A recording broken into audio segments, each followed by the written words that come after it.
Chapter 18. When Wenhai was very tired, the whip in his hand mechanically whipped the horses but, hoping that it would run faster. Beside him, Xueqing's face was covered with a veil, so her expression couldn't be seen. She was also urging the horse she was riding. When Wenhai occasionally looked back at Xueqing and encouraged her, "Junior sister, hold on a little longer, we'll soon reach our territory, we can rest then."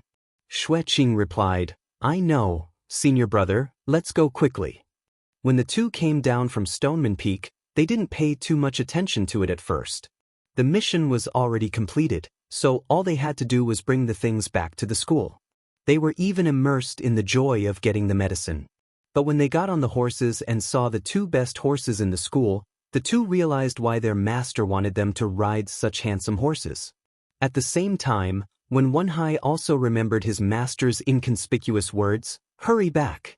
At the same time, they also realized the danger they were in.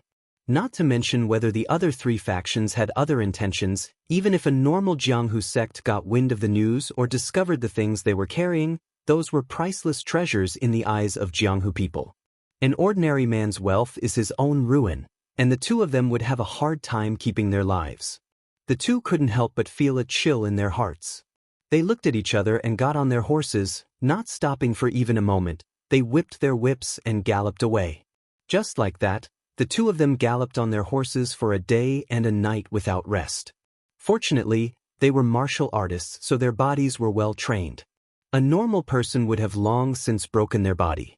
It was near noon, and the two of them were hurrying along. In the distance, they saw a tea shop on the side of the road. These tea shops were mostly simple tents or thatched roofs set up on the side of the road. They were open on all sides and provided simple tea and food for passers-by to rest. When they were about to reach the tea shop, Xueqing couldn't help but say to Wenhai, "Senior brother, why don't we rest for a bit? We'll reach our Misty School's territory in the time it takes to eat a meal, so it should be safe here." Wenhai was also a bit tempted, so he slowed down and gradually approached the tea shop.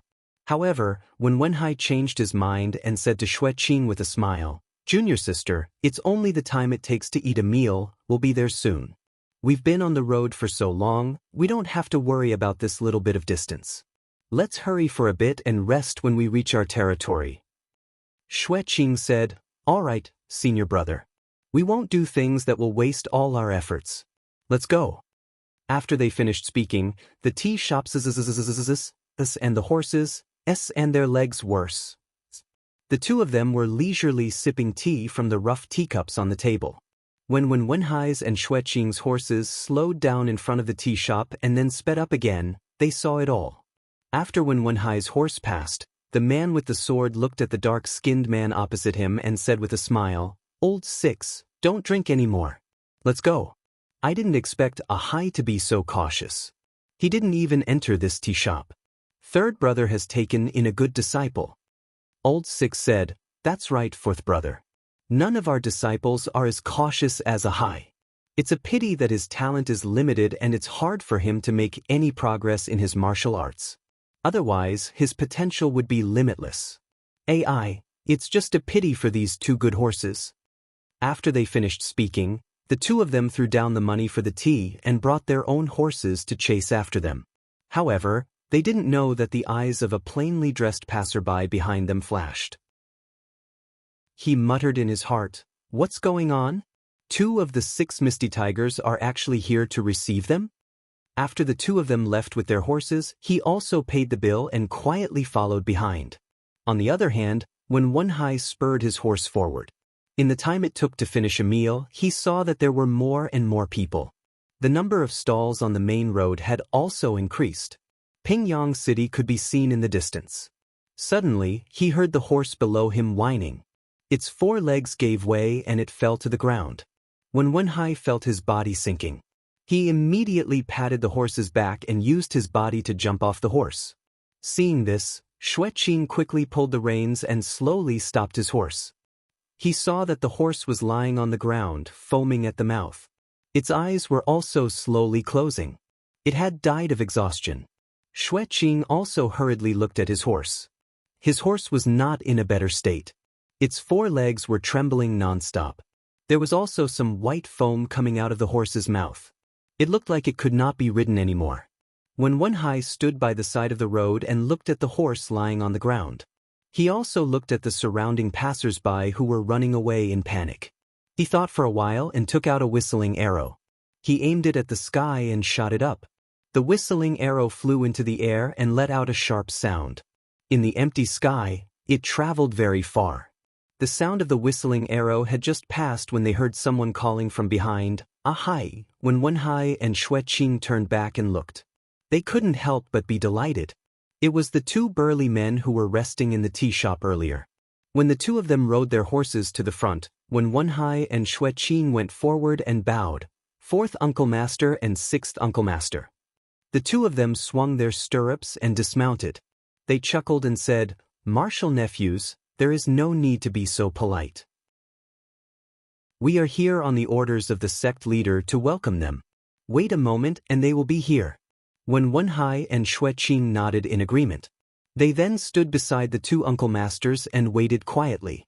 At this moment, the tense strings in their hearts were completely relaxed. Sure enough, not long after, a group of people galloped from afar. The first was a scholar with a square headscarf on his head. He was about 40 years old with a white face and no beard. He wore white clothes and looked very young, as if he was reading.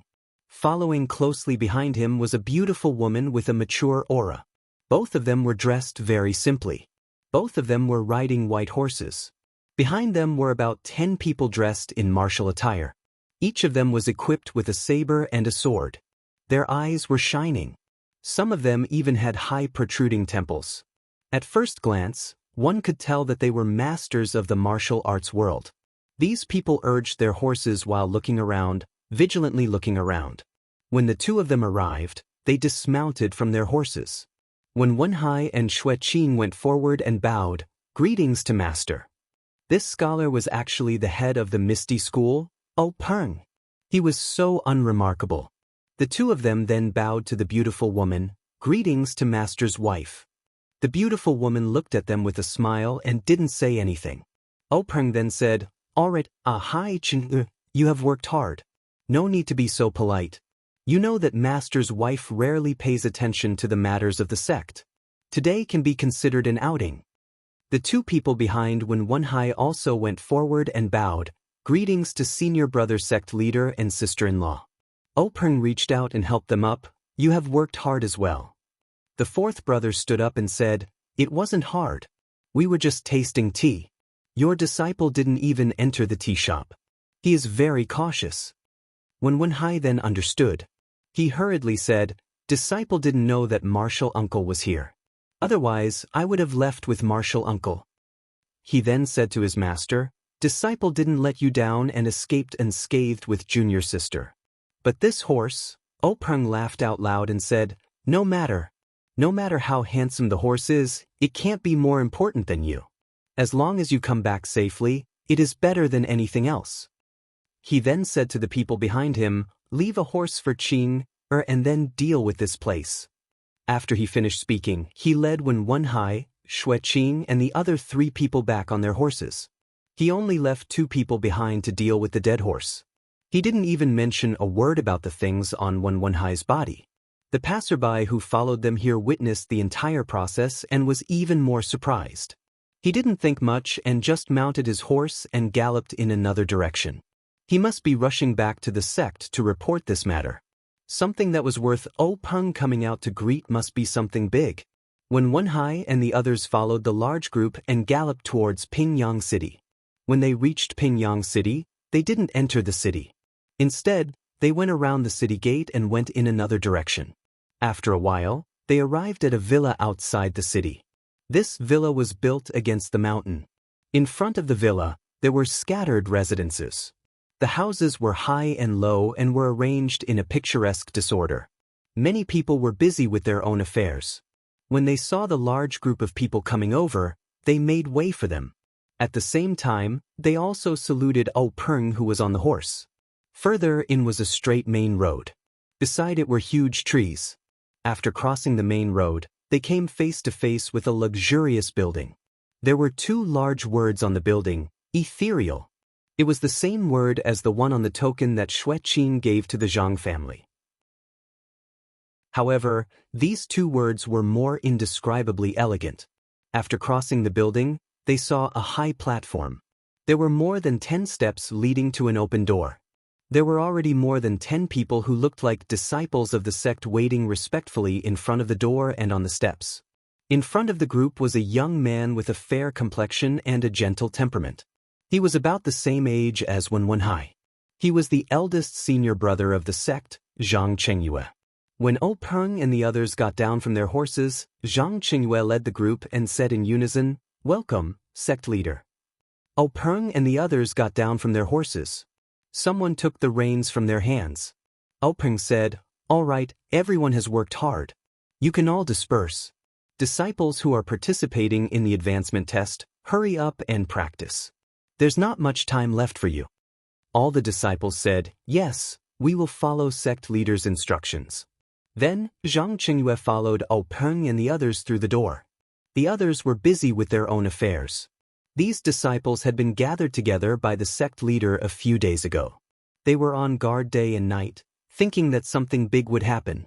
However, they didn't expect that today, the sect leader would go out and announce that the alert was cancelled. The disciples couldn't help but be confused. However, this was the sect leader's business. It was related to their future advancement test. If they could advance, their status and treatment in the sect would be different. They might even be able to learn more advanced martial arts. This was their business. As for other things, these disciples wouldn't ask too much. Peng led the group to the meeting hall. Peng's wife saw that they had matters to attend to and excused herself. The others followed Peng into the meeting hall. Chapter 19. The conference hall was a large hall with many chairs. It was usually the place where the higher-ups of the sect came to discuss affairs. Today, there were very few people in the conference hall, but the atmosphere was particularly serious. Peng originally sent off his wife with a smile, but as soon as he entered the conference hall, he immediately changed his face and became very serious. The few people who followed behind also looked solemn. Although Wenhai and Xue Qing were Peng's personal disciples and direct subordinates, they rarely came to the discussion hall. After entering, they naturally followed the rules and stood not far from the entrance, not daring to move recklessly. The fourth and sixth of the 6 Misty Tigers and Peng's chief disciple Zhang Chengyue stood in front of their seats according to the usual rules and waited for Peng to sit down first. Peng walked to the innermost part of the hall, where there was a large chair. He turned and sat down, facing the crowd. When they saw him sit down, they also carefully sat down in their own seats. Peng looked at the crowd, and then said to Wenhai and Xue Qing, "Come over and find a seat." Wenhai and Xue Qing said in unison, "Thank you, master." Then they found 2 chairs and sat down. Peng said, "You can tell me what happened."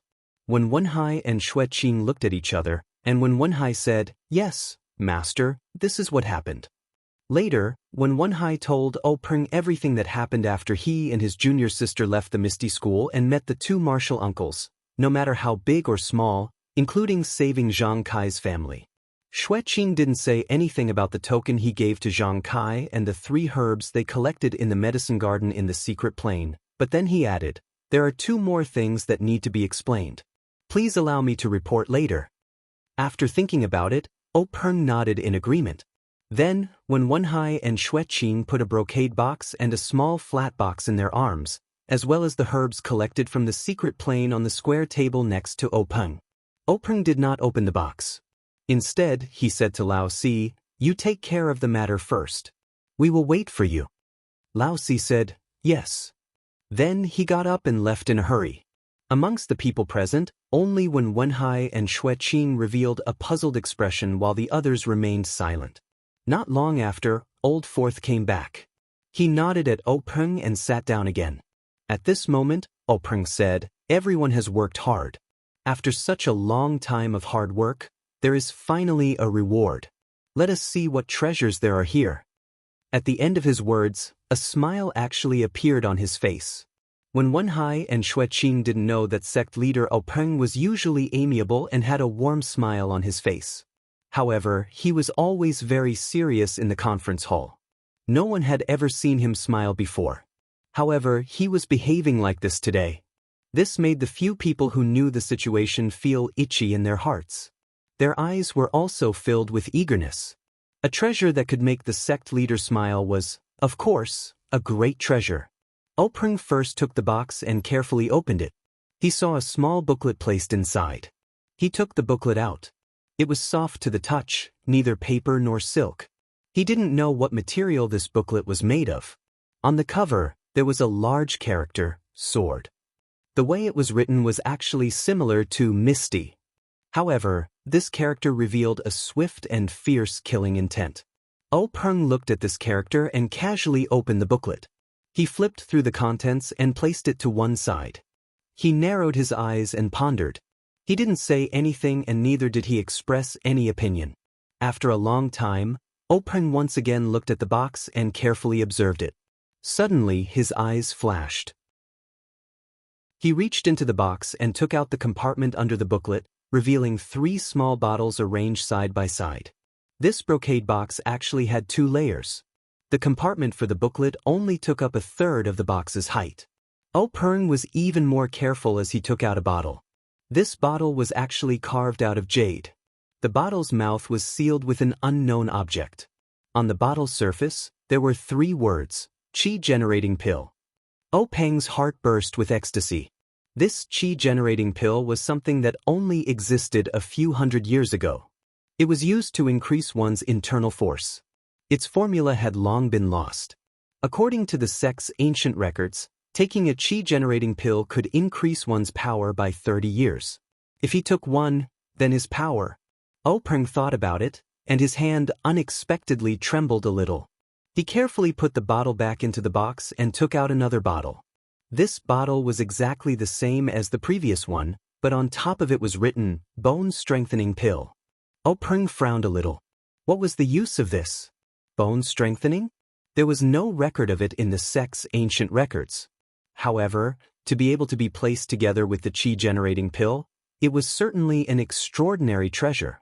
When there was time, he would ask the other 3 sections. Perhaps there would be records in their ancient records. He carefully put the bottle back. Soon after, Oprung took out the last bottle. When he saw the 3 words on the bottle, Oprung couldn't help but stand up. His eyes were wide open. Everyone in the discussion hall also immediately stood up. They didn't know what inconceivable thing the gang master had seen. Oprung calmed his thoughts.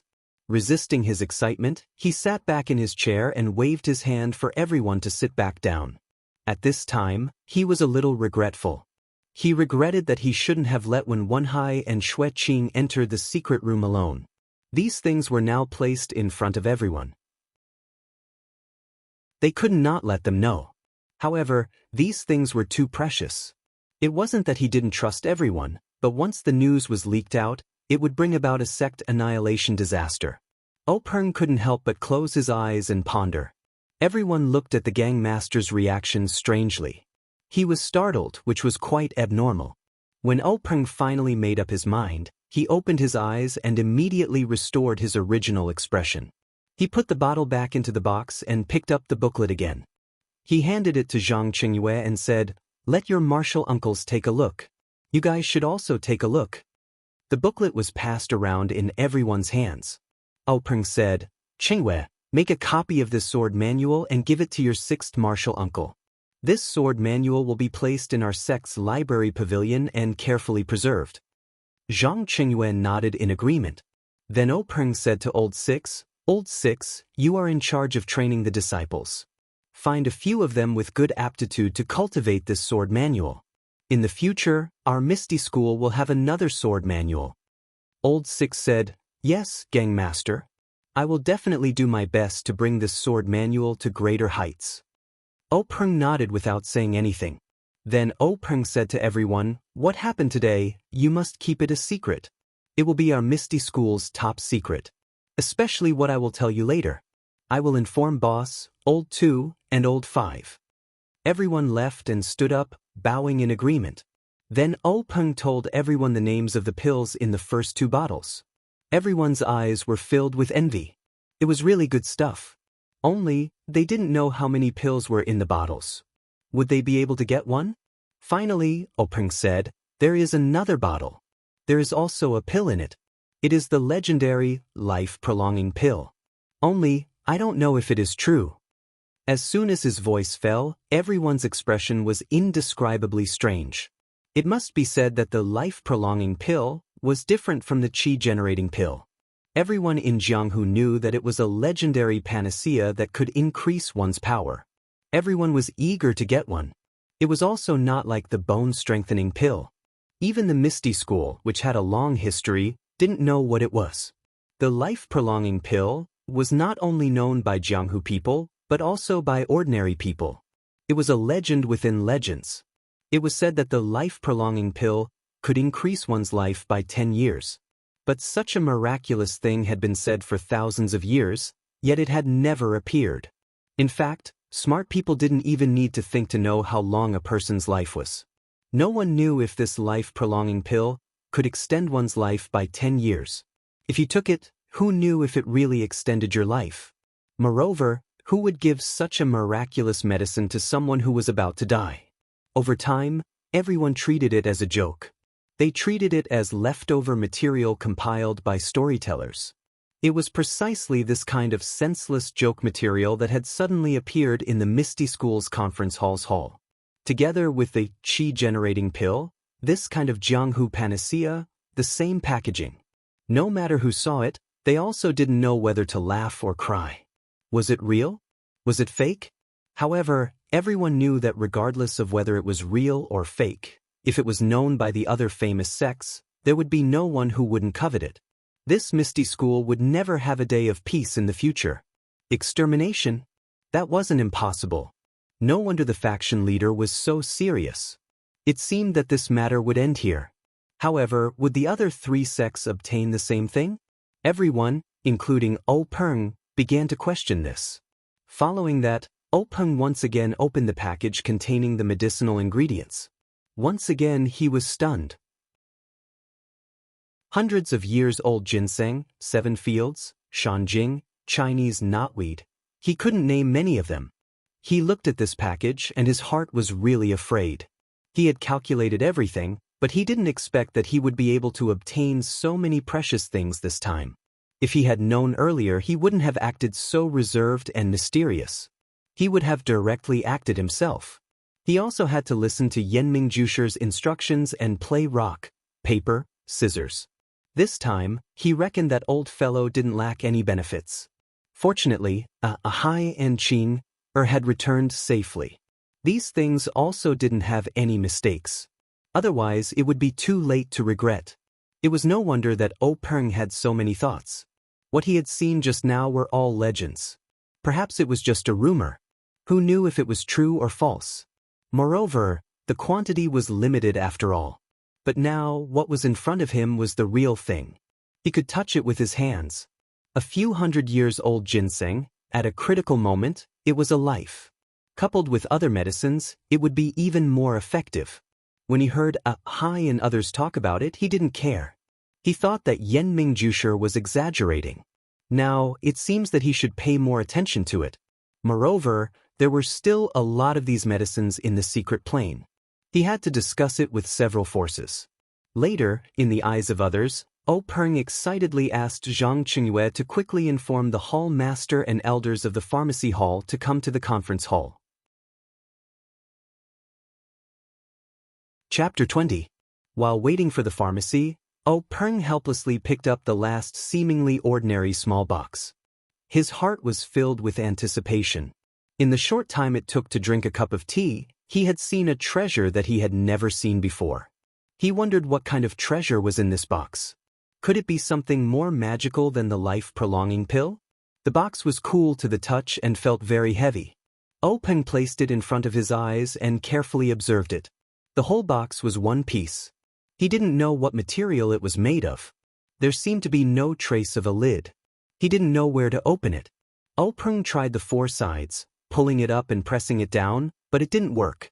He couldn't bite it with his teeth, right? Openg secretly laughed at himself. He put the box back on the table and then called everyone to come forward. Everyone looked around for a long time. Old 4 and Old 6 also came forward and tried several methods, but they didn't work. Zhang Qingyue frowned and said, "Master, do we need to use a key or something like that?" Old 6 rolled his eyes and said, "Martial nephew, if you want to use a key, there should be a keyhole. This box doesn't have a lock, and there's no secret lock or something like that. How do we use it?" Zhang Qingyue blushed a little and stood there without refuting. When Wenhai and Xueqing had seen this box before in the secret plane. When Wenhai had also tried to open it. At this time, seeing that his master and martial uncle couldn't open it, he didn't dare to propose a new idea. Instead, Xueqing looked at the box that he won with scissors, paper, scissors, and was very interested.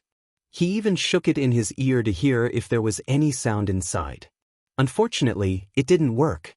Just when everyone was at their wits' end, the pharmacy hall's hall master Bai Dong and Elder He Yunpu arrived at the meeting hall.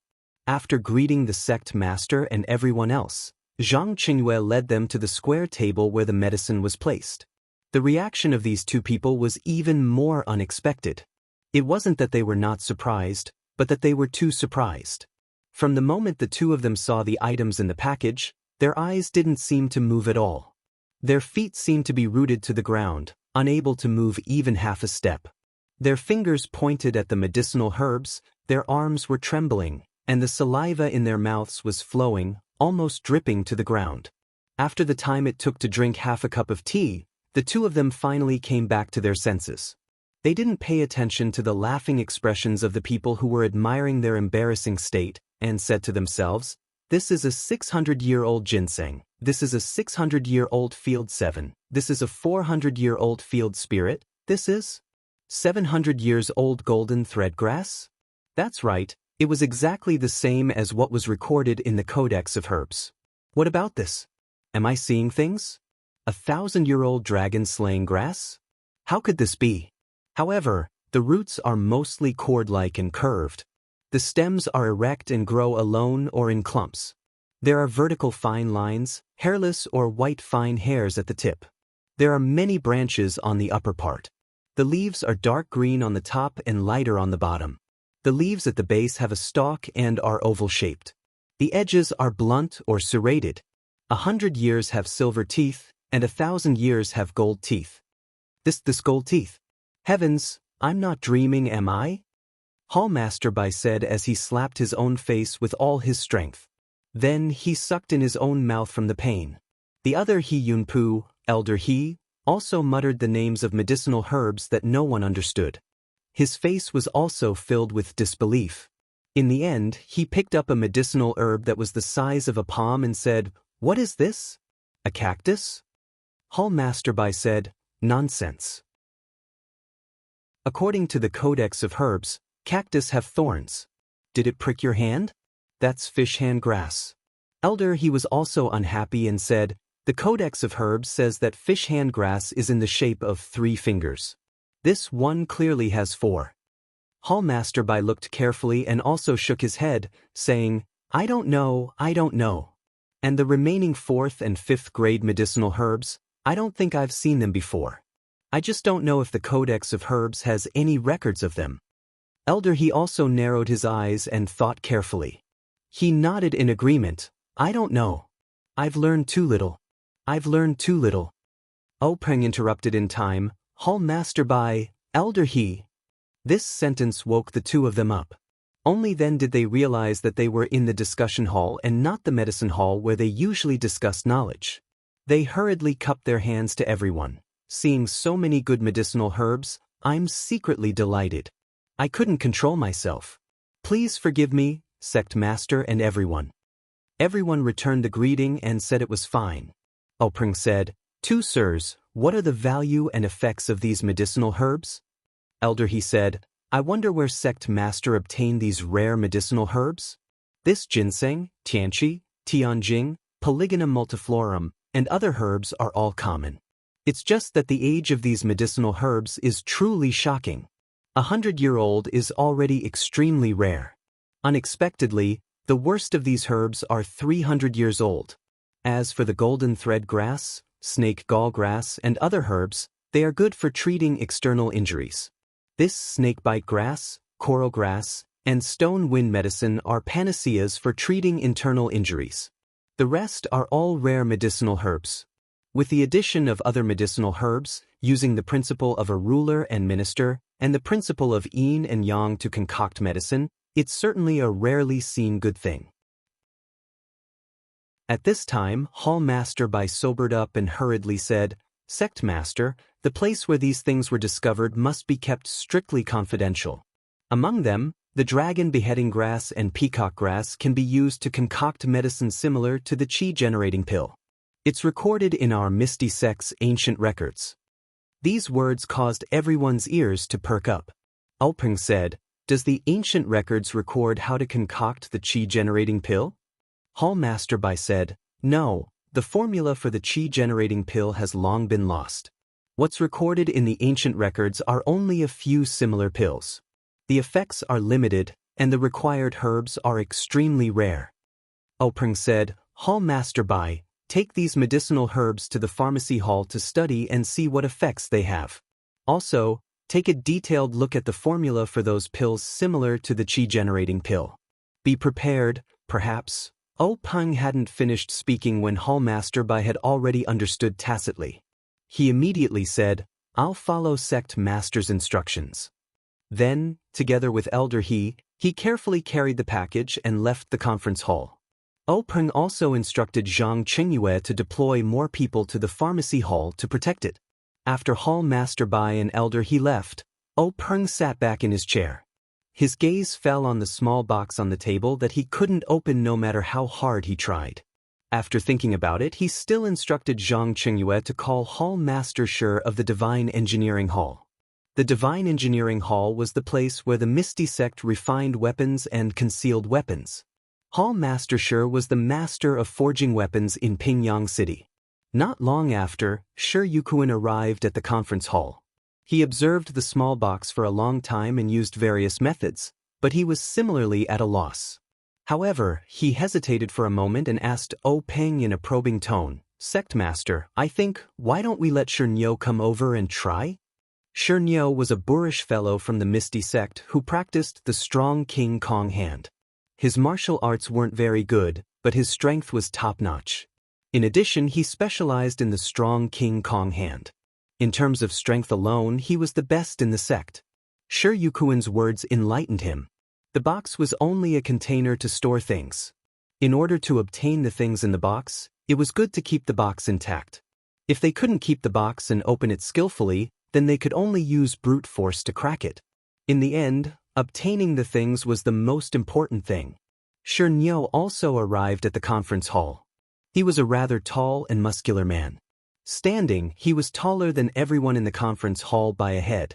His entire body was filled with strong muscles. Looking at his honest and simple smiling face, Peng didn't say much. He just passed the small box to him and gave him an order, "Open it." Shi received the box and didn't say much. He used his two hands to pry the box open. The box didn't move at all.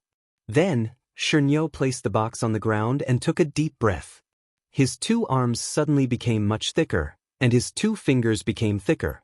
Then, Shi shouted loudly. His eyes were fixed on the box, and he used his two hands to slap the box. There was a muffled sound as his two palm leaf fan-like hands slapped the box. The box didn't shatter as everyone expected. Instead, Shi slapped it flat into the conference hall's stone floor. Shi took out the box that was slapped into the stone floor. Looking at the perfectly intact box, he scratched his head and looked at the sect master with an innocent expression. He was very depressed. He thought to himself, "What is this thing?" After sending Shi away, Peng was also depressed.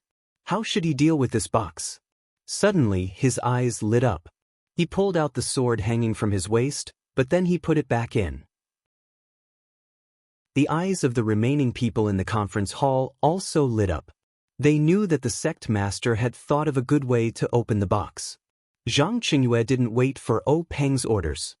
He said to Shi Yukuan, "Doesn't Hall Master Shi have a broken water?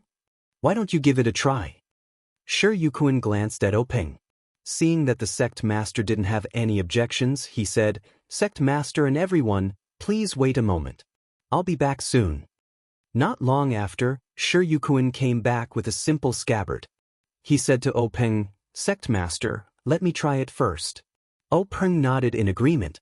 Shi Yukuan pulled out the sword from the scabbard. This sword wasn't as shiny as other swords. Instead, it had a dark surface. Occasionally, light would reflect off the surface of the sword. It was a bit dazzling, like black lightning. Shi Yukuan raised the sword and tried to cut at the corner of the box. The box didn't react. Then, he took a deep breath and raised the broken water again. He slashed at the corner of the box with all his strength. However, there wasn't the cracking sound that everyone expected. There wasn't even any sound. It was as if the sword had cut through cotton. The box was still there, undamaged. Peng glanced at Shi Yukuan, who was about to slash again, and said, "Give me the sword." Peng took the sword from Shi Yukuan and placed the box on the ground in the small groove that the stone cow had created. Then he circulated his qi in his dantian. The color on his face kept changing. It wasn't until the sixth time that he stopped. Old 4 and Old 6 looked at him with envious eyes. They thought to themselves, "Sect Master Senior Brother's ethereal divine art is so profound. He's already cultivated it to the 6th level." Peng raised his broken water and injected his Zhen Qi into the blade. The entire blade was no longer as dark as it used to be. Under the infusion of the ethereal divine exercise, there were even some changes in color. Then, Peng shouted and chopped towards the box. Chapter 21. The saber in Peng's hand was like a bolt of black lightning, carrying the colors of the ethereal divine art as it shot towards the corner of the mysterious box. It was a pity that this bolt of lightning didn't come from the heavens.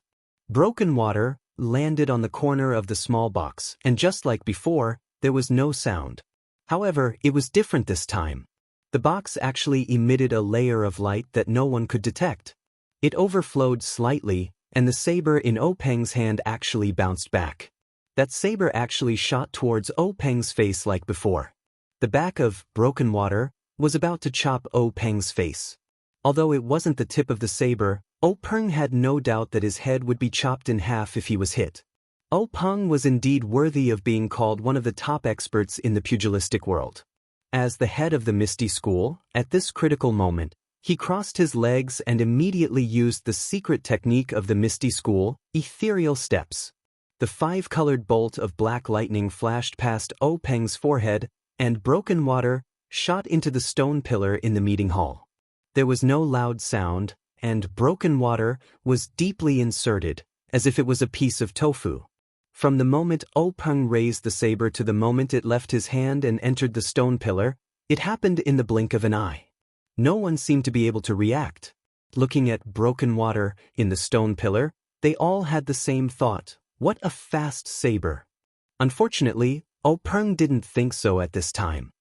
He looked at the few strands of hair in front of him, which were cut off by broken water from his forehead. His body broke out in cold sweat. After roaming the pugilistic world for so many years, it wasn't that he hadn't encountered any thrilling situations, but there was no time as dangerous as this. Thank you to the founder of the Misty School, thank you to his master, thank you to the ethereal steps. Without them, he wouldn't be standing here now. When the rest of the people came to their senses and looked at their sect leader, Peng's ashen face had recovered a little of its color. He looked at the box on the ground with lingering fear. It was an ordinary box that had fallen to pieces. He said to Zhang Qingyue, "Qingyue, keep this small box and put it in the library later. Since we can't open it, let's leave it for fate." Then he waved his hand and asked Zhang Qingyue to pick up the small box from the ground. It must be said that Peng was indeed an ambitious and ruthless person in Jianghu. This person had a breadth of mind and stratagem that others could not compare to. If it were someone else, they might not have placed this box in the sect. They would have definitely kept it in a secret chamber and secretly pondered over the treasures inside to themselves. But as soon as he saw that things weren't going his way, he immediately let go and gave the opportunity to someone else in the gang. This kind of behavior immediately won everyone's praise. In fact, it was precisely this kind of demeanor or method that allowed him to stand out from his 6 fellow disciples. allowing him to be promoted to the position of gang leader by his master. He was also admired by his fellow disciples. In fact, everyone present knew very well that they had no way of opening the box. Perhaps the thousands of people in the gang did not have the ability to open it either. However, the gang leader's actions were very open and aboveboard. If he went back and thought about it carefully, there might be hope. Afterwards, Peng and the others discussed the matter of the next gathering that Yenming Jusher had mentioned. Everyone agreed that with such great benefits, the next gathering would definitely not be as simple as the first one. They should wait for the boss and the second brother to return to the gang before discussing it together. Peng thought for a moment and agreed. Since the matter had been settled, Peng waved his hand and dismissed everyone, leaving only Wenhai and Xueqing behind. Everyone filed out. When they passed by the two, they looked at them with gratification and nodded at them. They knew that the gang leader had asked them to stay behind alone to prepare a reward for them. With such great gains this time, it seemed that the two juniors would also receive a good reward. Everyone left the meeting hall. Zhang Qingyue and Old Four went to the library together. The sword manual was naturally placed on the bookshelf. Zhang Qingyue was troubled as to where to place the small box. There was no doubt that the box was very precious, but if it was of little value, it might not be able to achieve the gang leader's goal. In the end, Old Four pointed to the square table next to the bookshelf and said, "Martial nephew, why don't you put it there first? We'll ask your master later." Zhang Qingyue felt that this was the only way for now. He casually placed the box on the table. In any case, there was a record of everything that went in and out of the library, so there was no need to worry about losing it.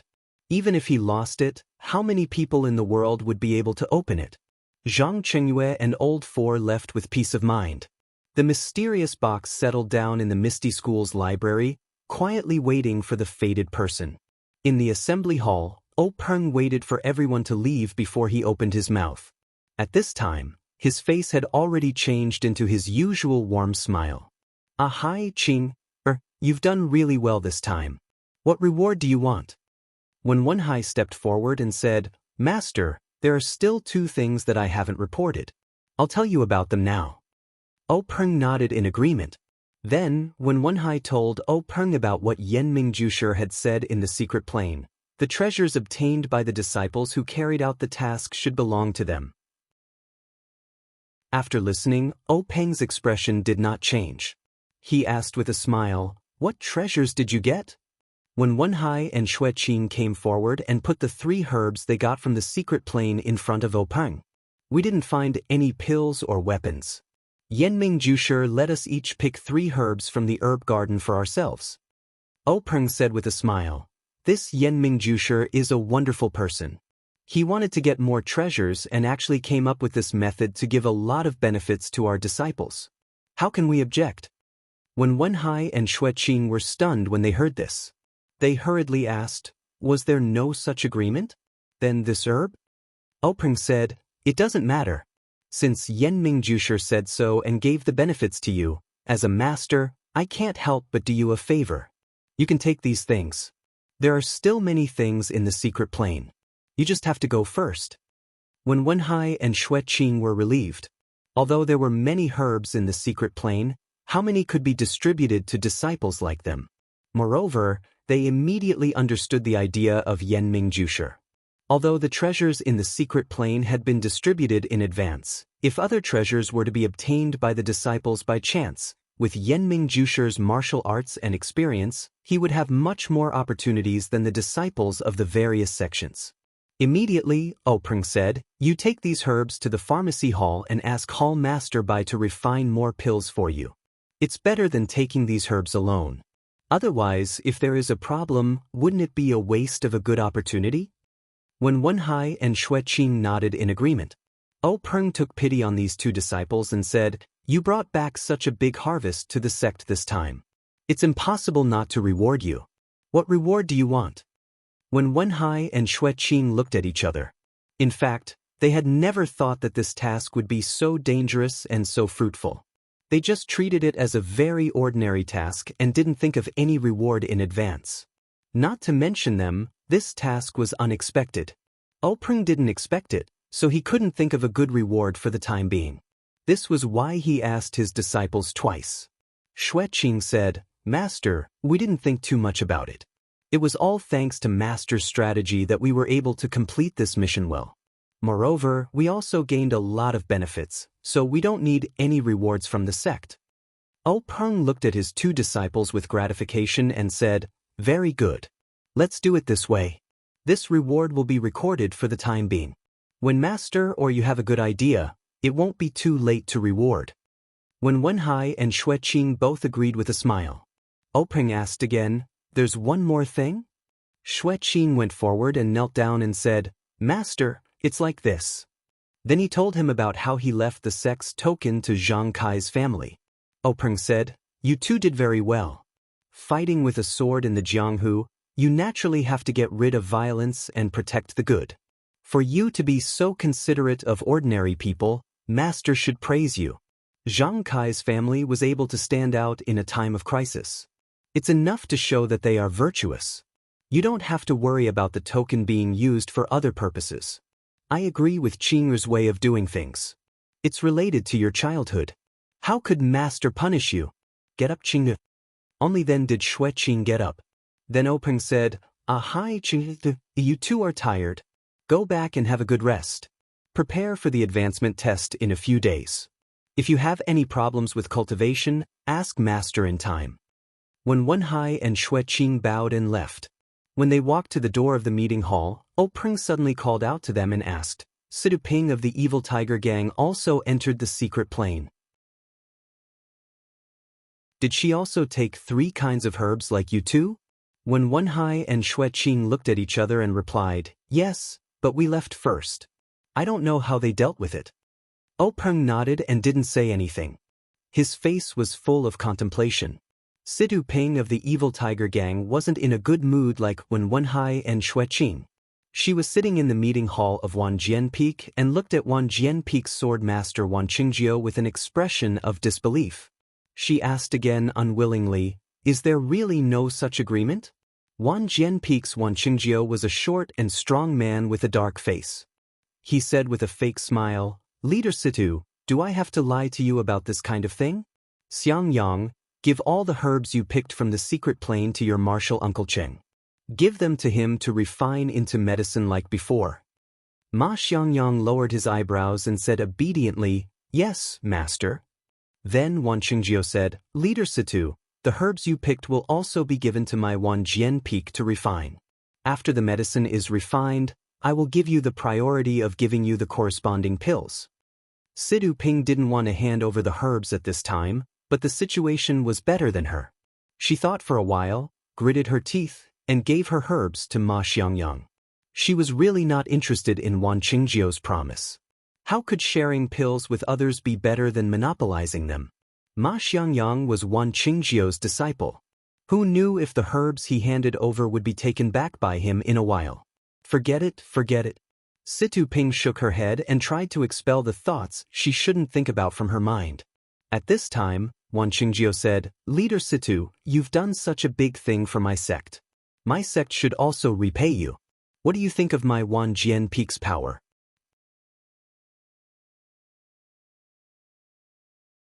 Chapter 22.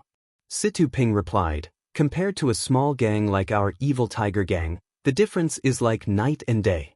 Wan Qingjio said, "Then how about I have my sect's elder Yun Feng take you in as a disciple?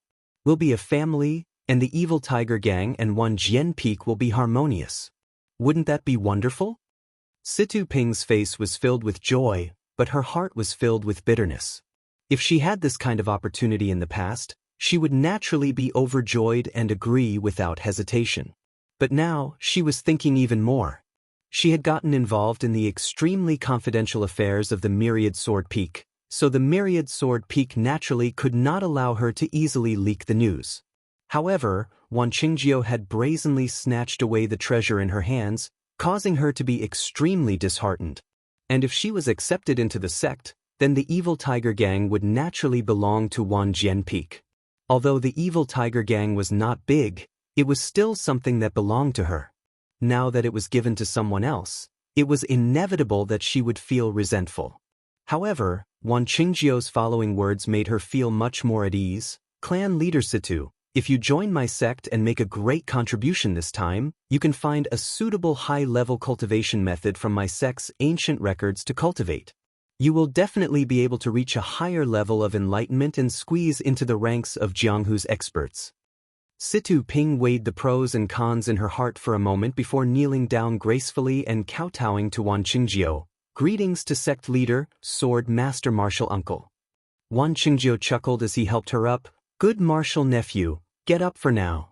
In a few days, we'll pick an auspicious day for you to officially become Elder Yun's disciple. Come over, Xiangyang, greet your senior sister Situ. Ma Xiangyang obeyed and stepped forward, bowing, greetings to senior sister. Situ Ping also returned the greeting, greetings to junior brother. In Wan Jian Peak's meeting hall, the atmosphere was harmonious and everything was calm. Not to mention the foul winds and bloody rain of Jianghu, the Zhang family's small courtyard in the Guizhuang house was filled with endless warmth. The afternoon sun was so bright that even though it was winter, it made the sun even warmer. In the small courtyard of the Zhang clan, Zhang Kai led the group to bask in the sun. The slack days in winter were the favorite days of farmers. They didn't have to get up early to work. The women around the stove could also chat with their men. Looking at the lazy look of the family, Guosufei was extremely satisfied, especially when there was Lu Qian, who was doing needlework beside her. Lu Qian came to the Zhang family a few days ago. Guosufei didn't expect Lu Qian to come so soon. She thought that she would wait until the spring plowing season was over. Yesterday afternoon, when Lu Qian came, Guosufei was busy preparing food for the injured people in the house. Once Lu Qian entered the house, she greeted Butcher Lu and helped Guosufei. She left Butcher Lu, who had sent her here, to talk to Zhang Kai. This made Guosufei feel a lot more relaxed. Many of the household chores became orderly. Lu Qian also brought pork belly for Zhang Xiaohua and a lot of snacks for her grandmother. Both of them were full of smiles. Although her grandmother couldn't see, she held Lu Qian's hand and praised her. Lu Qian's face turned red. Lu Yeye didn't come. Butcher Lu awkwardly explained that he was busy at home, and since Lu Qian came, Lu Qian needed someone to take care of her. Of course, Zhang Kai and Guosufei didn't mind. They comforted Butcher Lu and said, "The family is busy, and we can't do without anyone. The child has her own things to do. It's good that you're considerate." Only then did Butcher Lu's awkwardness disappear. However, Butcher Lu's awkwardness stopped at lunch. When Zhang Xiaohua came back from getting wine, Butcher Lu pulled Zhang Kai to drink and put the matter at the back of his mind.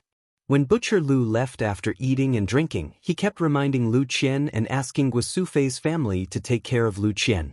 Guosufei thought, "Do I need you to tell me that? If we don't take good care of her, how can we let her stay?"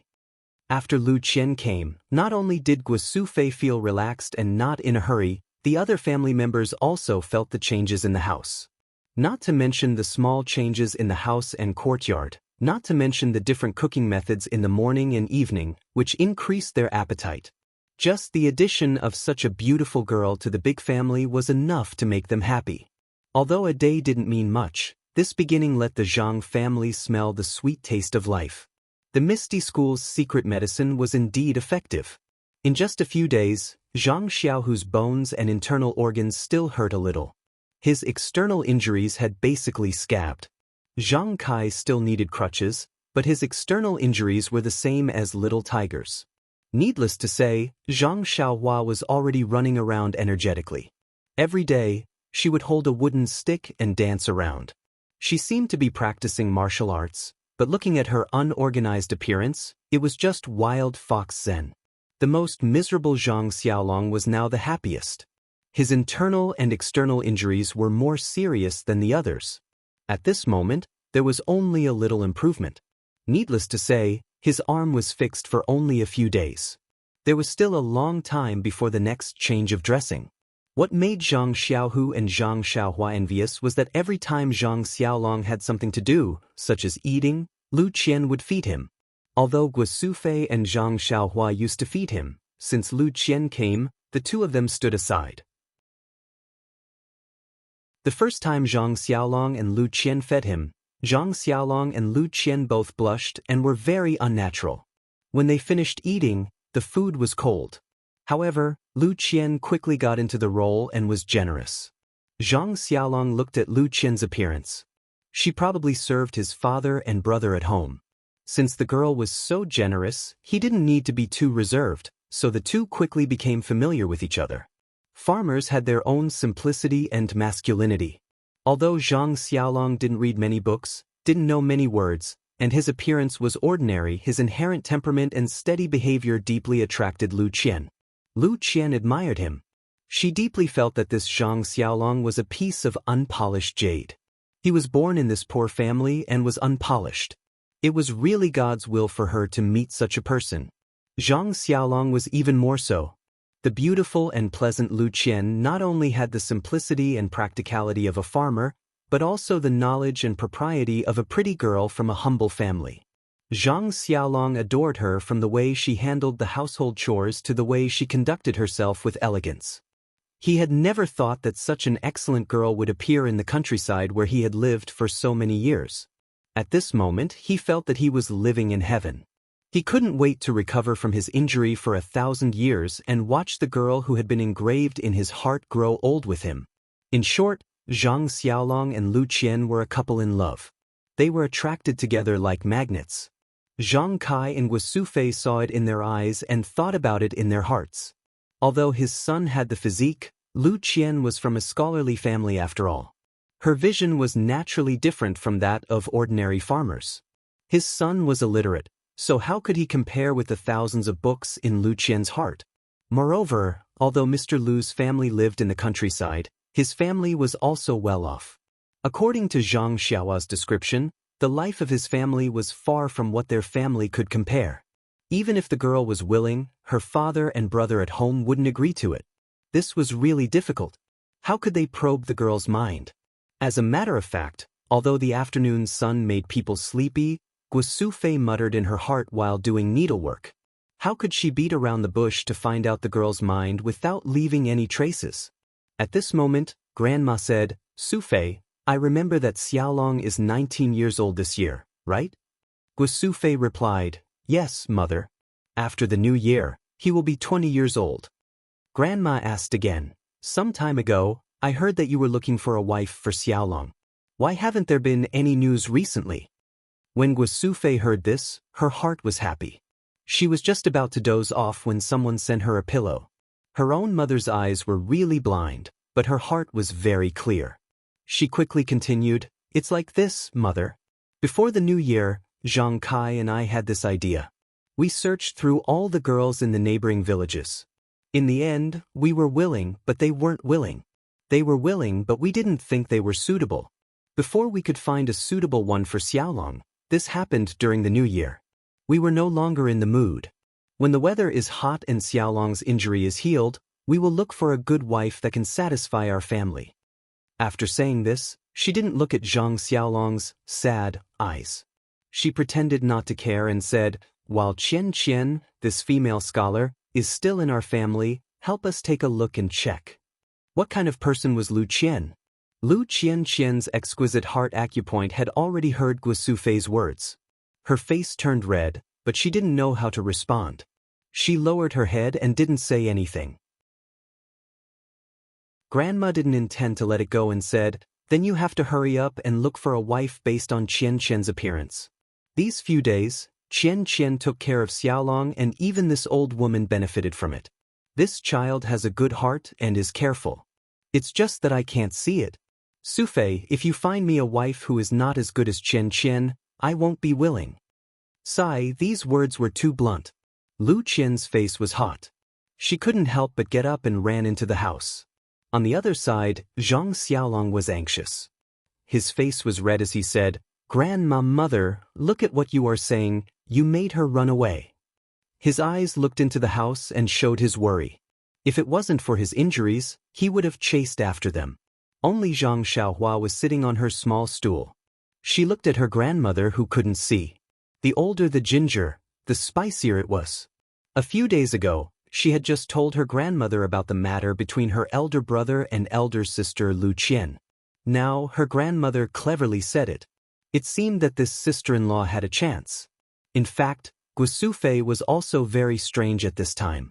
Her mother was very calm. Today, she mentioned this matter. Although she could find out what the girl's mind was, after all, it was too rash. It wasn't like her mother's usual style. According to her original plan, she would wait for 10 days to half a month before taking a good look.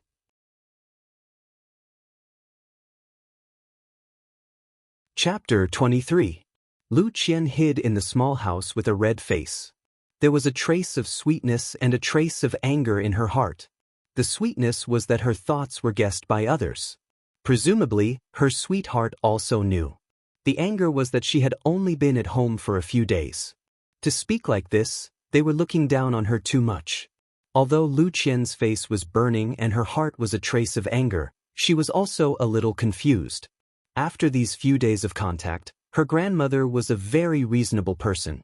How could she embarrass her in front of her face like this? However, that was not necessarily the case.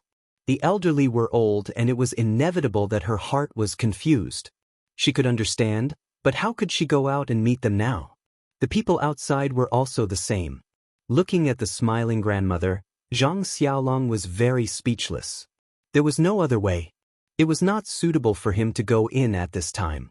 Guosufei thought about it and pinched Zhang Xiaohua's ear and said, "It's all because of you. Go and call Lu Qian out."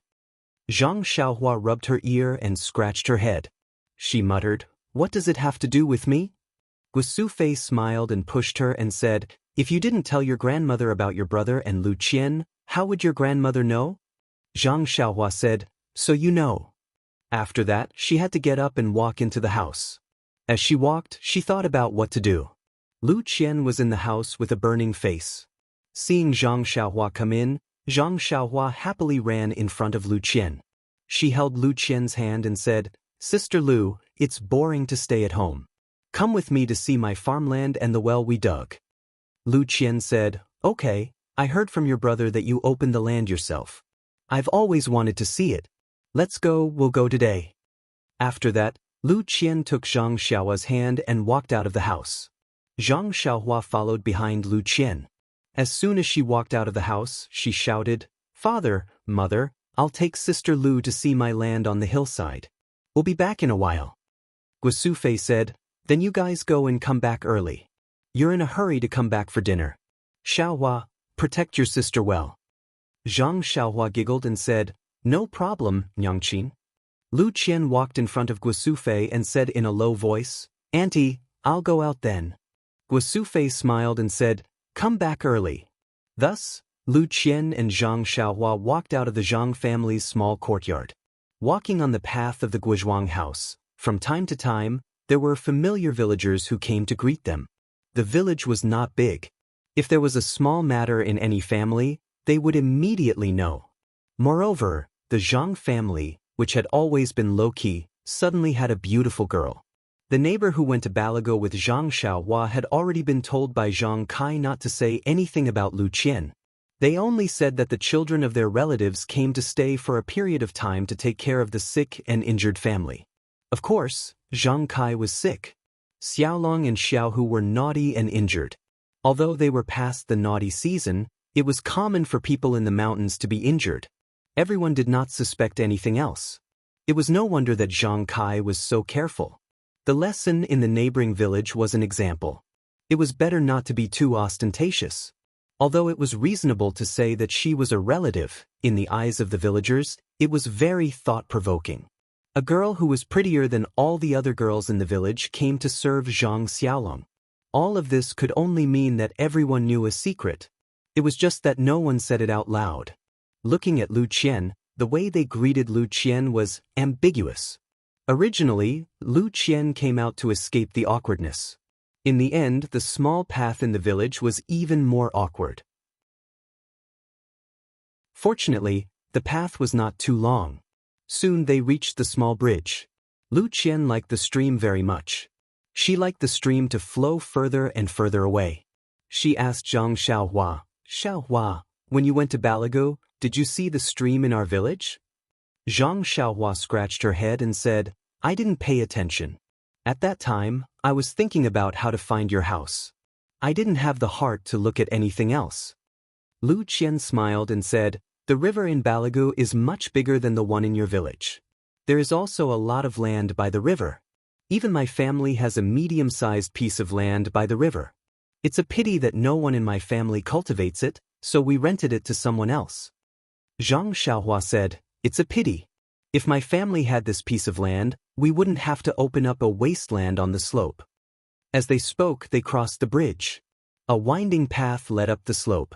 It was not a real path. As the saying goes, there are many people walking on it. This path appeared on the flat ground of the slope. Lu Qian walked lightly on this path. Her elegant demeanor was like a dancing musical note. Zhang Xiaohua could not help but praise, Sister Lu, you walk so beautifully. Lu Qian smiled and replied, you little rascal, why aren't you walking? Under the winter sun, the slope was filled with a rare warmth. Along the way, the two of them did not feel cold or bleak. Instead, there was the smell of spring. The newly opened farmland on the slope was lying there alone. Its owner had not come to see it for a long time. It was still the same. Lu Qian looked and said in surprise, Xiaohua, did you open this by yourself? It's a huge piece of land. Zhang Xiaohua raised her head and said proudly, that's right, Sister Lu. It was all done by me. Big brother and second brother also helped a little. Lu Qian praised her, you're really not simple. You're an amazing child. Then she naturally saw the huge stone that looked like a bed under the tree. She asked in surprise, this kind of stone is rare. It's so neat. It's actually so big. It's also rare to see it in the mountains where we come from. Zhang Xiaohua asked Lu Qian, Sister Lu, can you guess where this stone came from? Lu Qian smiled and said, how can I guess? Could it be that you dug it out when you were reclaiming the land? Could it be that you even carried it from the river? Lu Qian walked to the big stone and sat down.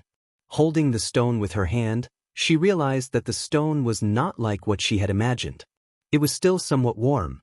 If not for the ugly color of the stone, she might have thought that it was a big piece of jade. She thought in her heart, strange. Zhang Xiaohua did not pay attention to the details of the stone. When she brought it up, she was so tired and sweaty.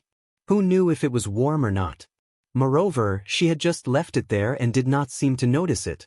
Even when she sat on it, she thought that it was because of the sun.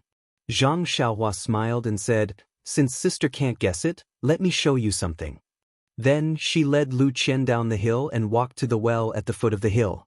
Lu Qian looked at the huge well and could not help but laugh. It seemed that the stone was dug out from here. She had never seen a well with such a big hole. Zhang Xiaohua said, Sister, that stone was dug out from this well. At that time, it took a lot of effort and the well was almost not dug out.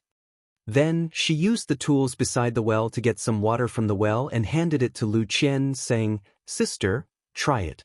The water is really good. It's sweeter than the water in the river. Lu Qian took it and took a small sip. She raised her eyebrows. Xiaohua was right. The water was really sweet. It was much better than the spring water she used to get from the hill. If she used it to make tea, her father would definitely like it. Thinking of this, she laughed in her heart. If her father knew, he would definitely stay in the Zhang family and not leave. Every day he would get fresh spring water to make tea. At the very least, he would bring a few buckets home. Lu Qian asked again, is the spring water here so good? Zhang Xiaohua shook her head and said, no, the spring water on the hill is not so sweet. Lu Qian said, is it because of the well at the bottom of the hill? Zhang Xiaohua shook her head again and said, the village next door also dug a well on the south slope. I don't know if it's good or not, but no one cares about it. Lu Qian asked curiously, why? Zhang Xiaohua told her what happened at Mr. Wu's house in the neighboring village. Lu Qian listened with a sad expression. After a while, Lu Qian looked at the sunset on the hill and said, Xiaohua, get some water. We'll go back and make tea tonight. Zhang Xiaohua happily said, is it the one I drank at your house? Isn't it very bitter? I've tasted the one at Old Gua's house in the east of the village. It's too bitter. Lu Qian said, I didn't see the tea you drank, but it should be it. I brought some this time and didn't take it out. Let's try it today. Zhang Xiaohua energetically fetched a bucket of water from the well and carried it up the hill behind Lu Qian. They walked back home. As they walked, Lu Qian asked, Xiaohua, why do you think that Mr. Wu from the neighboring village had such good luck? Zhang Xiaohua thought for a while and said, he got something good and bad people found out. He didn't have the ability to hold on to it. Lu Qian seriously said to Zhang Xiaohua, yes, Xiaohua.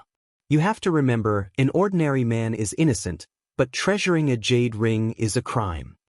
Zhang Xiaohua didn't understand and said, Sister, what does this mean? Lu Qian said, the meaning of this sentence is that if a person is living a good life and has beautiful jade or good things in his possession, he will attract disaster. Xiaohua, you're still young and maybe you don't understand. In fact, the most unpredictable thing in the world is human nature. It's hard to guarantee that someone won't covet your jade. Mr. Wu's mistake is that although he dug out the treasure, if other people found out, those covetous people would come to snatch it. If no one saw when he dug it out, others wouldn't know that he had a treasure and naturally wouldn't come to snatch it. Then, Lu Qian jokingly said, in the future, if Xiaohua has any rare treasures, you have to keep it a secret. Don't let others know. Only in this way can it be your own treasure. Zhang Xiaohua smiled and said, I will, sister. In the future, if I have a treasure, I won't tell anyone but you, okay? Lu Qian said, no, you tell me a secret and you think it's okay if I'm the only one who knows. But I might inadvertently tell another person. I also think it's okay to tell one person, and if another person also thinks so, don't you think that many people will know? Zhang Xiaohua nodded and said, yes, sister, you're right. People will know if it's passed on. Zhang Xiaohua said again, then, sister, what if the one who dug out the treasure is Hero One? Will it be okay? Lu Qian said, then the situation will be different. Zhang Xiaohua asked curiously, what's the difference?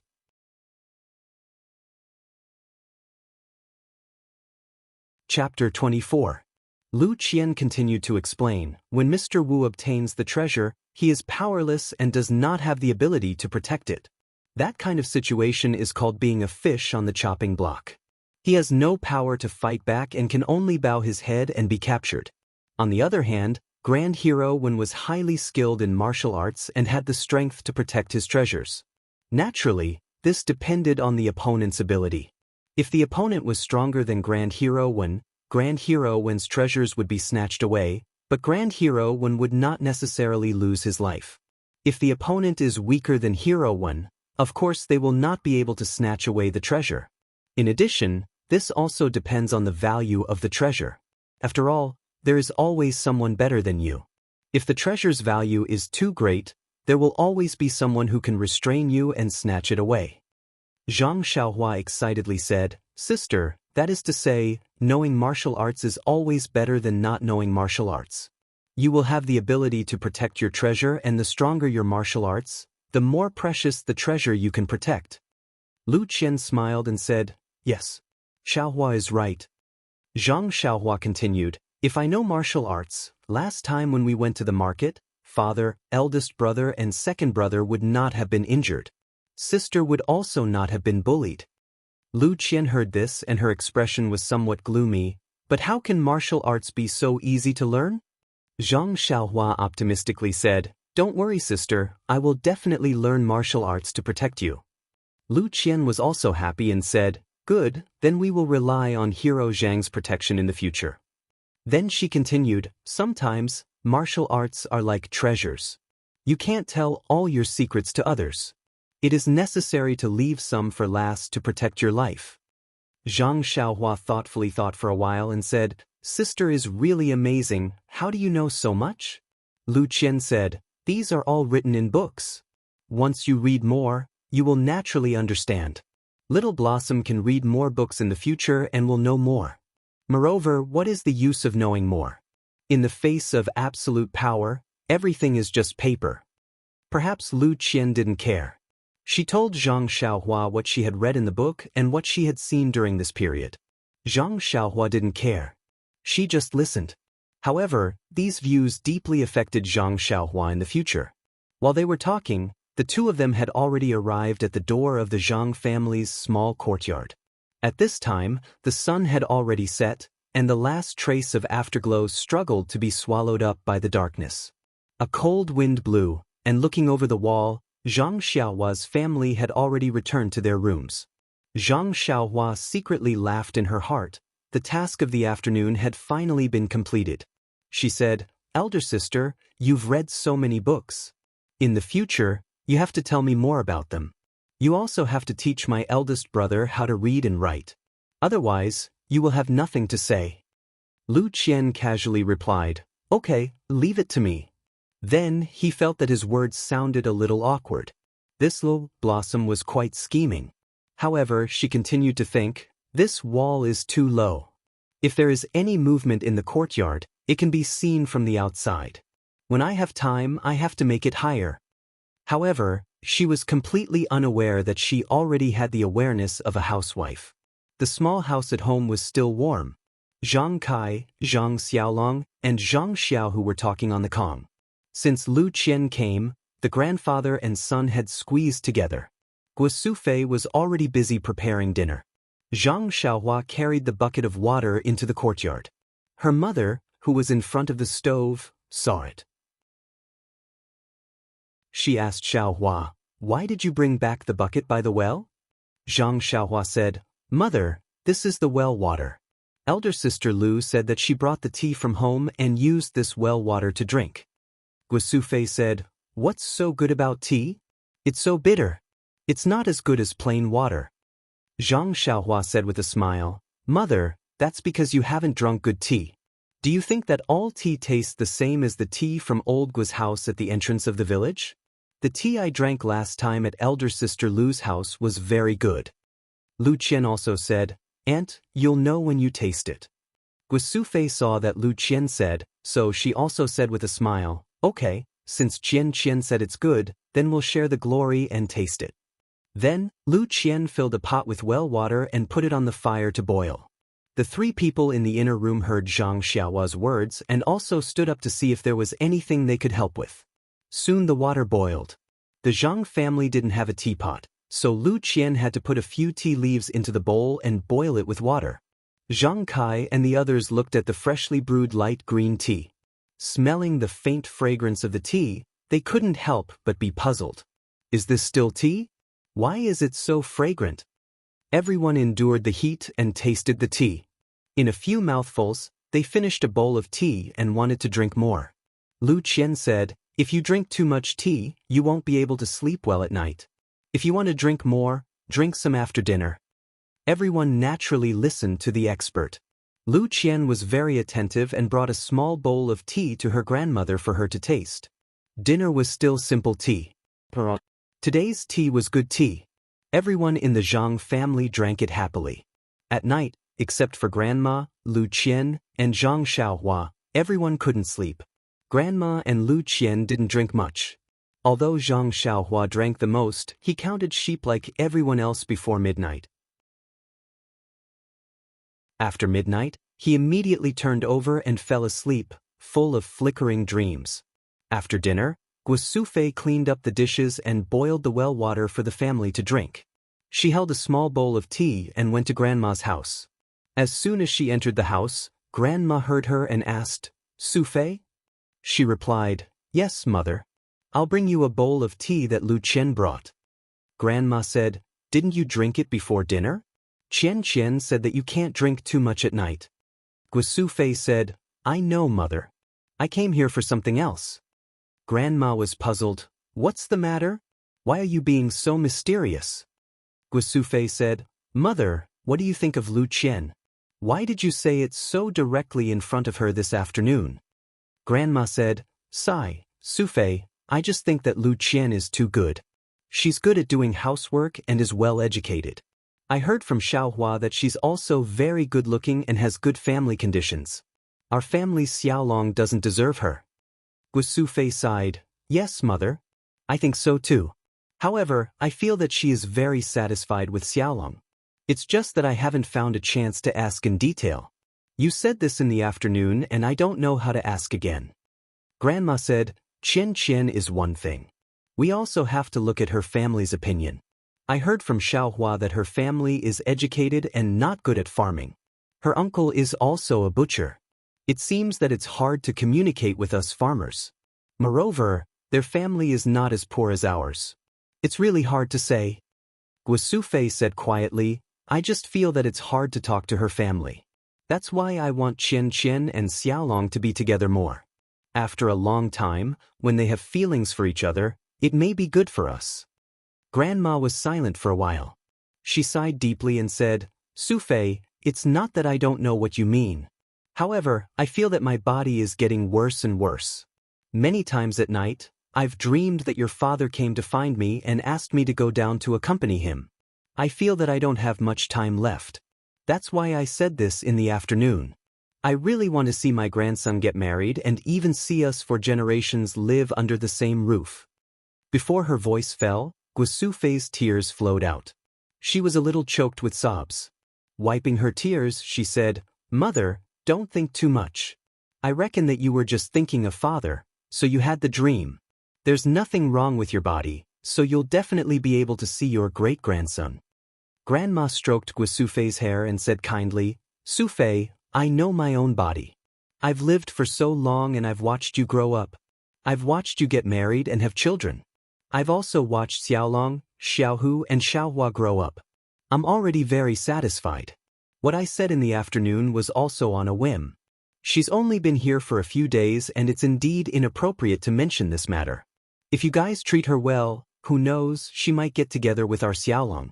That would be Xiaolong's fortune and our family's fortune. Guosufei said a few more words to Grandma before she got up and went out. She picked up the cold tea and tried it with her mouth. It was no longer drinkable. She had no choice but to splash it in the courtyard. She turned back to look at her mother's shadow in the dark room. Her heart was filled with bitterness and tears flowed down her cheeks again. She was very clear in her heart that ever since she had children, her entire body and mind had been placed on Zhang Kai and the other children. She rarely cared about or thought about her own mother. She always felt that she was under her mother's big tree and that she could rely on her mother. Now that she heard her mother's words, she realized that she had neglected too much and given too little to her mother. Everything was precious only when it was lost. Often, the ordinary things by one's side should be treasured even more. Now, whether it was regret or disappointment, she always felt empty in her heart. Some things were breaking and she couldn't grasp them with her hands. Guosufei walked into the central room absent-mindedly. Lu Qian was doing needlework under the light. She looked up and saw that Guosufei's expression was strange. She quickly got up and took the empty bowl in her hand. She asked, Aunt, what's the matter? Guosufei forced a smile and said, It's nothing. I'm a little tired. Then, she went to Zhang Kai's hut to take a look. Lu Qian saw that she didn't say anything, so she sat down again. She worked while looking at Guosufei. Several men in the hut were drinking tea while doing farm work. There was also a man lying down to recuperate. Guosufei didn't say much. She just said, When you're done, go to bed early. Xiaohua, take care of your grandmother at night. Everyone responded, Okay. They didn't look up. Guosufei didn't care. She lowered her head and went straight back to her hut. She didn't do needlework in the central room. Lu Qian was even more surprised. She didn't know what happened over there. Since Guosufei didn't say anything, she couldn't force her to ask. When it was late at night, everyone cleaned up and went to bed.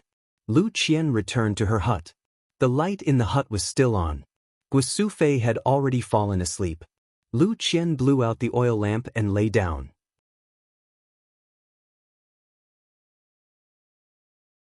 Chapter 25. Lu Qian lay down with her clothes on. She could not fall asleep in the dark.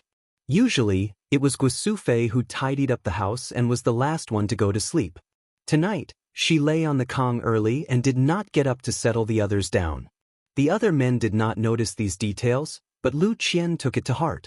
Especially when she saw the strange expression on her grandmother's face after returning to the house, it made Lu Qian even more suspicious. However, this was the Zhang family's matter after all. As an outsider, Lu Qian was not in a position to ask, so she could only keep it in her heart. In the dark, Guosufei also tossed and turned, occasionally sobbing. After a long time, Guosufei's mood calmed down. She asked softly, "Qian, you haven't slept yet, right?" Lu Qian said carefully, "I haven't fallen asleep yet, auntie." Guosufei sighed and said apologetically, "Alas, there are some things that make my heart uncomfortable. I've made a fool of myself." Lu Qian smiled apologetically and said, "Auntie, who doesn't encounter troublesome things? It's nothing." There was another moment of silence. Guosufei continued to say, "Qian, when did your mother leave you?" Lu Qian thought for a while and said, "I heard from my father that when I was 4 years old, she contracted a very serious disease. She had sought treatment several times, but it did not work. When my mother left, I did not have any impression." Guosufei said, "It may be a kind of happiness to not have any impression. You don't have to miss her all the time." Lu Qian said, "Yes, auntie's words are very reasonable. My impression of my mother was told to me by my father. I heard from my father that my mother's family was very rich. At that time, my father's family was not well, but my mother was moved by my father's knowledge. My grandfather and grandmother were against it and firmly disagreed. In order to be with my father, my mother resolutely left home and cut off contact with my parents. Alas, my grandfather was also heartless. Until now, I still don't know where they are and have never come to see us. Father is very knowledgeable, but he doesn't like government affairs and disdains the intrigue of the officialdom. That's why he didn't leave home and lived in the mountain village, teaching for a living. Mother also lived there." After pausing for a moment, Lu Qian continued, "Mother's body was weak to begin with, and the doctor told her that it was best for her not to have a child. However, for the sake of father, Mother still gave birth to my brother. At that time, her vitality was greatly damaged, and she only recovered after many years of recuperation. When she was pregnant with me, Father also advised Mother, fearing that something might happen to her. However, Mother said that since she had a child, it was a gift from the heavens, and she was willing to give up everything for the child. When she gave birth to me, everything went smoothly, but Mother's body collapsed, and she was in a terrible state until she passed away." At this point, Lu Qian's voice was choked with sobs. Guosufei comforted her and said, "Qian, when you become a mother in the future, you will know that a child is everything in a mother's heart. If she can do 10% for her child, a mother will definitely not do 9%. Although you are still in mother's stomach, everything about you has already been branded in mother's heart. She will definitely not think about her own body and not want you. She will think about you early on and bring you safely into this world." Lu Qian said, "That's right, auntie. Sometimes I am very grateful to my mother in my heart. Although I really only have a vague impression of my mother, she was not only able to escape the shackles of the family for her own happiness, she was also able to sacrifice her life for her child. Sometimes, when I think about it, a mother's love is so ordinary and great. Moreover, auntie, I haven't been here for long, but I especially like the harmonious atmosphere in your family. When I see how Xiaohua and the rest rely on you, I am also very envious." Guosufei said, "Qian, I can't compare to your mother. I have lived in this small mountain village since I was young and didn't learn to read. I can't compare to your mother who read a lot of books and know a lot of things. Ever since your uncle married into our family, I felt that since the two of us live together, we should live in harmony, respect, and love each other. Otherwise, what fun would there be in life?" Later on, there were the 3 brothers, Xiaolong, Xiaohu, and Xiaohua. You don't know how it felt to watch them grow up bit by bit. My heart was filled with pride and achievement. Your uncle and I are not literate and have little experience. Our children also suffered with us and can't be taught well. We can't compare to you siblings." Lu Qian said, "Annie, you're wrong. Although we siblings have read more books than Xiaolong and the rest, we also know more words and have more experience. But auntie, when Yeye and I were bullied in town, there were many scholars present. Who would stand up for us? It was Xiaolong and the rest who didn't read much, but they knew the justice of heaven and earth. They stood up without fear of power and fists. This kind of good is the real good. The more books they read, the less hot-blooded and more considerate. They might not be better than those who don't read. Guosufei also said with relief, "Speaking of them, I am really happy. These children are kind by nature and have been very sensible since they were young. Although they are naughty, they don't harm others. They also know their family situation and have never caused trouble for us. Since they were young, everyone in the village liked them very much. When it comes to helping others, they have done a lot. I, as their mother, am very proud of them. Actually, sometimes I think that if our family situation was really good, we might not be able to feel at ease with them now." Lu Qian agreed. "Yes, Auntie. Sometimes, a person's life is destined. They can grow up well in this environment, but there might not be a good outcome if they forcefully change the environment." Then, when Lu Qian saw that Guosufei's mood had improved, she continued to ask, "Auntie, it seems that you haven't told me about today's matter. It's not good to keep things to yourself. It's good for your health to talk about it." Guosufei forced a smile and said, "Look at me. When it comes to children, I digress. I really miss children a lot in my life." Lu Qian did not reply. Guosufei continued, "As a mother, I miss my children. I worry about their health, food, and clothing, but I neglected my mother. When I was a child, it was my mother who took care of me and paid attention to me. She also watched me grow up and become an adult.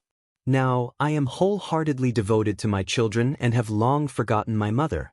Although I take care of her every day, cook for her, and make new clothes for her, I rarely talk to her and ask her about her thoughts.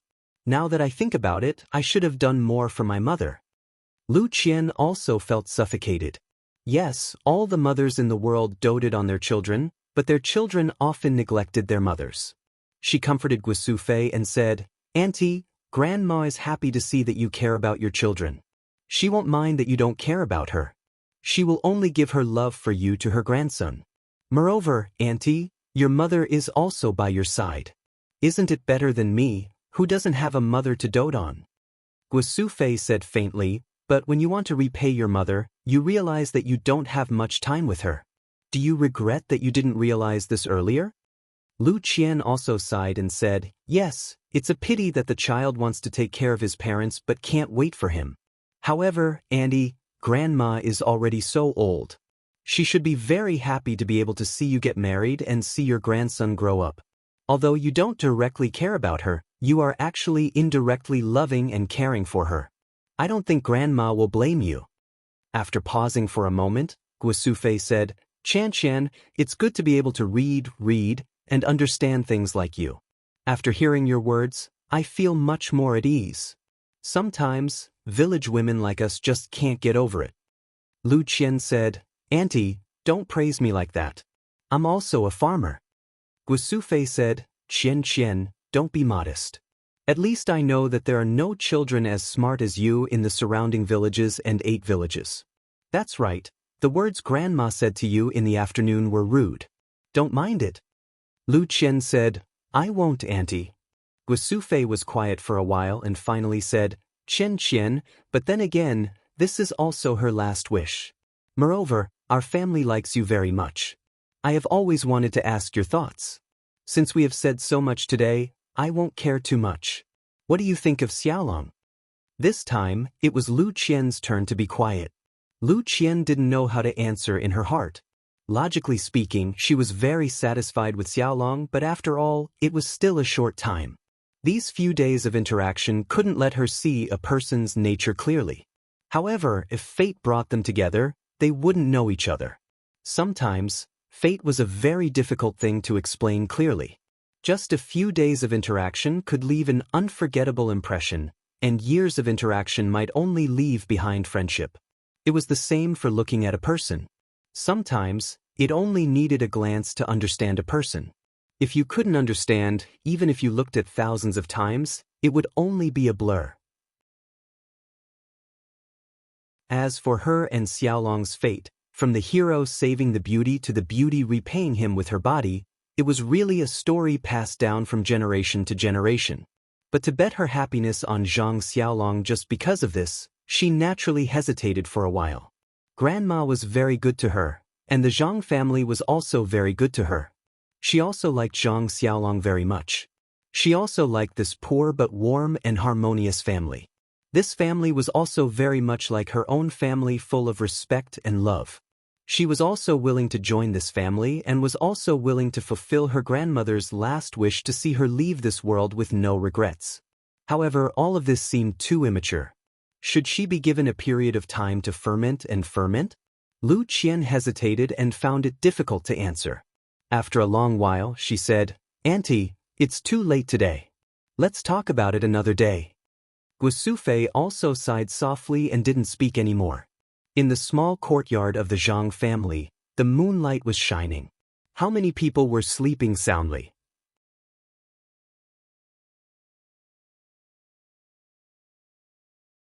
Chapter 26. Under the same night sky, no one was sleeping in the meeting hall of the Misty Mountain Villa. In the meeting hall at night, countless butter candles as thick as a boy's arm were lit. The whole meeting hall was as bright as day. Compared to the hustle and bustle during the day, there were only 6 people in the meeting hall. Yes, there were 6 of them. They were the famous Misty Six Tigers in Jianghu. Peng was still sitting in the chair of the faction leader. On his left was the eldest, Hu Yuni, and the second, Li Jian. On his right was the fourth, Shengguan Fenglu, the fifth, Lu Qingyang, and the sixth, Su Peihua. The eldest, Hu Yuni, was a robust middle-aged man. He was dressed plainly and even looked a little mature. At first glance, people would think that he was an old farmer. His appearance was also ordinary, with thick eyebrows and big eyes. He was summoned back by the faction's emergency signal, but he didn't seem to be in a hurry to ask questions. He slowly tasted the green tea in his hand. The second, Li Jian, was a tall man with a thin face. He wore a green robe and held a sword in front of his knees. His face was cold and indifferent. He really lived up to his name. At this time, Li Jian also lowered his head and squinted his eyes. No one knew what he was thinking. Opposite him, Lu Laowu was a short and fat man. He was dressed even more crudely, even revealing the black hair on his chest. There were 2 xianhua axes at his feet. On the table beside him was not tea, but a small wine pot. This guy's style really didn't match his name. At this time, he didn't pick up the small wine pot to take a sip. From time to time, he would look at Peng, the eldest, and the second. Finally, he focused on Shengguan Fenglu and Shengguan Fenglu, who were whispering to each other. Shengguan Fenglu and Shengguan Fenglu obviously knew why they came to discuss things at night. Their faces were full of excitement as they whispered to each other. Originally, Shengguan Fenglu's seat was at the back, but he desperately swapped with Lu Laowu so that he could be closer to Shengguan Fenglu. Lu Laowu anxiously looked at the 2 people whispering to each other. He couldn't hear anything. He was so anxious that he scratched his ears and cheeks. But this was the meeting hall, so he couldn't make a noise. He could only angrily gulp down wine and wait for Peng to speak. Peng also seemed to be thinking about something and did not pay too much attention to his fellow disciples. Peng waited until all the brothers in the hall were a little anxious. Only then did he raise his head, look at the familiar faces of his fellow brothers, and speak.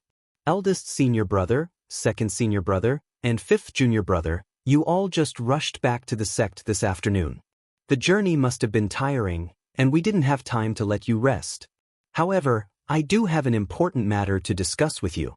Don't blame old 4 and old 6. This time, I gave a strict order to keep their mouths shut. This matter is of great importance. I have to be careful." Hu Laoda slowly put down the teacup and said, "Sect leader Shidi has always been steady in doing things. We all admire him very much. There's nothing to blame him for. However, the matter you speak of is of great importance. I want to listen carefully. Recently, the Jianghu has been peaceful. Several large sects have been concealing their strength and biding their time. The demonic sect has also ceased all activities. It's as if they've all returned home to farm. This is an opportunity for our Misty School to increase our power. Could it be that Shidi has a good idea?" Li Laowu disagreed and coldly said, "In the Jianghu, strength speaks. Without good martial arts, any strategy is useless. I think it's better not to use any schemes and tricks. It's better to practice more swordsmanship." Hu Laoda knew that this second junior brother was cold on the outside but warm on the inside. He didn't consider other people's thoughts when he spoke. His words were not directed at him, and what he said made sense. He naturally ignored it. Lu Laowu echoed and raised his axe, saying, "Third brother, which bastard is looking for trouble? I'll go chop him up." Shangguan Laowu and Su Laowu smiled and looked at them, but didn't speak. Openg didn't know whether to laugh or cry. He waved his hand at Lu Laowu and said, "Lao, sit down. Don't be impatient. It's not as bad as you say." Then he said to Hu Laoda and Li Laowu, "Eldest senior brother, second senior brother, this time it's not a matter of fighting over territory with any sect. There's no need to use any schemes." He deliberately paused and said, "This time I called all of you here because there's a good thing." The three of them couldn't help but be confused. They all frowned. Lu Laowu said, "Third brother, what good thing has fallen on our heads?" Li Laowu said, "Could it be that a pie has fallen from the sky?" Hu Laoda didn't say anything. He thought for a moment and said, "Laowu, could it be the old beggar you mentioned last time?" Openg smiled and nodded. Lu Laowu laughed. "His grandmother, that old beggar really didn't lie? I threw this matter to the back of my mind. It's already been a year. Who still remembers?" Li Laowu said with a straight face, "When did you go out? You seem to have been in the sect this year. How come I didn't know you went out?" Openg said, "I didn't go myself." Lu Laowu interrupted at this time. He pointed at Shangguan Laowu and Su Laowu and said, "I was wondering why these two people were whispering the moment they came in. So it was you guys who went. Why didn't you say anything in advance?" Su Laowu quickly said, "Fifth brother, you're mistaken. We just found out a few days ago." The three of them became more and more confused. Openg quickly explained, "Laowu and Laowu really didn't go. I sent a Hai and Qing." When Lu Laowu heard this, he immediately jumped up. "You actually sent two disciples for such an important matter. Aren't you afraid that something will go wrong?" Hu Laoda glared at him and said, "Don't be so surprised, okay? Aren't the two of them safe? Otherwise, how can we sit here and discuss things peacefully?" Su Laowu thought for a moment and said, "That's true." Openg smiled and explained, "It's like this. In order to not let the spies of the other sects notice our movements and give them a chance to loot a burning house, I, the Tan family's master, and the Wanjian Peak sword master didn't go. We only sent the second-generation disciples of our sect to the place we chose in advance. Yenming Jusher, who few people in Jianghu paid attention to, took them there." Li Laowu said, "This Yenming Jusher's martial arts are average. He's smart, but he's shrewd. A Hai will be at a disadvantage if he goes with Qin." Hu Laoda said, "Since Laowu and the others let him take them, they naturally have a way to guard against him." Openg rubbed his nose and said, "Eldest senior brother is right. Before he left, all three of us sent people close to him to his Yenming mountain villa. He also sent people to escort his wife and children to our sections. When the matter is completed, we can then escort his wife and children back and exchange our people at the same time." Hu Laoda asked, "Who did you send?" Openg said, "Naturally it was Yen." Hu Laoda nodded. Openg continued, "She just returned a few days ago and is resting in the villa." Hu Laoda also said, "She's the only one who's suitable for this kind of thing. It's been hard on her." Li Laowu said, "She's your sister. Naturally, she should share her brother's worries. However, that Yenming Jusher actually didn't play any tricks? That's strange." Openg's eyes curved into crescents as he said, "How could he not? He proposed to use rock paper scissors instead of a martial arts competition to divide the treasures. In the end, he was completely defeated by our Qin." Lu Laowu also laughed. "That's right. This girl never loses when it comes to guessing. She even used this to get me drunk. This Yenming Jusher really shot himself in the foot." Openg said again, "The most ridiculous thing was that he even faked an imperial edict, saying that the extra treasures were up to fate. Whoever got it would get it. In the end, there weren't many treasures. He only took a few extra portions of herbs. Man proposes, God disposes." "Herbs?" Lu Laowu was the first to interrupt again. "You didn't get any divine weapons." Su Laowu said seriously, Of course I did. It's a pango axe. Lu Laowu immediately jumped up and rushed in front of Peng, saying, "Really? Third brother, this pango axe is the weapon of my dreams. This time, you have to give it to me. I'll use it to split this Jianghu in half." Before Peng could say anything, Hu Laoda scolded him, "Lao, go back and sit down. This is a discussion hall. Don't forget the rules." Lu Laowu was quite afraid of Hu Laoda. He slunk back to his seat and said innocently, "Boss, this is my dream. You can't destroy it. I'm definitely going to have this axe." Li Laowu opened his mouth. "You really believe in something like the pango axe? How about I exchange it with the Xian Yuan sword?" Lu Laowu muttered, "You don't have the Xian Yuan sword." Li Laowu continued, "You don't have the pango axe either." At this time, Hu Laoda opened his mouth. "Don't listen to Lu Laowu's nonsense. The pango axe is just a legend. How can it possibly exist?" At this time, Peng said mysteriously, "Although Laowu's words are a joke, senior brother, you really made a mistake this time. There really is a legendary item inside." This time, Hu Laoda was also moved, saying, "What item? Isn't it a herb?" Peng was very satisfied that boss who was so surprised, saying, "The herb is just a bonus. The real treasure is something else." Lu Laowu was not happy. If it's not the pango axe, what legendary item is there? Could it be the Xian Yuan sword? The Cultivation God's Heaven's recommendation seal? The elixir of immortality? Shangguan Laowu spoke. "Laowu is really amazing. He actually guessed it correctly. I can't even dream of it." The remaining 3 people were really stunned. Hu Laoda looked at Li Laowu and gave him a look. Li Laowu stood up and used his qinggong. He floated out of the meeting hall like a wisp of smoke and flew up to the roof. He quickly circled around the meeting hall. Finally, he stood on the roof of the meeting hall and listened carefully for a while. Only then did he fly down and quickly walk back to his seat. He said to Hu Laoda, "I didn't find any random people around." Hu Laoda nodded and then looked at Peng. Lu Laowu was still in a daze, as if he didn't understand what the two were doing. Hu Laoda said to Peng, "Laowu, tell us in detail about the treasure inside."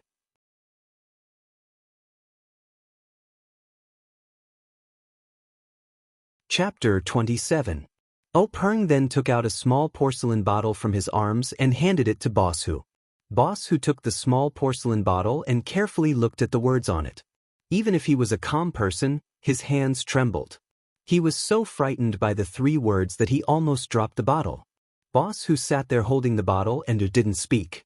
Seeing Boss Hu like this, Li Laower and Lu Laowu curiously walked forward and looked at the bottle on both sides. "Life-prolonging pill?" Both of them exclaimed. What was different was the second sentence. Li Laower said, "There is such a thing?" Lu Laowu said, "What is this?" Boss Hu and Li Laower's faces were gloomy and uncertain. Their frowns became deeper and deeper. Lu Laowu looked at the expressions of the 2 puzzled. He even turned to look at Peng, Shangguan Laosi, and Su Laolu. The 3 of them also had a serious look on their faces. After a cup of tea's time, Boss Hu let out a long breath and seemed to have made up his mind. He calmed down and straightened his back again. He returned the small porcelain bottle to Peng. He said, "Lao Sen, what are you going to do with it?" Peng could hear the change in the way he addressed him. This, Lao San, was actually a real way of addressing him as a brother, not a pompous form of address like sect leader's junior martial brother. Instead, he was talking to Peng as an older brother. Peng also hurriedly said respectfully, "Big brother, didn't I call all the brothers over so that we can discuss it together?" Boss Hu shook his head and said, "Laosen, this kind of thing, you shouldn't show it to the brothers. You should keep it yourself." Peng said with a wry smile, "Big brother, it's not that I didn't think about it. However, this thing was obtained from the secret plane. It's a box with 4 copies. I don't know if other people's boxes have this thing. Moreover, when I opened it here, I was careless. Laosen, Lu Laosen, Ahai, and Ching were all there. I can't keep it a secret." Boss Hu said, "Well, since that's the case, you should keep it first. This kind of thing is not something that people like us can bear. You must not take it privately." When the storm arises in the future, take it out again. Hopefully, you can get rid of this burden. The rest of the people were thinking about it. Only old Fifth Lu was depressed. He pulled old Sixth Su and asked, "Sixth brother, what is this longevity pill?" Su Lao Lu said unhappily, "Fifth brother, didn't you just say that there is a legendary elixir of immortality? This is it. It can extend a person's life by 10 years. Old Fifth Lu cried out, "There's actually such a thing? Then why aren't you bringing it over? One for each of us. How long will it take?" Li Lauer said sarcastically, 10 more years? Once you take it and people find out, they will immediately come knocking on your door. You won't even be able to live another day. Old Fifth Lu struggled and said, "I'll run after eating. Let's see where they can find me." Li Lauer sneered, "Everyone in the Jianghu is looking for you. Where are you going? What about Misty School? What about your family?" When old Fifth Lu heard this, he did not know how to answer. He blinked his eyes, smacked his lips, raised his eyebrows, and said almost shamelessly, "Don't I still have you guys in front of me? What am I afraid of?" Li Lauer also curled his lips and ignored him. Hu Laoda glared at old Fifth Lu and said, "Old Fifth, you're not young anymore. Can't you use your brain when you're in trouble? Who knows if this thing is real or fake? Even if it's real, who will the 6 of us give it to? Didn't your second brother just say that even if we take it, we will be hunted down by the entire Jianghu? Who can stand it? Why don't we just put it aside and wait for things to change? If someone we can't afford to offend comes knocking, we'll tell the Jianghu and give them this hot potato. If there's no movement, then it won't be too late for us brothers to make plans." Old Fifth Lu picked up the wine pot and took a big gulp. He said, "I only have my mouth. I don't know anything else. Just give me a bite when the time comes." Peng turned his head and asked the other brothers, "Brothers, what do you think of Big Brother's idea?" Shangguan Laosi stroked his beard and said, "Big Brother's idea is very much to my liking. I've been thinking about this for the past few days. Instead of hoping for an unreliable life of 10 years, it's better to live the life we have now. Don't ruin the great foundation of our Misty School. Also, if there's any trouble when the time comes, third brother, you must deal with it well. If you don't handle it well, it might backfire." Li Lauer nodded and did not say anything. Su Lao Lu said with a smile, "I'll listen to Big Brother and Fourth Brother." Old Fifth Lu ignored Peng's gaze and continued drinking. Peng's gaze also swept past him and directly ignored him. Peng saw that no one had any objections and said, "Then I'll take care of this thing. We'll see how the situation develops in the future." Old Fifth Lu saw that Peng ignored him and muttered in a low voice, "I'm ignoring you. You should ask for my opinion." Hu Boss looked at him muttering and asked, "Old Fifth, do you have something to say?" Old Fifth Lu quickly stood up and said, No, I just want to ask. Did you find these things in the secret plane that look edible but can't move your mouth?" Hu Boss kept a straight face and no longer paid attention to him. He turned his head and looked at Peng. This time, Peng was smiling like a flower. He took out 2 small porcelain bottles from his bosom and handed them to Hu Boss. Hu Boss took the porcelain bottles and carefully looked at them. Suddenly he was surprised again. Qi-generating pill? There really is such a treasure. It hasn't appeared in Jianghu for many years. Next to him, old Fifth Li couldn't sit still this time. He put away that deadpan face and came over. Only Shangguan Laosi, Su Lao Lu, and Lu Laowu didn't move. The first 2 already knew, but the last one heartlessly asked again, "Qi-generating pill? What's this thing?" Coincidentally, Hu Boss' words also came out at this time, "Bone-strengthening pill? What's this thing?" Peng arched his eyebrows and said with a grin, "This Qi-generating pill, everyone knows that it's a legendary panacea for increasing one's power. Those who take it can increase their power by 20 years. However, this is only for those who cultivate internal martial arts. In other words, all the brothers here, except for old Fifth and old Sixth, so long as they take this Qi-generating pill, their internal strength will double, saving 20 years of bitter cultivation. However, according to my investigation of the gang's ancient records, it seems that there are some flaws, but it's not clearly stated." Listening to this, Su Laoyo's face became somewhat unnatural. He originally thought that he could get a share of the soup, but after listening to Oh Peng, this qi-generating pill instead had no fate with him. He still asked, "Third brother, is it true that we can't take external martial arts?" Lu Laowu was also depressed. His grandmother, "Why is my life so bad?" Oh Peng was still smiling as he said, "I've carefully looked into it. Sixth brother, external martial arts really aren't effective." Su Laolu slumped in his chair, speechless. Shengguan Laosi followed up, "Third brother, how many qi-generating pills are there in this bottle? We have 4 people. It might not be enough. What should we do?" Oh Peng forced a smile and said, "I also didn't dare to open it. I only dared to open it when all the brothers were here." Hu Laoda's eyes flickered, and he also nodded without saying anything. Oh Peng looked at the somewhat dispirited Lu Laowu and Su Laolu, and then said, "This bone-strengthening pill isn't recorded in our Misty School's ancient records. I informed the disciples under the gang to have the spies placed in each sect pay more attention. As a matter of fact, yesterday, news came from the Dalan Temple, saying that there is a little record in the ancient records of the Dalan Temple." Oh Peng drank a mouthful of green tea.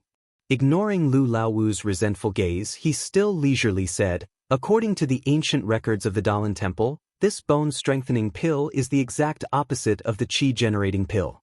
It's specially prepared for those who cultivate external martial arts.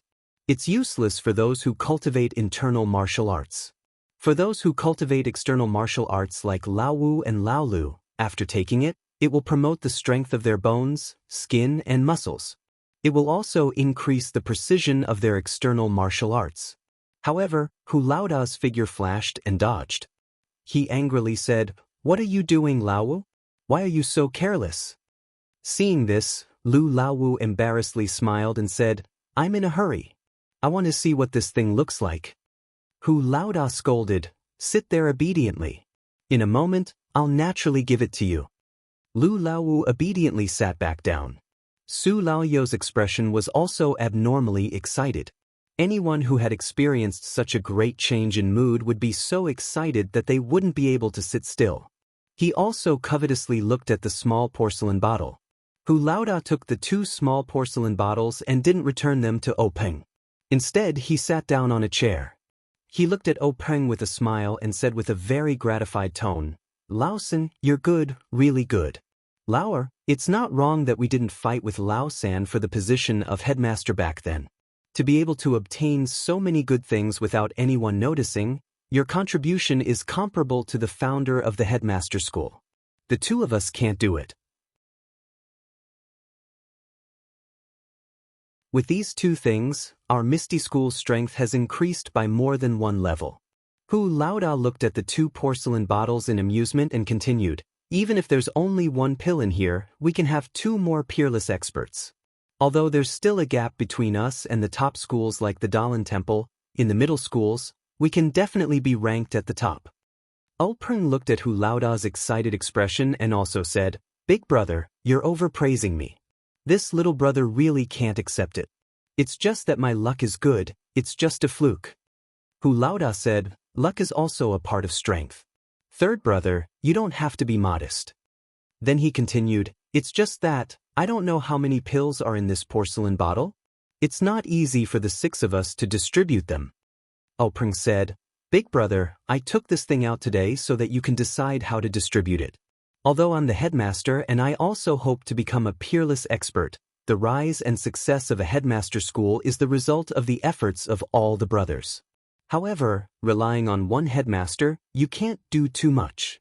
Therefore, I hope that no matter how many pills are in the porcelain bottle, we brothers can't harm each other because of this."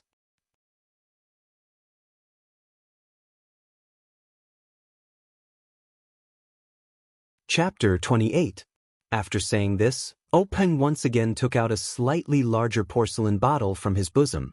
This time, Shengguan Laosi and Su Laolu were also stunned. They remembered that at that time, there were only 3 small porcelain bottles in the brocade box. What was this? Lu Laowu even laughed. "Third brother, what are you doing? Don't tell me you're doing a magic trick, taking them out one by one?" This time, Peng didn't hand over the porcelain bottle to Hu Laoda. Instead, he placed it on the square table next to him. Looking at everyone's astonished eyes, he said, "Last time, the things that were taken out from the secret plane, in addition to the qi-generating pill, bone-strengthening pill, and life-prolonging pill, were a batch of very old medicinal herbs. This thing is called qi-generating pill. It is a type of pill that is similar to the qi-generating pill recorded in our Misty School's ancient records. It was created after the qi-generating pill's pill formula was lost. This batch of medicinal herbs was given to Hall Master of the pharmacist Hall. He concocted it according to the qi-generating pill's pill formula. According to the ancient records, this pill's function is limited. As for how much it can improve one's skill, it still depends on the person's aptitude and other factors. This bottle is the first batch to be refined. There are a total of 9 pills. It was only refined this afternoon. The medicinal herbs from last time should still be able to refine a few batches." Hu Laoda was very happy to hear this. He clapped and said with a smile, "Good, with this pill, even if some of US brothers didn't take the qi-generating pill, we can still take this qi-generating pill. It's not too regrettable. Moreover, this pill is great in quantity, enough for the second generation of young disciples to use. We can also create a few experts." Peng then said apologetically, "However, we don't have a substitute for the bone-strengthening pill, so we can't give it to disciples who practice external martial arts. It's very regrettable. If there was only one bone-strengthening pill, there would be no way for either of the two shitty brothers." Hu Laoda interrupted Peng's words and said, "Is there anything in this world that is perfect? To have such an opportunity is enough. Whether or not it can increase one's skill depends on fate. Moreover, the skill obtained from external forces is not as good as one's own hard work. Shitty brothers shouldn't be possessed because of this, right?" The rest of the people felt a chill in their hearts, and their minds immediately calmed down. Their minds that had been muddled by the miraculous pill also calmed down. Everyone thought in their hearts, "What eldest senior brother said makes sense. The path of martial arts is based on real cultivation. If one blindly pursues the growth of one's power without matching it with the cultivation of one's mental state, it is extremely easy to go mad. This is not uncommon in Jianghu. Although increasing one's power is important, one's life is also important." Peng said, "Eldest senior brother's words are too serious. Today's event is a good thing. We all understand each other's temperament and breadth of mind. We definitely won't turn this good thing into a bad thing." Shangguan fourth brother also expressed his stance. "Big brother, today's happy occasion is the first time in our lives that we have encountered such a joyous occasion. Although we were momentarily muddle-headed, we will not harm the harmony between us brothers, nor will we disregard the interests of our sect. Please rest assured. If there is only one pill of this qi-generating pill, I suggest that third junior brother take it. First, his ethereal divine art has already reached great success. If he has the help of this pill, he will certainly be able to complete it. Second, he is our sect's sect leader. The level of his martial arts will directly determine the prosperity of our sect. Third, this pill was originally obtained by third junior brother. If he refuses to accept it, how can we have the face to take it?" Everyone agreed, and Hu Laoda handed the small porcelain bottle back to Peng. Peng was also not pretentious. He did not push it back and forth and reached out to receive it. Peng held the small porcelain bottle in one hand and once again looked around at everyone. His other hand pinched the bottle's head, and with a kacha sound, the bottle's mouth opened, and a sweet fragrance diffused out. Peng poured the contents of the small porcelain bottle into a jade box that he had already prepared. Unexpectedly, there were 3 pills. Peng was very happy and found 3 jade boxes to store them. He placed them on the table and pushed them in front of Hu Laoda. He said, "I originally thought there was only 1 pill, but now there are 2 more. Eldest senior brother, please distribute them." Hu Laoda smiled bitterly. Looking at the 3 jade boxes in front of him, he shook his head and said, "Lao San, you gave me a difficult problem. 1 pill is enough, but how do we divide these 3? Forget it, let's do as we said just now." Lao Sen, you take one. O Peng took one of the jade boxes and put it in his bosom. Hu Laoda looked at Li Lao Er and Shangguan Lao Si and said, Lao Er, Lao Si, you guys also take one each. Li Lao Er did not get up and said, Big brother, what about you? You don't want it? Hu Laoda laughed and said, An old man is bound to make mistakes. I have been your big brother for so many years, and should also set a good example for you. I am old, so I don't want it. I have watched you all grow up. What you do is what I do. Shengguan Lao Si also said, Big brother, how about this, I will give you mine. Isn't it just 20 years of cultivation? I have time to practice. Li Lao Er also said, That's right, big brother. You are already old, and you may not be able to reach great heights by relying on your own cultivation. Lao Si and I have plenty of time. I think you should take one of these pills first.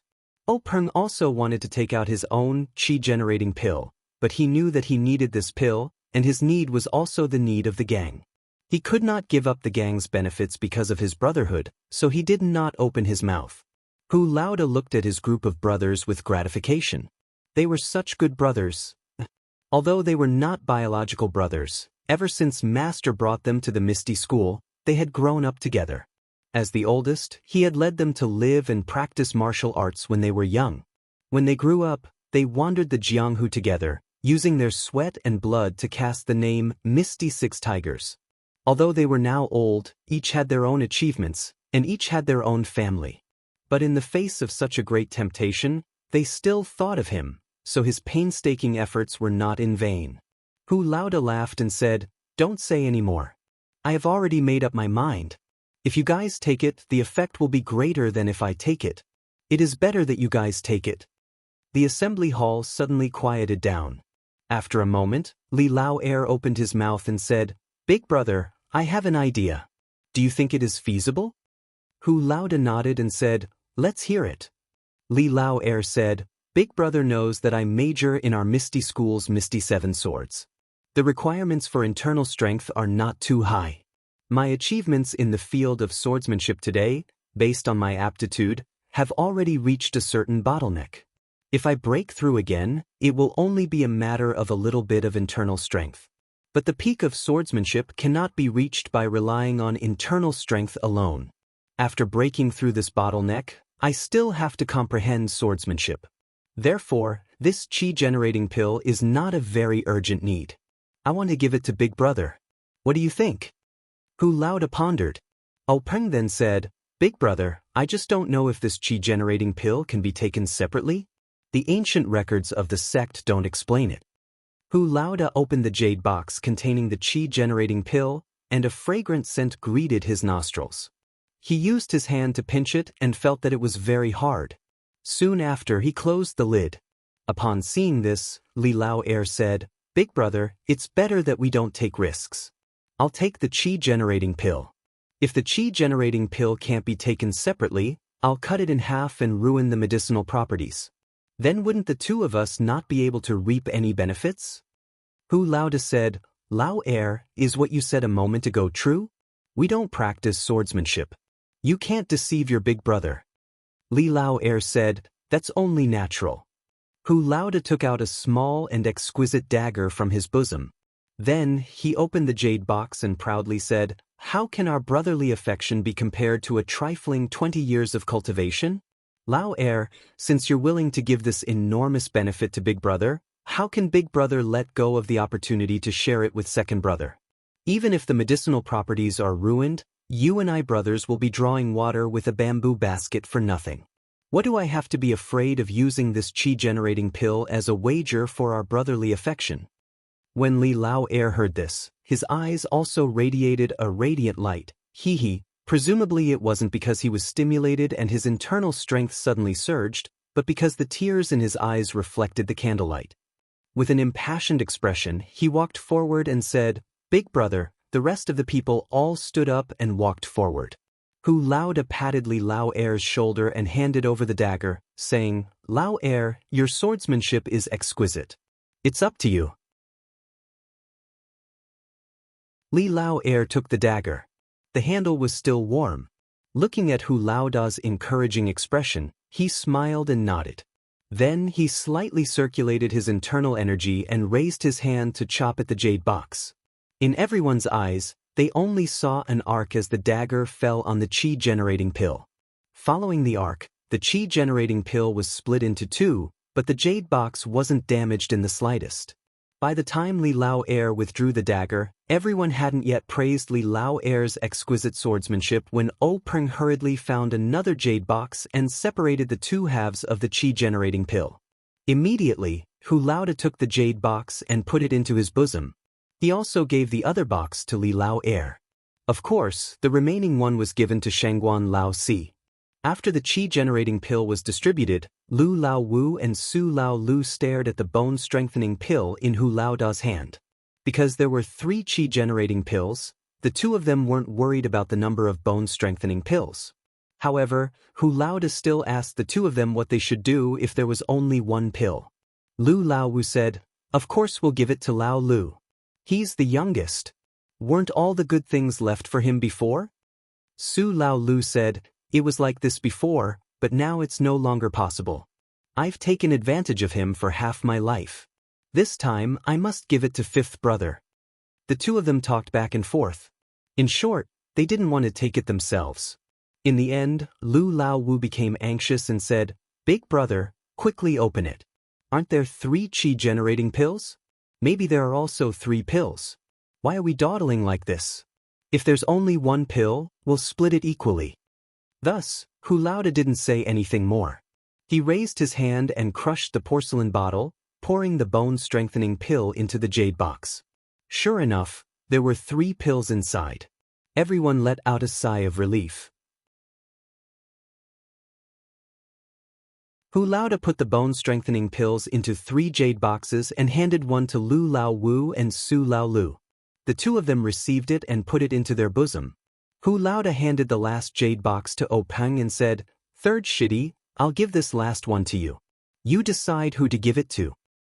Peng nodded and took the jade box. However, he didn't put it into his bosom. Instead, he placed it on the table.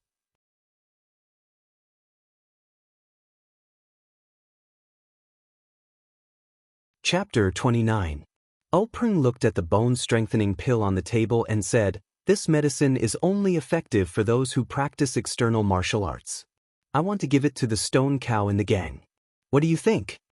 After Peng finished speaking, his eyes looked at old 5th Lu and old 6th Su because only their disciples practiced external martial arts. Old 5th Lu said straightforwardly, "Okay, I have no objection. That stone cow kid's strength is not ordinary. He's stronger than me. If he takes it, it will definitely add a super general to our Misty sect." Old 6th Su thought for a moment and said, "I also have no objection. My disciple's aptitude is limited. It's better to help Stone Cow. However, Stone Cow's head is too straight. You have to control him well." Peng nodded and said, "I have confidence in this." Old Hu looked at the porcelain bottle containing the chi-boosting pills and said, "Third martial brother, please deal with these chi-boosting pills at your discretion. If my disciples have good aptitude and can be trained, then use it. If they can't, then don't give it to them." Peng smiled and said, "For example, martial brothers, this time the medicinal herbs collected from the secret plane are limited. I will distribute it according to each disciple's situation. I heard a Hai and Qing say that there are still many medicinal herbs in the secret plane. Moreover, we have control of the secret plane. In the future, there will be an endless supply of these medicinal herbs. And there will also be a lot of chi-boosting pills." Old Hu also smiled and said, "That's good. We can't spoil the harmony in the gang for the distribution of these pills. Moreover, a Hai and Qing who went to the secret plane must be heavily rewarded." Peng said, I have the same idea as senior martial brother. After a while, I will give each of them a chi-boosting pill." Old Hu said, "This is not urgent. The chi-boosting pill and bone-strengthening pill have already been obtained. I'm afraid that the medicinal properties will be lost. I think we should first take this pill." Peng said, "What Big Brother said is true. The ancient records in the sect say that the absorption of this pill will take a day and a night. I think we should enter the secret room and absorb the pill. How about it?" Big Boss who said, "All right, you explain the sex affairs and call Shernyo over. We'll cultivate in isolation together." Peng called his first disciple, Zhang Chengyue, over and gave him some instructions. Zhang Chengyue accepted the order and left. Not long after, the sleepy-eyed stone cow entered the conference hall, as if he didn't realize that he had been given a free lunch. Behind the meeting hall, there was a well-hidden small door. Behind the small door was a long tunnel. There were countless torches on the walls of the tunnel. At a glance, it felt like there was no end to the tunnel. Peng led the group through the small door and walked along the tunnel. After walking for about the time it took to brew a cup of tea, they finally reached the end. At the end of the tunnel was a huge hall with chairs and tables. There were also several different small doors leading to the depths of the tunnel. When he raised his head to take a look, it was extremely spacious above him. It was 4 to 5 feet high, and he could see the veined patterns on the rocks. This place was actually the belly of the mountain. Peng handed the jade box containing the bone-strengthening pill to Shernyo. He pointed to one of the small doors and said, "Go in, find a small room, and take the pill inside. Then, according to your usual cultivation method, practice 9 times 981 times." Shernyo took the jade box and didn't say anything. He turned his head and left. The others walked towards another small door and each found a small room to cultivate in seclusion. Peng found a private room and sat down cross-legged. He first operated the ethereal divine art and adjusted his state of mind. Then, he took out the jade box from his bosom and took out the chi-generating pill. It was a fragrant smell. The jet-black pill was hard to the touch. It was completely different from the chi-boosting pill refined by the pharmacy. Peng calmed his mood and put the chi-generating pill into his mouth. He only felt the pill turn into a liquid on his tongue. It flowed down his throat and into his body. Then, it immediately turned into a warm current that rushed into his dantian. At this time, Peng didn't dare to think too much. He withdrew his mind and operated the ethereal divine art, with all his strength to refine this warm current. The private room immediately became silent. After an unknown amount of time, Peng stopped and carefully examined his body. He couldn't help but be pleasantly surprised. This chi-generating pill really lived up to its reputation. His power was more than twice as profound. The chi in his body flowed along his meridians. It felt as if there were no obstructions and didn't leave behind any hidden dangers. Peng carefully calculated in his mind. He really did cultivate 81 times, no more and no less. He secretly said in his heart, "This is a divine pill." Peng sat quietly for a moment. Then he got up and pushed open the door. He went to the hall. At this time, Hu Laoda, Li Lao Er, and Shangguan Lao Si were already waiting in the hall.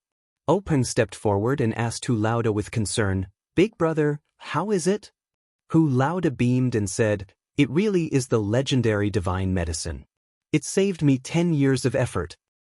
Peng heard this and hurriedly congratulated him. Then, Peng asked Li Lao Er.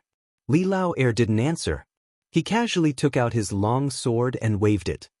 Peng saw the long sword spit out an inch-long sword light. Peng was overjoyed and congratulated him again.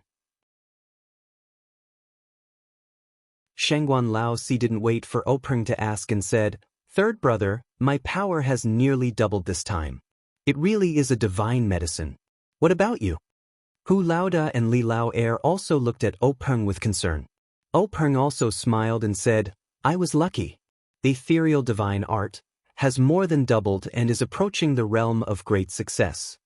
Shangguan Lao Si repeatedly said in admiration. After a long time, Lu Lao Wu, Su Lao Lu, and the stone cow still didn't move. Shangguan Lao Si couldn't help but be somewhat worried. Peng said, "You probably don't need to worry. External cultivation is different from internal cultivation. You only need to revolve your internal strength. Presumably, external cultivation has to change your bones and muscles. Let's wait for a moment." Everyone waited in the hall for the time it took to eat 2 meals. Suddenly, they heard a burst of laughter from the stone house next door. Lu Lao Wu pushed open the door and came out. His thick and heavy body seemed to have slimmed down a bit. The two axes in his hands seemed to be very light. He walked in front of everyone. His steps were light and not as clumsy as before. There was no need to ask to know that his martial arts had improved by leaps and bounds. Immediately, the door of another stone house opened. Su Laolu also came out. His body shape didn't change much. When he came closer, everyone saw that his temples were slightly protruding. His two big hands had also become white, like jade. It seemed that his external strength had a tendency to spread from the outside to the inside. When the 6 ethereal tigers brothers met, their martial arts had greatly improved. Naturally, they congratulated each other and congratulated each other. Only the stone cow in the last stone house still hadn't come out. Everyone couldn't help but feel strange. O Peng walked lightly to the front of the stone house where the stone cow was in seclusion. He listened carefully. He heard the sound of the wind in the house, accompanied by the sound of the stone cow's breathing. He was still practicing. O Peng looked back at Lu Lao Wu and thought, Lao Wu and Lao Lu have both come out. Could it be that this stone cow's martial arts are deeper than theirs? Why hasn't he come out yet? After a long while, O Peng listened again. The situation was still the same. O Peng was puzzled. Could it be that our Misty School was going to produce a peerless master? After the time it took to eat a meal, O Peng couldn't bear it anymore. He gently pushed open the door and looked inside. He saw a huge figure practicing the mighty King Kong hands. The moves were powerful and the wind was fierce. The wind from the palms struck in front of O Peng's eyes. O Peng heard the stone cow dance for a long time before he shouted, 78. Then, he started from the first move of the mighty King Kong hands again. At this time, the stone cow's eyes happened to see O Peng. He didn't stop punching and shouting, Leader, wait a moment. I've just practiced 78 times. I'm not far from 81. His voice was clear and his breathing was steady. It didn't affect his punches and kicks. His martial arts were exquisite. Without 30 to 50 years of hard work, it wouldn't be like this. O Peng couldn't help but be shocked. Was this how to take the bone-strengthening pill?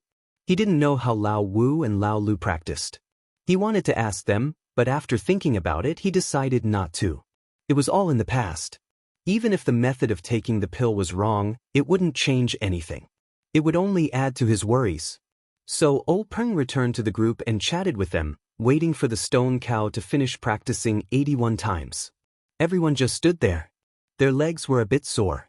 Fortunately, they had just had a fortuitous encounter, so they didn't care. Just as they were complaining in their hearts, the stone door finally opened. They saw the stone cow walk out. His body was 3 times larger than before. His skin was faintly glowing. His aura was also soaring. He walked in front of everyone, giving them the feeling that he was a giant spiritual god. When the stone cow saw O Peng, he shouted, Leader, what did you give me? Why is it so fragrant? It's better than eating 10 bowls of rice. Normally, after practicing the mighty King Kong hands 3 times, I would be sweating profusely and gasping for breath. After eating this little pill, I practiced 81 times and didn't feel tired. I still feel strong, so it's okay to practice a bit more. Everyone secretly laughed. O Peng asked, Stone cow, how do you feel compared to before? The stone cow scratched his head and said, I don't know. I feel stronger now. Before I could kill a cow, now I can kill a bear.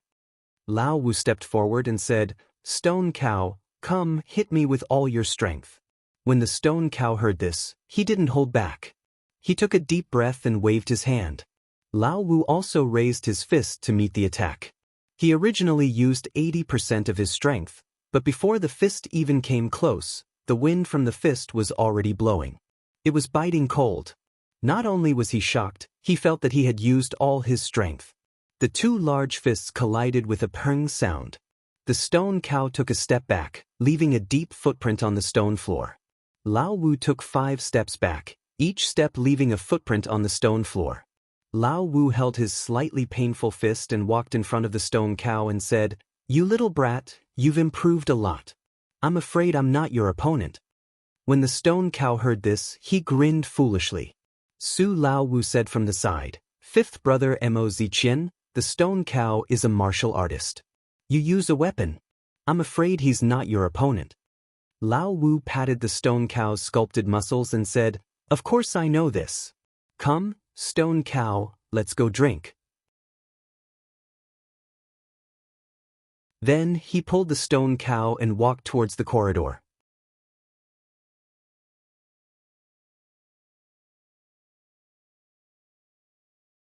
Chapter 30. Peng looked at the backs of the two people and could not help but shake his head, saying, These two living treasures are really hard to deal with. Old Hu laughed and said, Let them be. After saying that, everyone followed the two out of the hall. When they stepped into the meeting hall again, it was still the time when the lamps were lit. Peng and the others were surprised. The records in the ancient books were indeed correct, 1 day and 1 night. However, this time was different from the past. In just 1 day's effort, the difference in their martial arts was like heaven and earth. The word, opportunity, was unfathomable. When everyone was seated, Zhang Qingyue went forward to salute and briefly reported the situation in the sect during this period to Peng. Peng listened and nodded with satisfaction. Then, Zhang Qingyue stood at the side. Peng did not ask much. He just told everyone that in the next 10 days, he would be in seclusion to practice martial arts. The affairs of the sect would be temporarily handed over to Zhang Qingyue to handle. Then, he let everyone disperse. When everyone else in the sect had left, the 5 Misty Tigers began to discuss matters again. Peng said to his senior and junior brothers, Brothers, we have finished taking the elixirs in this secret site. After we go back today, it is best to go into seclusion and rest for 10 days. After 10 days, we will discuss the development plan of the Misty Tigers together. What do you think? Everyone had no objections. They got up and left the meeting hall. They went home and did not mention it. At night, the Misty School was no different from usual. However, after dinner, a maidservant walked out of one of the inner residences. She walked out of the Misty Heights unhurriedly and went to a grocery store outside the manor. She bought some rouge and face powder and then came back. After a meal, the owner of the grocery store set off from the back door of the store. He drove a horse carriage to Pingyang City to stock up. Not long after, he arrived at a large grocery store in Pingyang City. After he bought some groceries, he hurried back to the Misty Heights. After a while, the accountant of the grocery store in Pingyang City finished settling the accounts and went home. When he passed by a dark alley, he felt the urge to go to the toilet and went in. However, after he went in, he did not urinate. Instead, he hurried to a dark corner. There was a small door there. He knocked on it rhythmically and the door opened with a creak. The person inside looked out to see who it was and let him into the courtyard. Not long after, the accountant came out from the courtyard and went to the alley to relieve himself. He walked out lazily and then went home. Just as he walked out of the alley, 2 carrier pigeons flew out from a small house in the courtyard. They flew out of Pingyang City one after another. Although Pingyang City was noisy at night, it was the same as the Misty Heights at night. It was as if nothing had changed because of the carrier pigeons. Everything was so normal. However, who knew what unusual things were hidden in this seemingly peaceful night? Dawn came quickly. The sunlight pierced through the night like a sharp sword. Everyone started to get up and start their busy day. Zhang Xiaohua also opened his eyes. Similarly, there was a flash in his eyes and no one noticed it. The first sound Zhang Xiaohua heard when he woke up was his grandmother's cough. Zhang Xiaohua did not need to think to know that this was already the 8th day in a row. Moreover, Zhang Xiaohua could faintly feel that his grandmother's cough was not a simple one. He could feel the viscous liquid in his grandmother's throat and body. It was the kind of liquid that blocked her breath and life. His grandmother's life seemed to be gradually dissolving and passing away in this viscous liquid. Zhang Xiaohua could even feel his grandmother's thinness. This thinness was not the thinness of her body, but the thinness of her spirit. Zhang Xiaohua was very scared. He did not dare to tell his mother that other than his grandmother's cough, there was nothing wrong with her body. She ate a lot of food every day. The village vet, Old Chin, also said that it was just the cold weather and her body was cold. His grandmother was old and could not adapt to it. She would be fine when spring came. However, Zhang Xiaohua did not dare to believe it. His grandmother coughed violently again. Her back was bent and she was in great pain. Zhang Xiaohua hurriedly got up and massaged his grandmother's back. He then poured some water from the teapot on the table, tested the temperature of the water, and brought it to his grandmother's mouth. His grandmother drank the water and then heaved a sigh of relief. She said kindly, "Xiaohua, why are you awake so early? Why don't you sleep a little longer? Did I wake you up?" Zhang Xiaohua said, "No, Grandma. I don't know what's going on. Recently, I've been waking up at dawn and can't sleep anymore." His grandmother said, "Ai, Xiaohua has grown up and is sensible. I don't want to wake you up. Last night, I endured it for a long time. At dawn, I really couldn't stand it anymore and started coughing. Tomorrow, I will go to the courtyard. I won't wake you up." Zhang Xiaohua said, "Grandma, it's true. I'm not lying. I've been sleeping very well at night recently. I didn't hear you cough at all. When I woke up in the morning, I really couldn't sleep. You must not go to the courtyard. It's too cold outside." His grandmother smiled and did not say anything. Zhang Xiaohua got up and went out of the room. The sky outside was filled with the rising sun. It did not look dazzling and was as cute as a duck's egg yolk. Zhang Xiaohua mischievously opened his mouth and took a bite of the rising sun. Unexpectedly, he really felt something warm flowing down his throat and into his body. Zhang Xiaohua could not help but be shocked. He was extremely suspicious of his own feelings. He shook his head and went to wash his face. The courtyard was as usual. His mother and Lu Qian had woken up early. His mother was busy feeding the poultry at home while Lu Qian was busy preparing breakfast for the family. Zhang Xiaohua looked at these happily. It seemed that Lu Qian was not Sister Lu, but sister-in-law. He had already made a small decision in his heart. He might not be able to tell his mother about his doubts, but he could tell his future sister-in-law. She had read so many books and knew so many things. Perhaps she could solve his doubts. The farmer's breakfast was very simple and it was finished in a hurry. However, the difference was that after breakfast, Zhang Xiaohua would go to the well on the slope to fetch water back. Since the last time they drank tea and had insomnia, everyone seemed to be infatuated with this thing. They drank it every day. Moreover, they felt that the well water was sweeter than the river water they usually ate. Therefore, they also used the well water for their meals. However, Zhang Kai planned to let Zhang Xiaohua fetch the water twice a day in the morning and in the evening. He also told his son not to tell anyone else in the village. Zhang Xiaohua finished breakfast and went to fetch water. Before going out, he said to Lu Qian, "Sister Lu, do you want to go to the mountains with me today?" Guo Sufei heard and said happily, "Yes, Lu Qian. You should go out for a walk. These few days have been tiring for you." The other people in the Zhang family also agreed. Lu Qian thought for a moment and put down the bowl and chopsticks that she was cleaning and said, "Then I'll have to trouble Auntie to clean up. I'll go out for a walk." Then Lu Qian followed behind Zhang Xiaohua and went to the river. Zhang Xiaohua walked to the river and did not go forward. Lu Qian caught up and asked him, "Xiaohua, do you have something to tell me?" Zhang Xiaohua forced a smile and said, "Sister Lu, you're so smart. You guessed that I have something to tell you." Lu Qian said, "You little brat, if you have something to say, sister will help you." Zhang Xiaohua was silent for a moment. He looked at the flowing river and said, "Sister Lu, do you think that people in this world can never die?" Lu Qian frowned and said, "I can't answer you. Some books say that there is no immortal in the world. The grave is the end of everyone. But some books say that ordinary people will die, and some people will not die." Zhang Xiaohua asked curiously, "Who are those people?"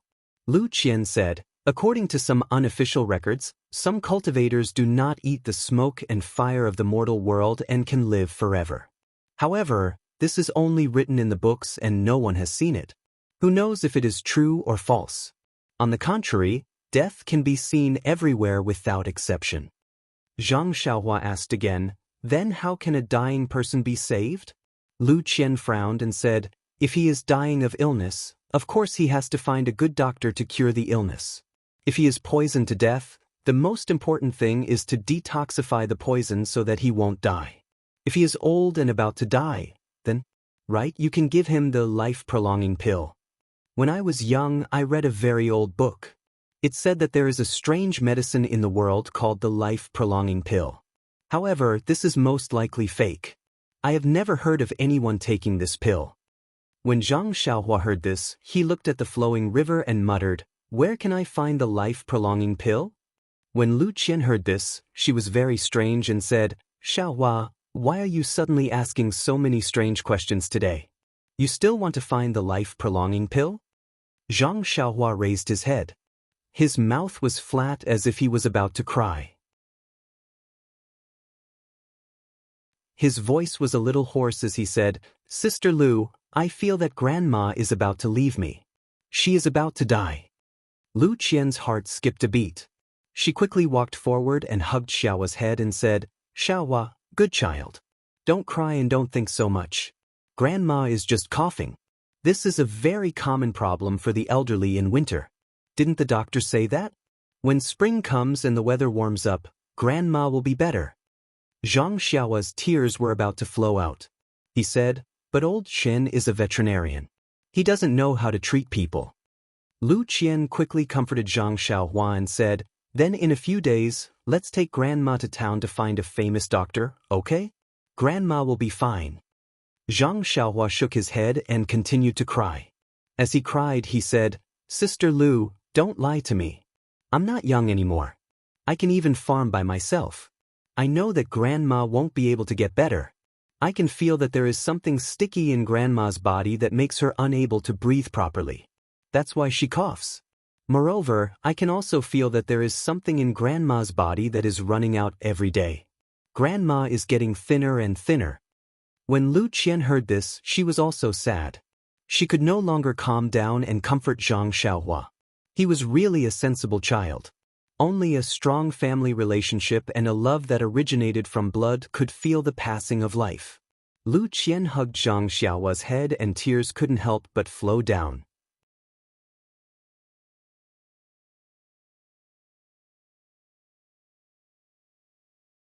Chapter 31.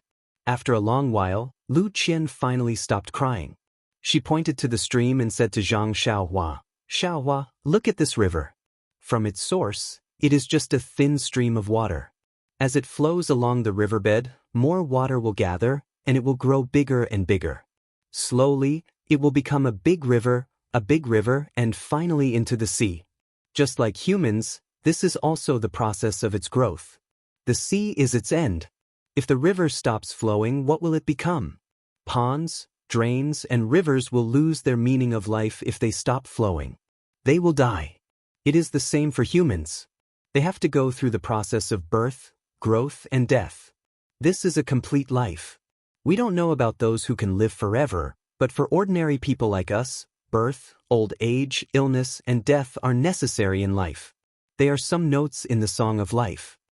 Zhang Xiaohua asked curiously, "Why can't we live forever?" Lu Qian said, "Because we don't know how to live forever." She then continued, "Take your grandmother for example. She's already in her 80s and has experienced so many ups and downs. She started from babbling and grew up on her own. Then she met your grandfather and formed a family. Then she had your mother and endured hardships to raise your mother into an adult. Then she saw your mother and your father get married and live together. She even saw her partner who had lived with her for her entire life pass away. Now, she's seen you grandchildren being born and growing up. Her life is already very complete and she doesn't have too many regrets. You should be happy for your grandmother's complete life. How many people can have a life of more than 80 years? Zhang Xiaohua looked up and asked, "Then what should I do?" Lu Qian patted Xiaohua's head and said, "What you need to do now is to tidy up your mood and accompany your grandmother well. Let your grandmother see her beloved grandchildren from time to time in her last days. Don't leave any unhappiness and leave in peace." The gloom in Zhang Xiaohua's heart had just dissipated at this time, and a trace of a smile appeared on her happy little face as she said, "Older sister Lu, you really know a lot. I also understand what you're saying. If I told Mother these words, she would definitely hit me and say that I don't think in the right direction." Lu Qian said, "Everyone has their own way of expressing their thoughts. Your mother used her own way to tell you. Don't think too much about it. I just used a different way to tell you. If you can understand my method, you can tell me anything in the future. Zhang Xiaohua said mischievously, that's for sure. In the future, I'll have to talk to elder sister. Lu Qian said, mischievous little brat, you better hurry up and fetch water. The sun is already high up in the sky. In a while, your mother will scold you again. Zhang Xiaohua stuck out her tongue and said, then let's go quickly. However, if I come out with elder sister, Nyangqin definitely won't blame me for coming back late. Although that was what she said, Zhang Xiaohua still hurriedly went to fetch water because her grandmother seemed to like to drink this mountain spring water. In the next few days, her grandmother's situation became worse and worse. She even coughed up blood. Just as Zhang Xiaohua said, her grandmother didn't have an ordinary illness. This time, Guosufei was really anxious. She didn't have time to complain about the veterinarian Old Chen, nor did she have time to take care of her injured family members. She quickly found a donkey cart and wanted to take her grandmother to town to see a doctor. Zhang Xiaohua wanted to go no matter what, but she was still left at home by her mother. The head of the Jiang family, Zhang Kai, also wanted to go. Although his leg injury wasn't completely healed, it was a good opportunity to let the doctor take a look. The donkey cart had limited space, so she could only let her most beloved grandson stay at home. The group of people on the donkey cart set off in the morning. Zhang Xiaohua helped Lu Qian take care of her two injured brothers and helped her with the housework. Unfortunately, his mind was still thinking about her grandmother, so he peeked outside from time to time.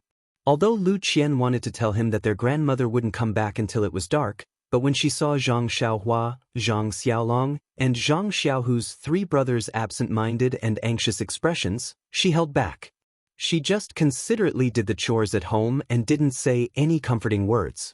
Time passed little by little, and the sky gradually darkened. Finally, Zhang Xiaohua saw the donkey cart that was late. Zhang Xiaohua immediately jumped down from the chair. He didn't call out to his two brothers and rushed out of the house. In a hurry, he tripped over a small stool by the door and almost fell. He didn't care about the small stool that was kicked aside and ran out of the door. When he ran out of the small gate, the donkey cart was near. He saw the driver jump down from the donkey cart and walk a few steps forward with the reins of the donkey. Then, he stopped in front of Zhang Xiaohua's courtyard. He pulled the reins and stopped the cart in front of the Zhang family's courtyard. There were three people in thick clothes sitting at the back of the cart. Their faces couldn't be seen clearly in the twilight. Before the donkey cart came to a stop, Zhang Xiaohua heard one of the people coughing heavily. He walked to the front of the donkey cart with heartache and called out obediently, "Grandma." Unfortunately, his grandmother was coughing with difficulty and couldn't respond to her grandson's greeting. Guosufei got down from the cart first and called Zhang Xiaohu, who had rushed over, to help Zhang Kai down first. Then, with Lu Qian and Zhang Xiaohua, he carefully helped his grandmother, who had just finished coughing, down. Zhang Kai paid the driver, and the donkey cart drove off, leaving the Zhang clan's group standing in the twilight. Lu Qian and Zhang Xiaohua helped their grandmother. She coughed all the way to her small house. Hearing her cough, Zhang Xiaohua's heart was broken. But halfway there, her grandmother said with difficulty, "Let's go to the central room first. I'll stay with you for a while." The two followed her words and helped her into the central room. Guosufei followed in absent-mindedly. Then, Zhang Xiaohu helped Zhang Kai, who was still limping and had a gloomy expression. The last one to enter the room was Zhang Xiaolong, whose arm was still hanging in front of his chest. The central room wasn't big. When everyone came in and sat there silently, the air in the room seemed to have frozen. At this time, her grandmother began to cough again. Lu Qian hurried over and poured a cup of warm water for her grandmother to drink. Only then did her cough gradually stop. Lu Qian wanted to say something to break the silence, but she didn't know what to say. Finally, her grandmother spoke. "The doctors in this town are really expensive. Su Fei, let's not go there next time. Every time we see an illness, it costs a qian of silver. How long will it take for our family to spend?" Guosufei forced a smile and said, "Mother, listen to what you're saying. If you're sick, you have to go see a doctor. Even if our family is poor, we can't delay this illness." Her grandmother said again, I know my illness very well. It's not something a doctor can cure. I already said that I won't go, but you still want to waste this money. Guosufei's eyes were a little red at this time and said, Mother, you don't have to worry about us. Doesn't Zhang Kai also need to see a doctor? You're just going in the same direction. Her grandmother sighed and didn't say anything else. After drinking a little more water, her cough seemed to be lighter. Only then did she let Xiaohua help her back to the room to rest.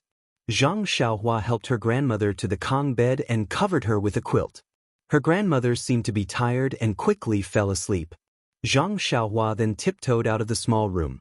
When she returned to the central room, her mother was sobbing in a low voice and constantly wiping her tears. Her father's face was gloomy as he smoked a pipe. Her eldest brother, second brother, and Lu Qian also didn't look very good. Zhang Xiaohua knew that her grandmother's situation wasn't good. It wasn't beyond her expectations, so she didn't have the heart to ask about the specific situation. She just silently found a small stool and sat in the shadow of the wall. After a long time, Guosufei recovered a little and stopped sobbing. It seemed that she only saw Xiaohua come back at this time. She softly asked, Xiaohua, is your grandmother asleep? Zhang Xiaohua nodded and said, Yes, mother. Grandmother is probably tired. She fell asleep not long after lying on the Kong bed. Guosufei turned her head and asked Zhang Kai, Child's father, what do you think we should do? Should we go to a bigger city to find a better doctor? Zhang Kai took a deep breath and exhaled. He narrowed his eyes and said, AI, you didn't hear the doctor say that mother's illness isn't a normal cough. It's because she's old and her body can't support it anymore. There's no way to cure it. Moreover, mother's body is like this. Can she go to a bigger city? The closest city to us is Pingyang City. I heard that it would take a day and a night for a horse to run non-stop. I'm afraid that mother won't be able to take it. Guosufei was a little sad again. Her voice was a little sobbing. Then are we just going to watch mother's body collapse bit by bit like this? Mother's cough is so bad every day? Zhang Kai smiled bitterly and said, There's nothing we can do about it. Didn't the doctor also say that he rarely sees people as old as mother? Moreover, mother's body is considered good for 80 years old. I think we should listen to the doctor and let mother recuperate well. She should rest well, eat well, and live a good life. Guosufei also didn't have any other choice. She knew that her mother had reached the end of her life, but she still had hope in her heart.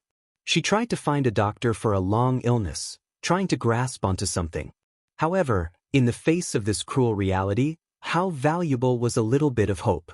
Guosufei stared weakly at the flickering flame on the oil lamp. She seemed to be deep in thought. Suddenly, she asked Zhang Kai, That's right, child's father. What did the doctors say that mother ate? Why don't I know about it? Hearing this, Zhang Kai also raised his head and looked at Guosufei in confusion. Everyone asked in unison, What did she eat? Zhang Kai knocked on the pipe and said, At that time in the medical hall, the doctor had just diagnosed that your grandmother was already at the end of her life. There was nothing to diagnose. Moreover, this cough was only a kind of illness on the surface. Her body was already in a mess. However, later on, your mother begged him bitterly. After a careful diagnosis, he found that although your grandmother's body was already at its worst, there was a kind of essence energy in her body. However, this essence energy was too little to sustain your grandmother's life. The doctor said that your grandmother must have eaten something good like ginseng recently. Everyone was stunned. Ginseng? How could the family have the money to buy that?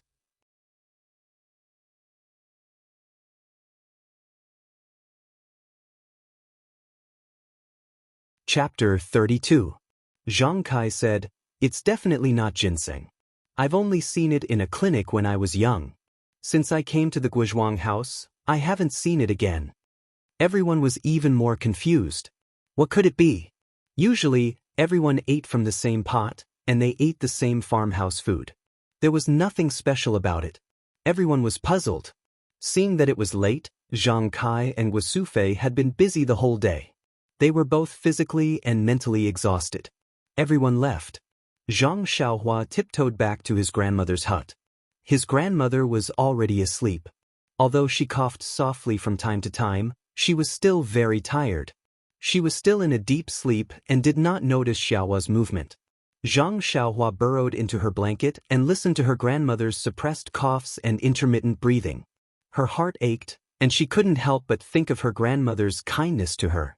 Bits and pieces of her memories flashed in her mind. Usually, when she was free, she didn't feel that she had deep feelings for her grandmother. But now, she found that her grandmother's memories were deeply engraved in her mind. There were so many, so fine, and she couldn't forget a single bit. Zhang Xiaohua's heart sank.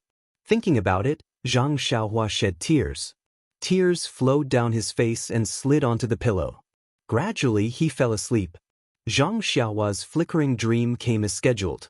In the dream, Zhang Xiaohua seemed to be living in a breathing world that flickered rhythmically. His breathing, his body, and everything about him followed the flickering. They flickered unconsciously, gradually becoming one with the world. The next morning, when the first ray of sunlight shone into his grandmother's hut, Zhang Xiaohua opened his eyes on time. The same flickering light flashed in his eyes. The first thing Zhang Xiaohua did after opening his eyes was to listen to his grandmother's voice. However, there was no cough or breathing. He hurriedly got up, only to find that his grandmother was not in the room. When he got up and walked out of the room, he saw his grandmother sitting on a chair in the courtyard. The morning wind was still very cold, blowing his grandmother's white hair in the sun. Zhang Xiaohua's eyes were blurred. He quickly ran over and said to his grandmother, "Grandma, you should go back to your room quickly. The wind in the morning is very cold. Your body is not good to begin with, so don't come out in the morning in the future." Grandma's hand groped for Zhang Xiaohua's head and said lovingly, "Xiaohua, Grandma is old and doesn't sleep much. I can't sleep anymore, so I came out to get some fresh air. I'll go back now, okay?" Zhang Xiaohua didn't say anything. She just silently helped her grandmother back to the warm house. Coming out of the hut, Zhang Xiaohua was still looking at the morning sun in the sky. Suddenly, he remembered what happened a few days ago, so he also did the action of biting the sun. Sure enough, this time he still felt a warm current enter his throat. Zhang Xiaohua was stunned. Could it be that it wasn't his illusion? His eyes rolled a few times. Could this be Tiango eating the sun? Could it be that he had become a Tiango?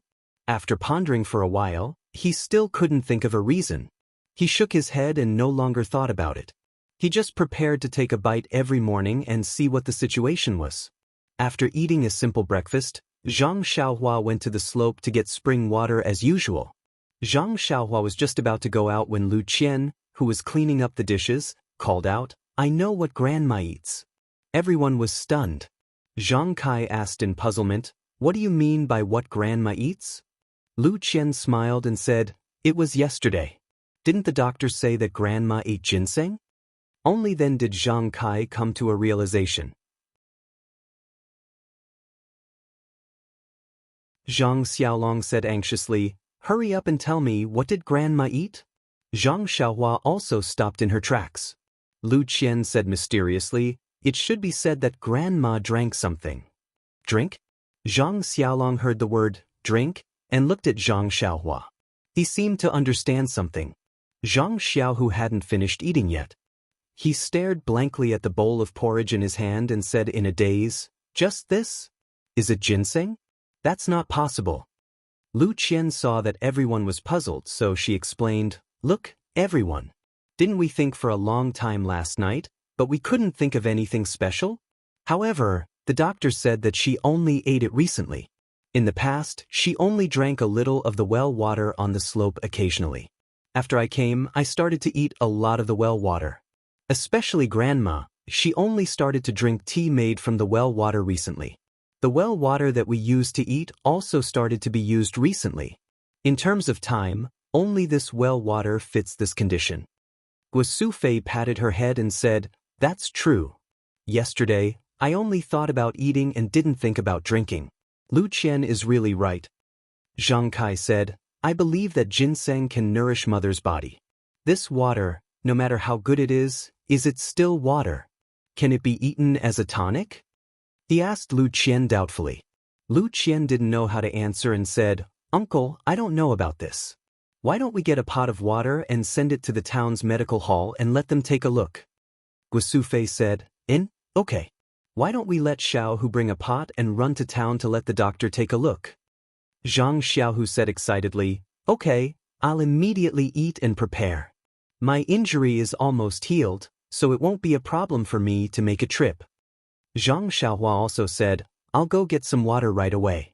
I also want to go to town with second brother." After saying that, she prepared to run up the slope. At this moment, Zhang Kai spoke up.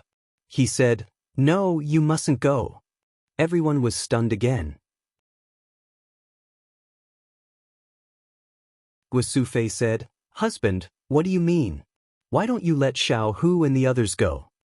Zhang Kai saw that everyone was very strange and said with a wry smile, "Have you forgotten about Mr. Wu from the neighboring village?" Suddenly, Lu Qian and Zhang Xiaohua understood, but the others were still confused. Zhang Xiaohu said curiously, "Father, of course we know about Mr. Wu. He was killed by the bandits because he dug out a treasure." Zhang Kai said, "Then is our well water a treasure?" Zhang Xiaohu said, "We don't know, so we let the town's doctor take a look." Zhang Kai immediately said, "What if it is?" Zhang Xiaohu was speechless and didn't know how to continue. Lu Qian saw that everyone was still confused, so she explained, "Uncle means that if the well water is a treasure and the town's doctor finds out, then it will be a big deal. The well is full of ginseng, which is much more precious than Mr. Wu's box of jewelry. If the bandits find out, then won't they kill and steal the water? Moreover, the well water is not in our courtyard, but far away on the slope. We can't just say that it's ours. If people find out and come to get water, should we let them take it or not? If it's all taken, then what will Grandma drink? What we're most afraid of is that it will be taken over by people with power and no one can get it." Everyone finally understood. Zhang Xiaolong asked again, "If we don't let the doctor take a look, then how do we know if the well water is useful for Grandma?" Lu Qian smiled and said, "Let's not talk about whether the doctor will take the water to the clinic or not, or whether the doctor will be able to tell. Even if the well water is useless and we don't know if it's useful for Grandma's body, it won't be a loss to us. Don't we still need to drink this water and use it to cook?" Then, Lu Qian said seriously, "If this water is useful, then we might not be able to drink this water in the future. Grandma won't be able to drink it either. She might even be killed." Guosufei quickly said, "Lu Qian is right. We can't go to town to find a doctor. Moreover, everyone must keep the well water a secret. Don't tell anyone." Everyone nodded. Zhang Xiaohua shook her head as she went to get the water. She muttered to herself, "In this world, people's hearts are not what they used to be. No matter what you do, you have to protect yourself first. It's so hard to be a human." Since that day, Zhang Xiaohua had been fetching water from the slope more often. All the water in the house, including food, drink, and washing, were replaced with the well water. They no longer used the river water by the village. It seemed that everyone was hoping for a miracle to happen to Grandma. Grandma's body was still weak, and her coughing did not seem to ease. However, Zhang Kai, Zhang Xiaolong, and Zhang Xiaohu's injuries were rapidly recovering day after day. Especially Zhang Xiaolong. When he went to the veterinarian Old Chen to change his medicine for the first time, Old Chen could hardly believe his eyes. He looked and touched Zhang Xiaolong again and again. Finally, in front of the facts, he had to believe that Zhang Xiaolong had really recovered more than half. His broken bones were about to be healed. He completely ignored Guosufei's face full of joy and thanked him profusely. He hurriedly sent them away and ran into his own pharmacy. He carefully kept the medicine that he had made for Zhang Xiaolong only once. He was secretly proud. Who said that he could only be a veterinarian? This was the first time he made the medicine and it had such an effect. Could it be that he had the potential to be a miracle doctor? It seemed that he had to change his profession someday. He would open a miracle doctor's clinic in the bustling area of Lu Town.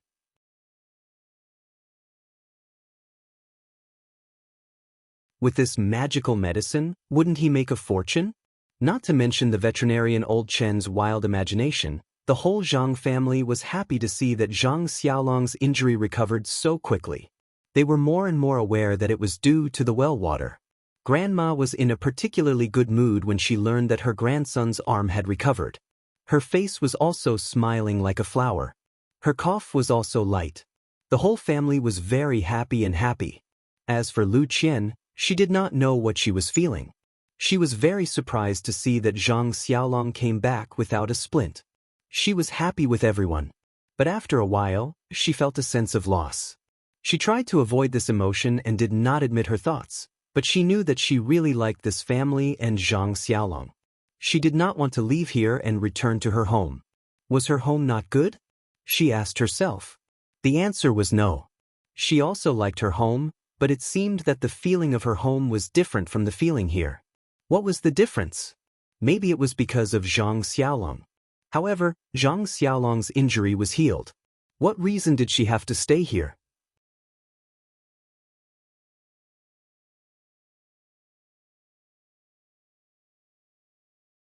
Chapter 33. That night, the Zhang family was very lively. It had not been so lively since the new year.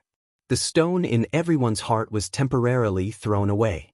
During dinner, Zhang Kai even poured himself a few cups to celebrate his son's recovery. After dinner, everyone was busy with some farm work under the oil lamp. They were also happily talking about how to cultivate the crops in the fields after spring, how to fertilize the newly opened fields on the slope, and how to divide the work among Zhang Xiaolong, Zhang Xiaohu, and Zhang Xiaolong's 3 brothers. It was as if the next day was the spring plowing, and their eyes were full of hope. Under the flickering light, no one noticed the lonely expression on Lu Qian's face. Also, Zhang Xiaohua's thoughtful eyes. The next morning, Lu Qian reluctantly got up at dawn. Last night, she was so worried about her gains and losses that she couldn't sleep. When she got up, she found that her eyes were a little red and her complexion was not good. Guosufei was concerned and asked if she was sick. After breakfast, everyone was busy with their own things. It was now February and the weather was warm. Zhang Kai and the others were also checking the farm tools to see if there were any broken ones that needed to be repaired. The seeds in the cellar also needed to be taken out to dry. Seeing that the ice in the river had melted, the fields should also be thawed and ready for cultivation. Spring was coming. Just as Lu Qian was helping Guosufei to dry the seeds under the sun, she suddenly heard someone call her, "Qian Qian," what a familiar voice. She quickly raised her head and looked over the Zhang family's low wall. She saw her father, Uncle Lu Tufu, and cousin Lu Yeye who had already walked to the door. She cried out in surprise, "Father," then, like a swallow, she flew to the door and took her father's hand. How could she not miss her family after not seeing them for almost half a month? So, when she saw them, her eyes were red and her nose was sour. Lu Yeye said, "Sister, I'm here too. Can't you see me?" Lu Qian also took her hand and said, "I see you. How can I not see you? I only have such a beautiful sister. How can I not see you?" Lu Yeye giggled and said, "Sister, look at you. You haven't seen father for a few days and your eyes are already red. Don't say that I'm crying in the future. You're not any better. Aya, your complexion is so bad. Could it be that you suffered at their place? But that's not right. Your skin seems to be more delicate than before. It's also a lot whiter. You're also a little fatter than before. Why is it that after not seeing you for 10 days, your beauty has actually caught up to mine?" Lu Qian rebuked, "You little girl, you're just using nice words to scare me." Lu Yeye panicked and said, "It's true, sister. I'm not talking nonsense. If you don't believe me, look in the mirror." Lu Qian's heart skipped a beat, but she did not continue the conversation. How could Mr. Lu and Butcher Lu notice this? He thought it was just 2 children playing around. At this time, Zhang Kai also came out with his family to welcome them. Mr. Lu hurriedly went forward to salute and asked Zhang Kai, "Brother, I haven't seen you for a long time. Are you feeling better?" Zhang Kai also returned the salute and said, "Thanks to brother, I'm already better now. Look, I even threw away my crutches." Then he had Zhang Xiaohu and Zhang Xiaohua come up to greet him. The last time Mr. Lu came, he saw everyone. However, at that time, the 2 brothers were lying on the sickbed. Meeting them this time, looking at the 2 dignified young people, he couldn't help but praise in his heart, These two children, although their looks are ordinary, it's rare that they're so introverted. They've never studied before, but they actually have such a temperament. Children can be taught. He hurriedly helped the three of them up and said with a smile, "It seems that the two of you have recovered from your injuries. This is worthy of celebration. However, nephew Xiaolong injured his muscles and bones. It's better for him to be more careful. He can only work after resting for 100 or so days. Don't hurt your body for the farm work in front of you." "Oh, right, how come you've removed the splint in just 10 days? Zhang Xiaolong moved his arm and said, "I'll pay attention to uncle's words. Look, my arm is fine now. Although I can't do heavy work, I reckon that after a few days, ordinary farm work shouldn't be a problem." Butcher Lu continued, "Nephew's body isn't just strong. Our village's Wang heir fell on his but when he went up the mountain to chop firewood and had to lie in bed for half a year. You've recovered in just a few days? Let me take a look." As he said this, he went forward to grab Zhang Xiaolong's arm. Lu Qian was anxious and quickly blocked her uncle's hand. She said, "Uncle, your hand is used to carrying 100 or so pounds of fat pig. Xiaolong's arm is just right. If you grab Xiaolong's hand like this, don't damage his arm." Butcher Lu awkwardly retracted his hand and said with a self-deprecating smile, "Then I won't look, I won't look." Lu Yeye seemed to have noticed something and used her elbow to poke Lu Qian. She winked at her and smiled mischievously. Lu Qian's face heated up and her hands and feet became uncomfortable. Fortunately, at this time, Mr. Lu saw Zhang Xiaohua again. He patted his head and said, "Xiaohua, I haven't seen you for a few days and you've grown quite a bit. I see that by the end of this year, you'll be able to catch up to your two brothers. Also, looking at your eyes, they're overflowing with energy. I feel that you've become a lot more sensible." These words weren't false. When Mr. Lu first saw Zhang Xiaohua, he had just been beaten up by a bully and was worried about his father and brother's injuries. Naturally, his expression was gloomy and listless. Now that his family's injuries were mostly healed, his mood was naturally good. Moreover, there was also an unknown reason, so he naturally looked different. Zhang Xiaohua was also obedient. He raised his head and said, "Uncle, this is all thanks to Sister Lu. Not only did she take care of Big Brother and help our mother with the housework, she also taught me a lot of principles and taught me to recognize many words. With her influence, I naturally became more sensible." These words made Mr. Lu's heart very happy. He laughed loudly and said, "Good child, good child. Brother, I envy you for having such good children." Zhang Kai said modestly, "We've neglected to discipline them. They also don't know how to read and write." "Brother, you must be joking." Mr. Lu disagreed. "That's not true. This is innate temperament and not something that can be cultivated. Even if your family has a lot of money, it's rare to have such good children." Butcher Lu said, "You two stop flattering each other. We're all familiar with each other. After walking for an entire morning, my throat is so thirsty that it's about to smoke. Let's go in and drink some water." When Zhang Kai and Mr. Lu heard this, they both laughed loudly. Zhang Kai quickly led everyone into the central room. Everyone sat down to talk. Guosufei and Lu Qian went to boil water and make tea. Lu Yeye also followed. Taking advantage of the fact that the water hadn't boiled and Guosufei went into the room to get tea leaves, Lu Yeye quietly asked Lu Qian, "Sister, are you interested in that Zhang Xiaolong?" Lu Qian blushed and said, "What do you mean by interested?" Lu Yeye mocked her and said, "Looking at your shy face and peach blossom eyes, I know that you're thinking of love. Why don't you honestly admit it?" Lu Qian said, "You little brat, why do you have so many flowery words? Don't tell me you didn't come to see Zhang Xiaohu?" When Lu Yeye heard this, she also said seriously, "Sister, your words are wrong. Have you forgotten what we said before? Although Zhang Xiaohu and Zhang Xiaolong are good people and saved us, but our dream is to marry a learned, elegant, and handsome scholar. The two of them do farm work and will be digging for food in the fields for the rest of their lives. Don't tell me we'll also be farm women for the rest of our lives?"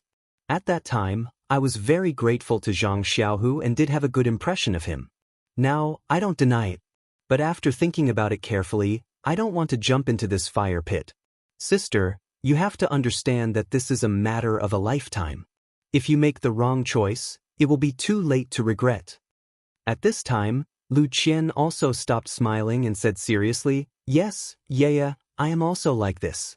That's why I am especially hesitant. Although I hope that my husband is a scholar, after meeting so many scholars over the years, none of them left a deep impression on me as Zhang Xiaolong, this farmer. He has a temperament and courage that most people don't have. I have only known him for a short period of time, and this short period of time is more profound than many people in a few decades. I can't tell you how I feel in my heart, it can't be described with words. Actually, your choice is not wrong, my choice is not wrong. Everyone has their own freedom and has to choose their own choice. Lu Yeye smiled bitterly and said, Sister, I hope your choice is not wrong. In the future, Lu Qian interrupted her and said, It's too early to say this. I haven't made a final choice. Lu Yeye did not ask any more, and the two of them were silent. Not long after, Guosufei took out the tea leaves and boiled the water. Lu Qian steeped the tea, and the three of them returned to the central room together. The people in the central room were laughing and chatting. They were in the middle of a lively conversation. Lu Qian poured the tea for everyone and sat down without saying a word, thinking about her own worries. The members of the Zhang family were used to drinking this tea, so they did not mind. Butcher Lu gulped it down like a cow and did not taste anything. As for Lu Yeye, she seemed to have something on her mind. She took a sip absent-mindedly and put it down. She did not even notice Zhang Xiaohu's casual glance. Only Mr. Lu inadvertently drank a mouthful, and then his expression changed greatly. He did not believe it and drank a second mouthful. He frowned deeply. Then he smelled the tea fragrance floating from the teacup and drank a third mouthful. Only then did he become surprised and was about to speak. Zhang Kai saw Mr. Lu drink 3 mouthfuls of tea and hurriedly asked, Brother, is there a problem with this tea? Is it not tasty? Mr. Lu said, No, it's not that it's not tasty, it's too tasty. Brother, what kind of tea is this? Zhang Kai said awkwardly, Brother, I don't know. Our family never drank tea before. This is the tea that Lu Qian brought from your family. Mr. Lu turned his head and asked Lu Qian, Qian, is this tea from home? Lu Qian was thinking about her own worries. When she heard her father ask her, she hurriedly said, What is it? Father, what are you asking me?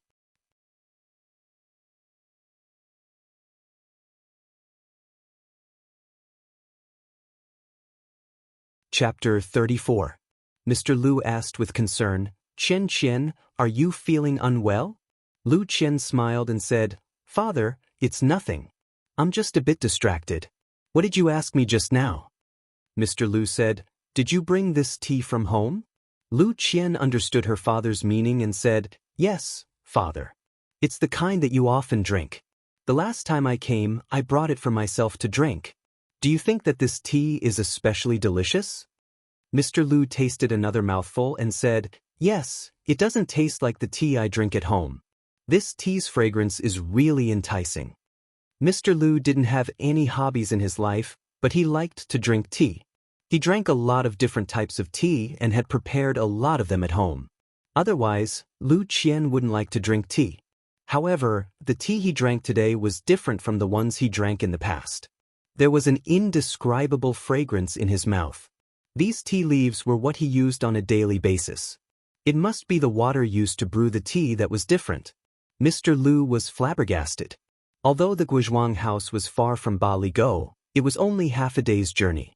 How could the water quality be so different? Mr. Lu asked, Qian, why is the water in the Guizhuang house so much better than the water in Baligo? Lu Qian blinked her eyes at Mr. Lu and said, Yes, father. The water here is really clear and delightful. Lu Qian knew that this uncle of hers was famous for being outspoken. If he knew something, it meant that all the villagers in Baligo knew. She had already told him not to tell anyone about what happened in Lu town. Who knew if everyone in Baligo already knew about it? The matter of the well water was something that she couldn't let him leak out. Mr. Lu saw Lu Qian blinking at him and tacitly stopped asking. However, Butcher Lu heard it and interrupted. Isn't that simple? Let Zhang Xiaolong send you a bucket every day. Mr. Lu was happy and said, Second brother, let's not talk about the half-a-day's journey from the Guizhuang house to Bali Go. Even if it was delivered, the water might not be as good as it is now. Seeing that Butcher Lu didn't understand, he continued, It's best if the water used to make the tea is freshly fetched from the river. If it's left for too long, the vitality in the water will be gone, and the tea fragrance will be gone. Butcher Lu's face was full of disdain as he said, Only you scholars are so particular. Why don't I feel the same way? Don't you think so, Brother Zhang? After saying that, he picked up the teacup and drank it in one gulp. On the other side, Zhang Kai also chuckled. He didn't say anything and drank the tea in his cup. Lu Qian went forward and poured another cup for everyone. Mr. Lu picked up the newly poured cup of tea and placed it by his nose. He sniffed it carefully and then sipped it with his mouth. He also tasted it carefully. There was an indescribable sense of satisfaction. Butcher Lu mocked, What's so good about this water that's so bland that it's like a bird? Drinking wine is more satisfying. Mr. Lu pursed his lips and said, How can you know my joy? Our interests are different, so we don't talk much. Unfortunately, after drinking this tea today, how am I supposed to taste tea in the future? Butcher Lu was happy and said, Isn't that simple? You can move to the Guizhuang house and live there. I heard that the Guizhuang house doesn't have a teacher. If you come, they can't wait to welcome you. Mr. Lu's eyes lit up and said, Even a boor like you can think of such a good idea. This saying is true. The ancients said, If you eat 300 lychees a day, you will not refuse to be a person of Lingnan. It's rare that I'm fated to encounter such good water and good tea. To be able to become a person of the Guizhuang house for this good tea, it can be considered a good story. He said it casually, but it sounded meaningful. Mr. Lu's words, It's rare that we're fated, woke Lu Qian from her daydream.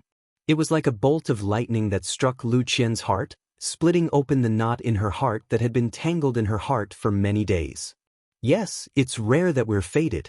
A few days ago, she still felt that she was fated with Zhang Xiaolong.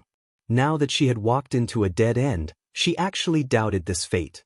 Now that she thought about it carefully, from the moment she met Zhang Xiaolong, he was injured in order to save her. She took care of his injuries to repay his kindness. Then she discovered the precious well water, and now her father was willing to come to the Guizhuang house. She completely dispelled her last layer of apprehension that she was unwilling to marry far away in order to take care of her father. She was clear that this well water was only available in the Zhang family. She couldn't drink it anywhere else in the Guizhuang house. Thinking about the miraculous uses of the well water, she was even more moved. This was a guarantee for her father's health. Didn't all of this mean that she was fated with Zhang Xiaolong? This fate was predestined by the heavens. Wasn't it enough for her to be proud of? A single thought leads to everything. The large stone in Lu Qian's heart was lifted by the heavens. At this time, she finally noticed everyone's reaction after her father finished speaking. Seeing that everyone didn't understand, Lu Qian explained, This lychee is a very delicious fruit in the legends. It only grows in a place like Lingnan. After the ancients ate this lychee, they couldn't forget it. They sighed and said that if they could eat lychees every day, they would be willing to move to Lingnan. Only then did everyone understand. Zhang Kai said in surprise, If Mr. Lu wants to move to our Guizhuang house, we'll definitely welcome you. I'll go back and report to the Guizhuang house's Gua clan head to arrange a place for my brother. Mr. Lu hurriedly said, Old brother, this matter isn't urgent. We'll talk about it later. Let's leave it for fate. Then, Mr. Lu took another sip of tea and said the real purpose of his visit to the Zhang family. He looked at Zhang Kai and said, Old brother, the main purpose of our visit this time is to bring Qian Qian home for a while. This child has already stayed here for a period of time. She must be homesick. Our family also needs her to go back and tidy up. This month, Yaya should have come over a long time ago. Last time, she didn't come with Qian Qian because our family also needs a girl to take care of them. This time, let her come over and swap places with Qian Qian. What do you think? Zhang Kai didn't dare to express his opinion. He hurriedly turned to look at Guosufei. Guosufei looked at Mr. Lu and Butcher Lu's sincere expressions, as well as Lu Yeye's expressionless face. She already had an idea in her heart. She smiled and said to Mr. Lu and Butcher Lu, "We appreciate the two brothers' intentions. In the time that Qian Qian has stayed here, she has helped us a lot. Xiaolong, Xiaohu, as well as our family head, have all recovered from their injuries. They can basically move around without hindrance. Qian Qian also doesn't need to stay here to take care of Xiaolong and the others. If Mr. Lu wants Qian Qian to go back, I'll pack up the child's things and go back with you guys in the afternoon. There's no need for you Yeye to stay here." Hearing Guosufei's words, Lu Yeye's face clearly showed a burst of joy. Lu Qian raised her head and inadvertently saw the disappointment between Zhang Xiaohu's brows. Her heart couldn't help but let out a thump as she thought to herself, "This Zhang Xiaohu is usually quiet and I've never heard him ask about you. Looking at his expression now, it's a bit troublesome. When I have time, I'll have to remind Zhang Xiaohu that my sister's thoughts are clearly not here." Butcher Lu wasn't happy and said, "Sister-in-law, look at what you're saying. Didn't we already agree before that you would also do her best? Now that she's here, how can we let her slack off?" Guosufei smiled and said, "Brother Lu, I know that you're a straightforward person. If we have any difficulties, how can we hide it from you? Look at these two children and your brother Zhang. They're all glowing with health and it's easy for them to move around. There's really no need for your daughter to stay." Mr. Lu also smiled at this time and stopped Butcher Lu's insistence. He said, "Since sister-in-law has said so, then I'm sure there's really no need for the children to stay. Second brother, there's no need to insist on anything. As for whether Qian Qian will come back with us later, it's better to ask her first." Lu Qian thought for a moment and said, "How about this, father? I won't go home with you this time. There's you to take care of the family, so there shouldn't be a big problem. I've only been out for less than a month. Although I miss home, it's not to the point where I have to go home. Moreover, Xiaolong's injuries have reached the final stage. I can't leave with a strong start but a weak finish. I'll wait until he's fully recovered." Butcher Lu couldn't help but stand up and say, "Did you just discuss this with your father? Why do you speak so much like your father?" Lu Qian asked curiously, "Second uncle, what do you mean?" Before Butcher Lu could speak, Lu Yu spoke up, "Sister, on the way here just now, the two elders made a bet. Your father said that you definitely won't go home, but my father said that you will. My father asked why, and your father said that Qian Qian has never liked to leave with a strong start. She's only been at the Guizhuang house for less than a month. Presumably, Zhang Xiaolong's injuries haven't healed yet. Under these circumstances, she definitely won't go home.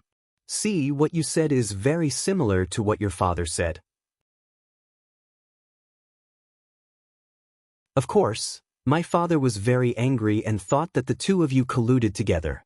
This Lu Yu was very eloquent. She used the words "your father" and "my father" to make everyone laugh. Lu Qian said to Butcher Lu, "Second uncle, you've watched me grow up. How can you not know my temper?" Butcher Lu said helplessly, "I only remember that you were a little girl with a runny nose. Who knew that you would grow up in a few years? How can I remember your temper? I thought that since you've never left home, you would miss home.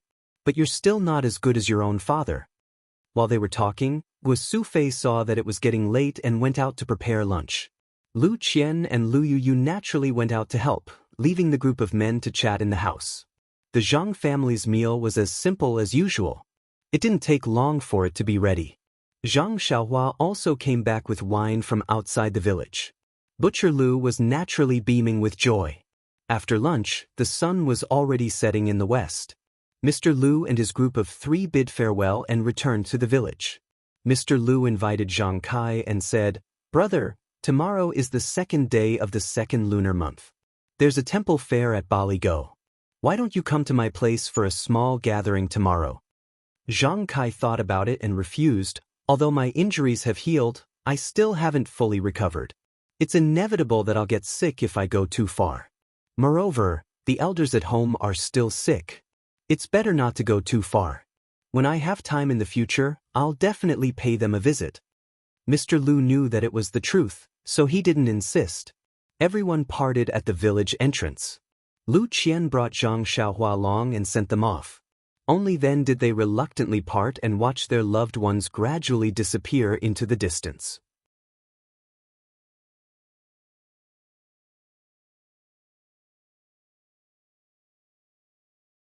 Chapter 35. In the Misty School's meeting hall, the Misty Six Tigers and Zhang Qingyue were discussing the development of the faction and the meeting between Ou Peng and the other factions on the 2nd of February. Ou Peng was still sitting in his usual spot. He looked at his senior and junior brothers who had grown up together with him from the front. After nearly 10 days of rest, he seemed to have completely controlled his power that had skyrocketed. The light in his eyes was already restrained. Based on his appearance, it was impossible to tell that he was a martial arts expert. He had truly returned to his natural state. Ou Peng was very pleased. In fact, he wasn't the only one who was happy. Aside from Zhang Qingyue, who didn't take any pills, everyone else was in a very good mood. Of course, after 10 days of cultivation, their original excitement had already calmed down. What they needed to do now was to readjust the development strategy of the Misty School and work hard to strengthen the faction. They wanted to quickly become a super faction that could stand shoulder to shoulder with the Dalan Temple, Incense Sect, and Heaven's Way Union. Ou Peng coughed and cleared his throat before saying, "Fellow disciples, congratulations again on your great improvement in martial arts." The others returned the greeting and said, "Congratulations, congratulations. Thank you, faction leader, for your help." Ou Peng continued, "Now that our Misty School's strength has greatly improved, I don't know what the other 3 factions are doing. Qingyue, is there any news from them?" Zhang Qingyue quickly said, reporting to faction leader, "There's news from Wan Jian Peak. Sword Master Wan Qingjiu and his protectors have been in seclusion for a few days. After they came out, they were like everyone else and didn't see any outsiders. They must have improved their strength. The Tan family is a family business and the spies we sent out can't enter the upper echelons, so we don't know the specific situation. As for Yanming Villa, we can't interfere at all. The servants outside know very little and don't know the situation inside the villa."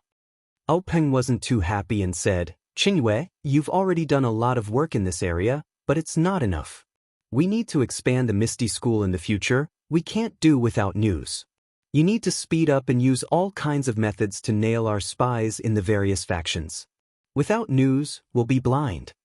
Zhang Qingyue's face was full of guilt as he said, "Yes, master, I'll definitely pay attention in the future." Ou Peng continued, "This is because I didn't instruct you properly.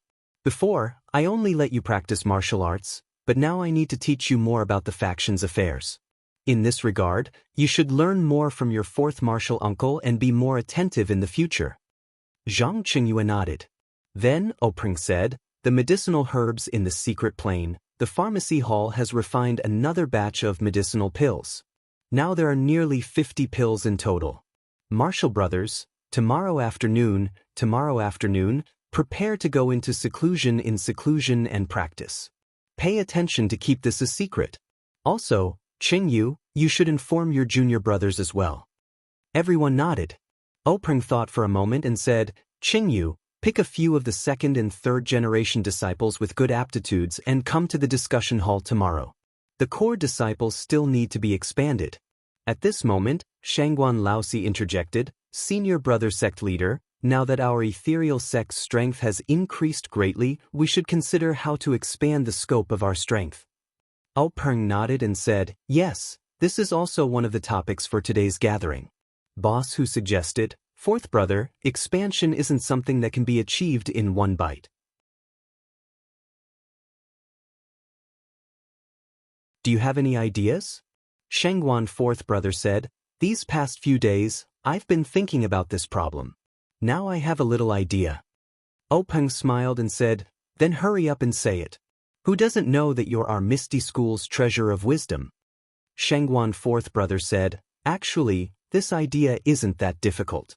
I think the first step is to follow Senior's idea and raise the strength of our core disciples. We'll use these core disciples to form an elite group and assign them to the Foreign Affairs Hall to carry out the task of expanding our influence. Our southern sect's strength has increased because of this opportunity. It's not suitable for us to fight with them at this stage. Moreover, Senior may form an alliance with them next time, so we can't touch the south. The Luo Shui gang in the east and the Golden Crow sect in the west used to be weaker than us. They're good targets for us to make a move on. However, if we attack them at the same time, it will divide our strength. Senior needs to weigh the pros and cons. Peng thought for a moment and said, for now, let's set it as the Luo Shui gang. The Golden Crow sect is in the west and their influence intersects with the 10,000 Sword sect. I'm afraid they're in cahoots with the 10,000 Sword sect. Who knows, the 10,000 Sword sect might also be watching them. The Luo Shui gang has always been based on the Luo River. This is what we lack. Now that they're still young, we'll take them down first. Advancing on land and water will bring endless benefits to our Misty School. Boss Hu said, third brother, water is our weakness. Why don't we attack the Xian Rong sect in the east? After all, the Xian Rong sect's foundation isn't very deep. On land, we're also confident. Peng smiled and said to Boss Hu, eldest brother, you and I have been deceived by the Xian Rong sect's low profile. I just received news that the leader of the Xian Rong sect is an abandoned disciple of the Dalan Temple's law-enforcing elder. This Xian Rong sect is obviously a pawn that the Dalan Temple has planted in our Pingyang city and Yu City. We can't act blindly. Besides, although the Luo Shui gang originated from the Luo Shui gang, as long as we make a move first and plan well, our chances of success are still very high. Peng took a sip of tea and continued, moreover, our Misty School has always been on land. Pingyang City's location is also sandwiched between the Luo Shui gang, the Golden Crow sect, and the Xian Rong sect. There's limited space for development. If we take over the Luo Shui gang's influence and make use of the Luo River, it'll be very beneficial for the gang's development. Everyone was silent and deep in thought. After half a cup of tea's time, Shengguan Laosi spoke. Fourth brother, according to this train of thought, I don't think I've sent enough people. Peng said, I've long thought about this. The development of the Misty School requires manpower. In the past, our sect focused on elites. Now that the strength of our senior disciples has increased, the number of junior disciples is obviously insufficient. How about this, Chen Yue? You consider recruiting a batch of disciples recently to strengthen our sect's strength. You can handle the details. Zhang Qingyue nodded in agreement. Then, Peng said to Zhang Qingyue, Qingyue, you can leave first. Inform your junior brothers that you should also rest well and prepare to improve your skills tomorrow. Zhang Qingyue's excited face was flushed red as he bowed and left. Lu Laowu, who had not interjected all this while, spoke now, isn't it just improving your skills? Looking at you, Qingyue, what's there to be excited about? Zhang Qingyue thought to himself, Old master, that's improving my skills. How can I not be excited? I heard that you've improved your skills for 20 years. How can I not be excited? Of course, his mouth still said, yes, fifth Shirshu is right. Martial nephew should be calm in the face of chaos. Peng said, don't listen to your fifth Shirshu's nonsense. However, you shouldn't be too excited. When you take the medicine, you must use it calmly. Otherwise, it will be a waste. Zhang Qingyue quickly walked out, only wanting to quickly leave fifth Shirshu's sight.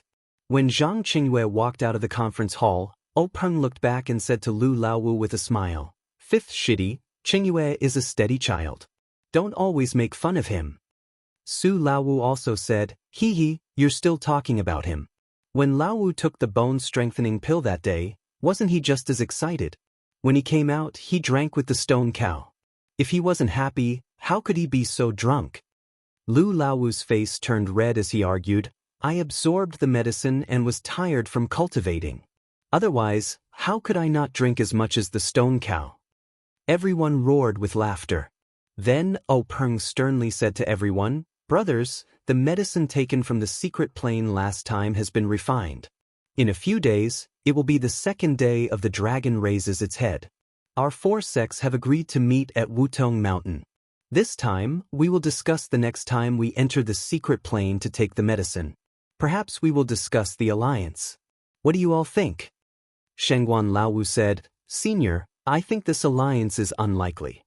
Openg said, Why? Shangguan Laowu explained, Of course, Wan Jianfeng and our Misty School can form an alliance. We are all Jianghu gangs. We share fortune and misfortune together. However, Yanming Villa and the Tan family, although they are in Jianghu, they basically don't participate in Jianghu affairs. They have no reason and no strength to form an alliance with us. Openg touched his chin thoughtfully and said, Of course, a superficial alliance won't work. Our 4 sects can't explain to other Jianghu sects in terms of development, sphere of influence, and gang composition. If we announce an alliance, it will definitely attract the attention of other sections. At that time, we will lose more than we gain. I prefer a loose alliance or an alliance between the 4 leaders, rather than an alliance between gangs. This way, we can share the secret of the secret plane and keep the news of the secret plane from leaking. Hu Laowu nodded and said, This idea is good. The purpose of this alliance is only for the secret plane. It is separated from the interests of the gangs. Once any party leaks the news of the secret plane, the other 3 sects will kill them together. Openg smiled bitterly and said, If the news is leaked, there will be no need for the other 3 sects to crusade. There will soon be a bloody storm in Jianghu. So, we must seize the time to strengthen our own strength. Then, Openg turned his head and asked Li Laowu, who had been looking down and not speaking, Second Senior, have you read the sword manual? Li Laowu nodded and didn't reply. Openg didn't care and continued to ask, How many of our Misty School's current disciples can change? Li Laowu also shook his head. Openg said a little dispiritedly, Alas, it is indeed inappropriate to change halfway. Fourth Senior, when Chengyu recruits disciples, you can also choose some of them to practice this sword manual. At the same time, you can also ask Second Senior to guide you. It is best if Second Senior can take in a few more disciples. Li Laowu nodded in agreement. It seemed that since his strength improved last time, he was more focused on the cultivation of the sword and didn't speak much.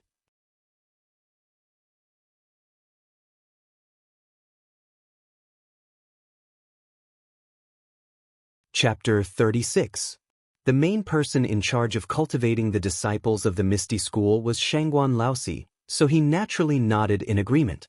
Openg continued, Although there are a lot of herbs in this secret plane, they are still limited. Last time I brought back some herbs, I asked Yen to take one of them and cultivate them in her Huanxi mountain villa, but I don't know if it will be effective. Sixth junior brother, you have to pay attention to this. If Yen has any requests, you have to do your best to coordinate.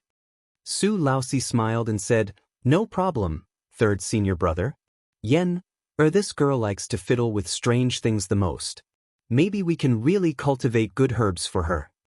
At the mention of Openg this sister, everyone's face was full of smiles. Boss Hu also said, Time really flies. In the blink of an eye, Yen, this little girl is also an adult. How can we not be old? Lu Laosi, who was drinking silently and didn't participate in the discussion, also said, That's right. The little girl who peed on my head back then has now become a heroine. Openg glared and said, These words can only be said in front of the brothers. If there's an outsider or Yen present, you absolutely can't say it. Then he added, Unless you don't want your big axe anymore. Lu Laosi shrank his head and said, I know, I don't want this great aunt to sink my axe into the Luo River again. Everyone burst into laughter, and the tense atmosphere was swept away. Everyone tasted the tea for a while, then Boss Hu said, Laosi, it's not far from the 2nd of February. You also have to prepare. Ask Laosi, and Laosi to go with you. Also pick a group of capable disciples from the 2nd generation so that they can take care of each other. Openg shook his head and said, I think this year's 2nd of February will be the same as last year. I will only bring Madame O and a few serving maids. It will look like we are going to the Dragon God Temple to burn incense. We can't let others know. Shangguan Laosi shook his head and said, Third senior brother, our Misty School has made such a big move, there's no way they wouldn't notice it. Maybe they don't know our real trump card, but we can't let our guard down. It's better to bring more people, just in case. Peng pondered for a moment and said, "Fourth martial brother, you're still looking at the situation with the same eyes as before. Right now, our martial arts are well known in Jianghu and can be ranked at the top. I believe that if I insist on escaping, there aren't many people in Jianghu who can stop me. And those few people can be counted with one's fingers. How could they lower themselves to ambush me?" Shangguan Lao Si gave Boss Hu a look. Boss Hu thought for a moment and said, "Lao San, what Lao Si said makes sense. It's better to be safe than sorry. Jianghu is full of conspiracies and intrigues. Protecting yourself is the way to go. You're the face of our Misty School, so you can't afford to have any mishaps. How about this? Since you don't want to attract attention, then you don't need to bring too many people. Why don't you bring Lao Si and the girls with you?" Before he finished, Peng didn't say anything. Instead, Lu Lao Wu applauded and said, "Big brother, that's a good idea. That Lao Si used to be a cart driver. After not driving for a few years, he's probably itching for a fight. Moreover, his body is now like an iron shield. He can block the hidden weapons for sister-in-law." Peng had no choice but to agree and said, "All right, then it's settled. I won't bring the second-generation disciples.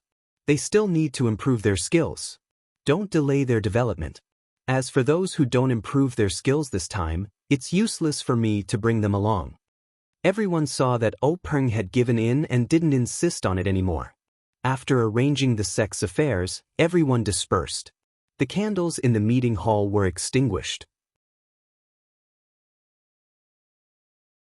The dark hall was like an old man in his twilight years. He closed his eyes and fell into a deep sleep.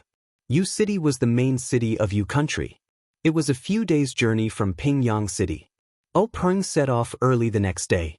Since he was going to the Longshan Temple to offer incense, he had to be dressed to do so. He couldn't use his light body technique to travel alone. Just as Lu Lao Wu said, that Lao Si was an experienced cart driver. When he heard that he was going to drive the sect master's cart to Yu City, he got on the horse early and checked the condition of the cart carefully. Now, he was driving the cart smoothly and proudly on the road. He was enjoying it very much.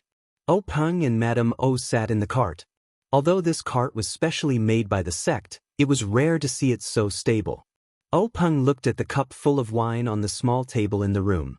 He couldn't help but smile and say to Madame O, "This Lao Si's skills in driving the cart are not to be trifled with. We can't go without him when we go out in the future." Madame O also smiled sweetly and said, "That's a waste of his talent." Peng said, "What is lacking the most in the martial arts world today? Talent. This is talent. He has the ability to fight against 10,000 people and can drive so steadily. He's a compound talent. My Misty School has hidden dragons and crouching tigers." Madame O rebuked, "You, the sect master, are serious in the sect. Why do you have a bad smile on your face now? Speaking of compound talents, you're the best in the sect. Not only are you the best in the world at ethereal steps, but you're also the best in making your wife happy." Peng laughed and said to the outside, "Lao Si, good job. You're the best at driving a cart in the sect. I can't compare to you. You're not good at making your wife happy. I'm the best in the sect." When the stone cow heard this, he laughed out loud and drove the cart even harder. Madame O blushed in the cart and hit Peng, causing the maids in the cart to laugh softly. At this time, the Lao Si's wild singing came from outside the cart. It must be because the Lao Si had traveled to a remote place and the Lao Si sang. Everyone listened carefully. The Lao Si sang, "Sister, you sit at the bow of the boat. I walk on the shore. Love and love, the rope swings." It was a song that the Lao Si had learned from somewhere. Everyone couldn't help but laugh. After traveling for a few days, they were about to reach Yu City. The journey was peaceful and they didn't encounter any trouble. The road outside Yu City was very wide and there were many trees planted along the road. The weather was warm now and there was some greenery on the treetops. There were also many passers-by and the cart could no longer gallop as freely as before. However, under the Lao Si's skillful driving, the speed didn't slow down. Madame O looked at the scenery outside the window and praised, "This Yu City is indeed the main city of our Yu nation. It's much more prosperous than Pingyang City. Even the outskirts are so lively. I wonder if the Dragon God Temple is full of people now. When the cart arrived at the Dragon God Temple, they realized that the inside and outside of the temple were full of people. There was no place for the cart to stop. Fortunately, Openg and the rest had martial arts and weren't afraid of the crowd. They moved slowly with the crowd and soon arrived in front of the temple. Everything was the same as in the past. Openg and his wife offered incense to the dragon god, made a wish, kowtowed and gave alms. Then, they followed the crowd out of the dragon god temple. The Lao Si stood on the cart and looked around. When he saw Openg and the rest coming over, he immediately jumped down from the cart and said, "Sect Master, why are you out so soon?" Openg said, "There are so many people coming here every year. The incense is very prosperous. The monks in the temple are all busy and can't talk to their abbot. We'll talk about it when we have time." The Lao Si gestured for everyone to get on the cart and then asked Openg, "Sect Master, are we going to the U City branch now?" Openg waved his hand and said, "There's no hurry to go to the branch. Go to the restaurant next door to buy some wine and food. We'll go to Wutong Mountain now." The Lao Si agreed and went to buy wine and food. Madame O asked curiously, "Why are we going to Wutong Mountain again? Last time, you, Yenming Jusher, Wan Chungjio and Tan Yefeng were drinking wine and discussing heroes at Wutong Mountain. Could it be again this time?" Openg smiled and said, "Yes, I didn't have enough fun last year. Of course, I have to continue this year." Not long after, the Lao Si bought the wine and food and then drove to Wutong Mountain. The Dragon God Temple was at the foot of Wutong Mountain. Not long after, the carriage arrived at a place where they could climb the mountain. There were also some wine shops and inns in this place. Openg and the others booked a few rooms and arranged for Madame O and a few maids to rest. Openg took the Lao Si and walked up the mountain path. Wutong Mountain was not too high and it was not the season to climb the mountain. There were not many tourists. Openg used his qinggong to walk in front. Although the Lao Si practiced external martial arts and also carried wine and food, he was not much slower than Openg on the mountain path. Not long after, Openg reached the top of the mountain. Then, the Lao Si also came up. Looking at the Lao Si's calm and steady breathing, Openg could not help but mutter in his heart. Although he had only used 30% of his qinggong, he was good at qinggong. This 30% of his qinggong was already very impressive in the martial arts world, but the Lao Si was not much slower than him. It could be seen that the effect of this bone-strengthening pill was extraordinary. At this time, it was almost noon. The top of Wutong Mountain was bathed in sunlight and was very warm. Openg looked under the tree at the top of the mountain. No one had come yet. Openg called the Lao Si to walk under the tree. He sat on the stone and let the Lao Si place the wine and food he bought one by one in the open space under the tree. Before the Lao Si finished placing the wine and food, Openg heard footsteps coming from the mountain path. He stood up and saw a short and strong man coming up from the bottom of the mountain. It was the Wan Jian Peak sword master, Wan Qingjio. Openg stepped forward and bowed. "Brother Wan, how have you been?" Wan Qingjio leaped to the top of the mountain and returned the greeting. "Sect leader O came really early. We agreed to meet at noon. I thought I was early, but I didn't expect someone to come even earlier." Openg said, "I came a little earlier to arrange the wine and get drunk." Wan Qingjio said, "Sect leader O is meticulous. I admire you." So the two walked under the tree and chatted. After a while, the sun in the sky was about to hang above their heads. It was almost noon, but the other two still hadn't appeared. Openg and Wan Qingjio couldn't help but think, could it be that something happened? Just as they were thinking, they heard a voice from the bottom of the mountain. Brother Tan was half a step late.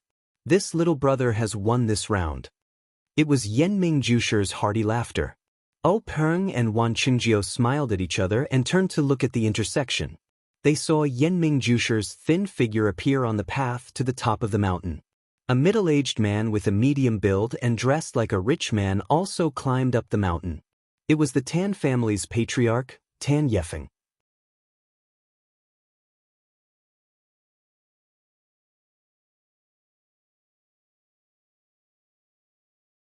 Chapter 37.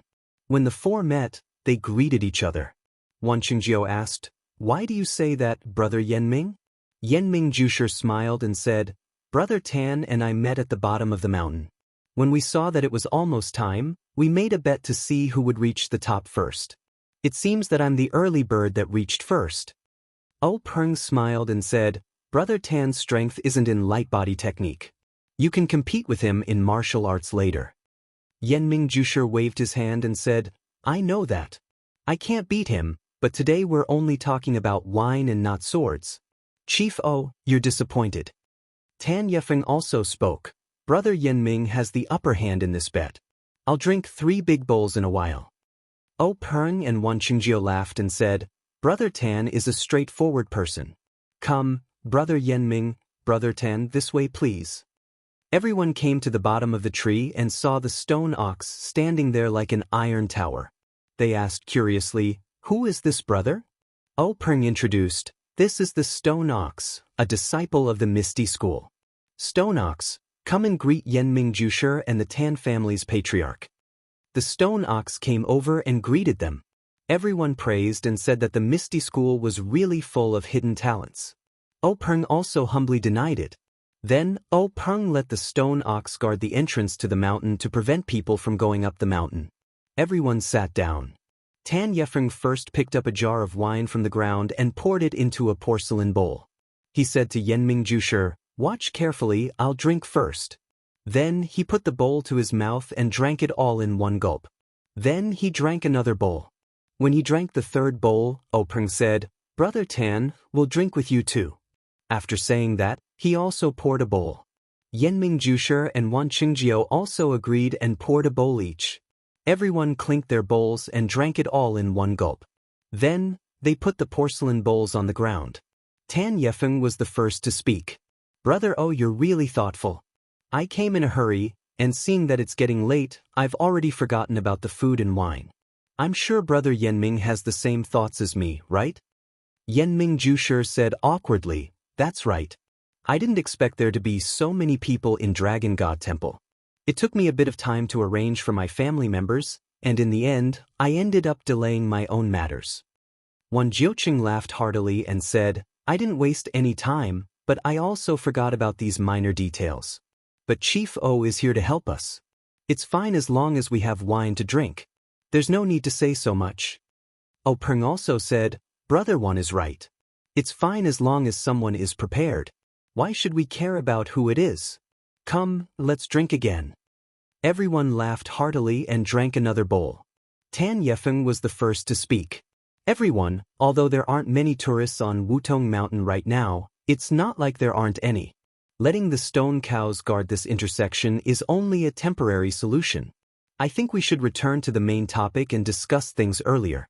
Once we've settled the important matters, how about we drink and chat merrily?" Yanming Jusher also said, "I have the same intention." O Peng said, "Then how about we first confirm the next time we enter the secret area?" Wan Qingjiu also nodded in agreement. Tan Yefeng said, "But according to the booklet, we can only enter on the 15th of the first lunar month every year." Yanming Jusher said, "Brother Tan, don't worry. According to my speculation, the booklet said that we can only enter on the 15th of the first lunar month for 2 reasons. First, it's because of the formation formed by the jujube trees outside this secret area. A passage will only appear on the 15th of the first lunar month every year, allowing people to enter.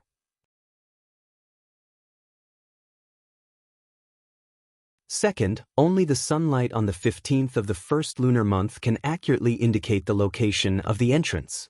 Before I entered last time, I've already made marks on the 2 jujube trees near the entrance, so it shouldn't be difficult to find the location of this entrance. I've never heard of a formation in the martial arts world that can change with time. Moreover, there are so many days in a year, so the formation can only pass through on a specific day. This is too unbelievable. Brother Wan, Brother O, your faction has been passed down for a long time, and you've encountered many things in the martial arts world. Have you encountered such a thing? Wan Qingjiu and O Peng looked at each other and shook their heads, but O Peng said, although we haven't encountered it, and the ancient books in the faction haven't recorded it, The formation is indeed lost in the martial arts world. We can't be sure that this formation doesn't have the function of a time limit. The four of them did not speak. After all, none of them had any attainments in formations. There was no such talent in the faction, and there might not even be such a person in the entire martial arts world. How could they make a decision? Tan Yefeng said, then there are only two ways now. One is to wait patiently until the 15th of the first lunar month next year, then organize people to enter. The other is to find time recently to send a few people to explore the path and see if we can enter. What do you think? Wan Qingjiu said, the matter of obtaining the treasure in the secret land is of great importance. There can't be the slightest mistake. Last time, we secretly sent the second-generation disciples there. Although we kept it a secret in advance and didn't leak the news, we can't guarantee that the other factions haven't heard of it.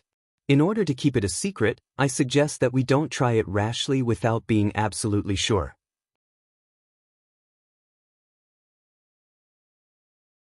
Otherwise, if the news is leaked, this secret land won't be the secret land of our four factions, but the secret land of the entire martial arts world.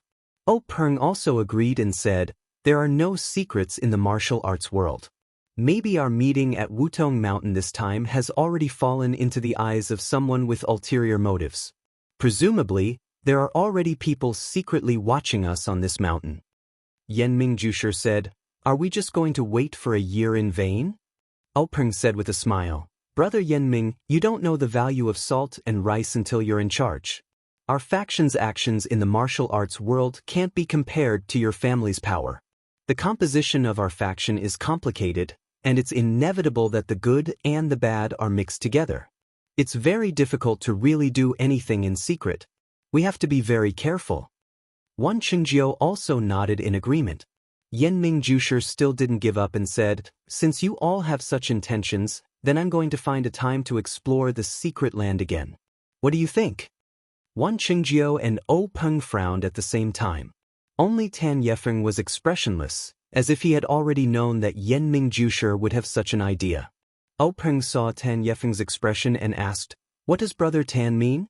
Tan Yefeng coughed and said, in fact, I also have this intention for a long time. I want to explore the secret land before the 15th of the first month of next year. If Brother Yenming didn't mention it, I would have suggested it to you. Wan Qingjiu lowered his head and didn't speak, as if he was thinking. Peng said, before deciding whether to go to the jungle or not, I have a proposal to discuss with you and see if it's feasible. Everyone looked at Peng strangely, waiting for him to speak. Peng said, I suggest that we form an alliance and advance and retreat together in the treasure hunting of the secret land. Yenming Jusher shook his head and said, our villa can't form an alliance with your Misty School and Wan Jianfeng. The Jianghu affairs you participate in are too complicated. There are often gang-bloody battles. After forming an alliance, it's not good for the development of our villa. Tan Yefeng also repeatedly agreed. Peng said with confidence, you too have misunderstood. The alliance I'm talking about is a little different from the alliance I usually talk about. First, it's not an alliance between gangs. There's no need to participate in the Jianghu affairs between each other. Second, this alliance is purely an alliance between the four of us. Although the four of us can't share weal and woe with each other, we can form an alliance to advance and retreat together in the secret land and enjoy blessings together.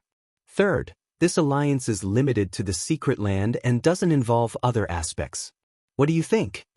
Wan Qingjiu said with joy, Leader really has a bright mind. This idea is good. Let's do it. Yenming Jusher and Tan Yefeng also smiled and agreed. So, Peng poured a porcelain bowl of wine, cut his finger with a sword, and dripped blood into the wine. The other three did the same. Peng took the porcelain bowl, shook it slightly, and drank a few mouthfuls. Then he handed it to Wan Qingjiu. Wan Qingjiu still drank it. Then Tan Yefeng and Yenming Jusher all drank the blood wine. Yenming Jusher smashed the porcelain bowl. Everyone laughed and said, the alliance is a success. Everyone drank another bowl of wine together. Peng then said, since Brother Yenming and Brother Tan insist on going, Brother Wan and I will naturally advance and retreat together with you. How about this? At the end of this month, we'll still send disciples to the same place as last time. Brother Yanming will still lead the way. How about it? Yanming Jusher said, no problem. This is my duty. However, this time, do we still send each other's family members to each other's place? O Peng, Wan Qingjio, and Tan Yefeng looked at each other. O Peng said, last time was the first time we cooperated, so we didn't feel at ease. Now that we've formed an alliance, we naturally feel at ease. I don't think there's any need. Wan Qingjio and Tan Yefeng also agreed. At this time, the stone cow walked over quickly and said, Gang leader, there are a few tourists coming up the mountain path from the foot of the mountain. Should we stop them? O Peng waved his hand and said, this Wutong mountain isn't our home. Of course, we can't stop others from coming. You don't have to guard it. Just wait here. After saying this, the four poured wine and talked about the strange happenings of the Jianghu with the food and wine. They seemed to be in a leisurely mood. Not long after, a few people came to the top of the mountain. It looked like they were really tourists. After touring the mountain for a while, they saw people drinking and chatting in this picturesque place. They felt disdain and didn't stay long before going down the mountain. Wan Qingjio asked O Peng, could it be that we're being paranoid? O Peng smiled and said, these people aren't, but we can't say that there aren't any at the foot of the mountain. These people know that we're all from the Jianghu and have sharp eyes. How could they come up so easily? O Peng suddenly thought of something and asked Wan Qingjio, the news of the secret plane must be kept secret. We can't relax in the slightest. Where is Sidu Ping of the evil tiger gang now? Wan Qingjio smiled and drank a mouthful of wine. Brother O, don't worry. Although I'm not as meticulous as you, I still know this.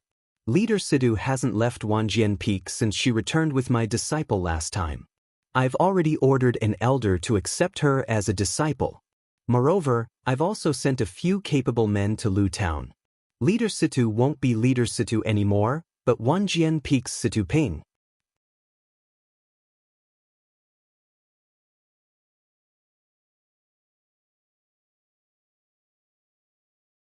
Chapter 38.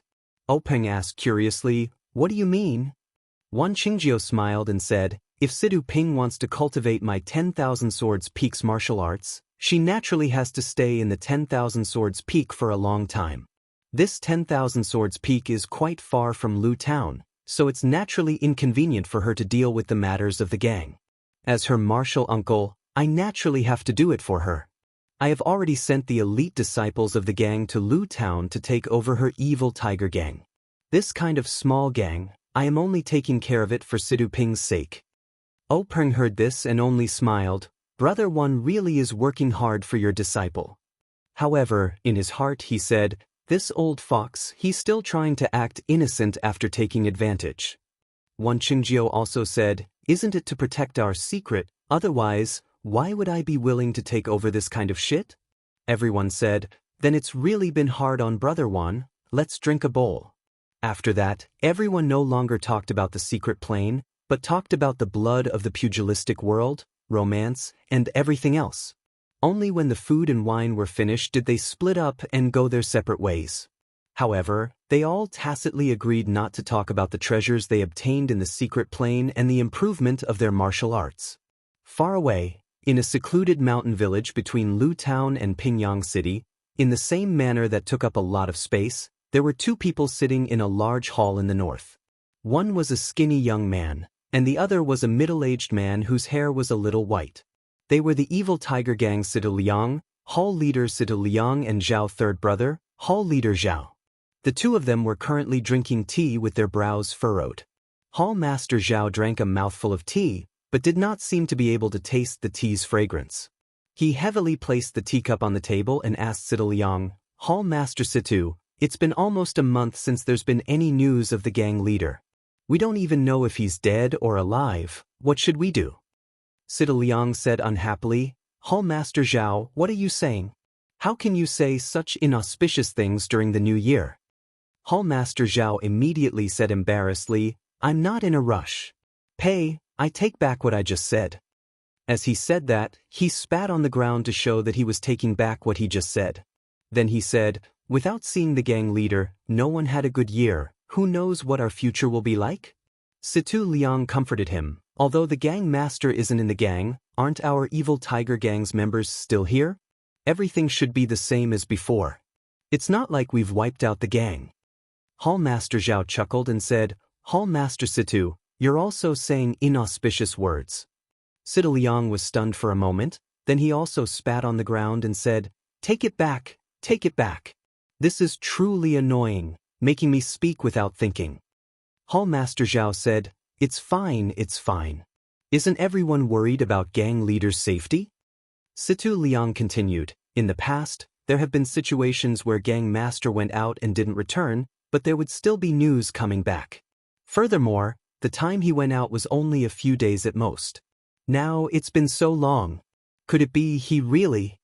Situ Liang didn't dare to say any more. Hall Master Zhao continued, Hall Master Situ, when gang leader isn't here, it's the new year. Most of the gang's members are at home celebrating the new year, so there aren't many things to do in the gang. Seeing that the new year is about to end, everyone will be coming back. There are a lot of things to take care of as well. If there is still no news from gang leader, then it doesn't seem too good. At the very least, there will be people's hearts wavering. Situ Liang nodded and said, That's right.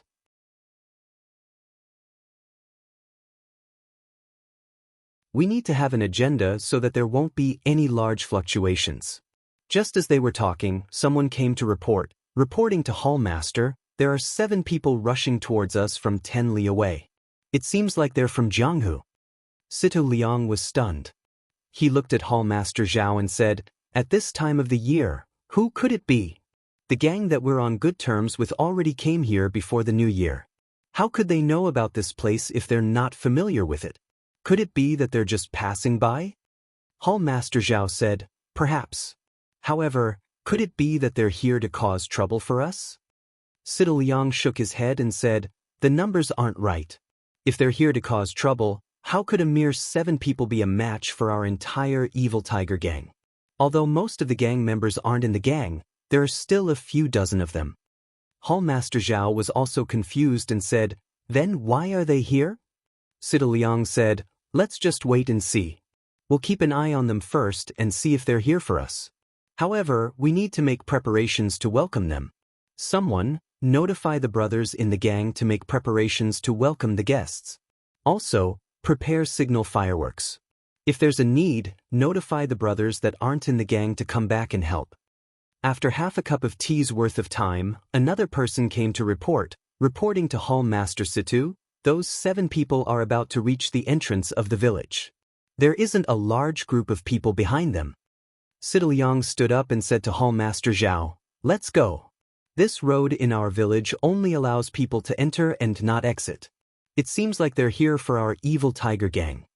Hall Master Zhao also stood up and said, Let's go, we're going to welcome the guests. These 7 people really did come quickly. When Situ Liang and the others arrived at the entrance of the manor, the sound of their horses' hooves could be heard.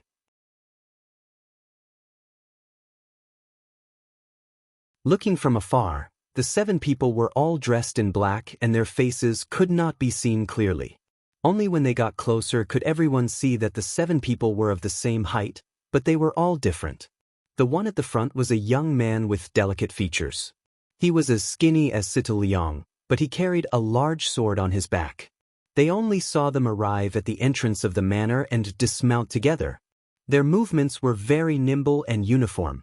It was obvious that they had been trained for a long time. When they dismounted, 6 people stood there holding the reins without saying anything.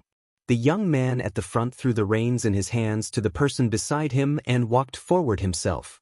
He bowed to Situ Liang on the stairs and said, May I ask if you are the evil tiger gang Situ Liang, Hall Master Situ? Situ Liang also quickly bowed and said, That is me. May I ask who you are?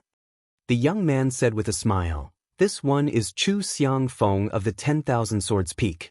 I have come under the orders of my family's sword master to deliver news about your gang master, Situ Ping. When Situ Liang heard this, he was shocked.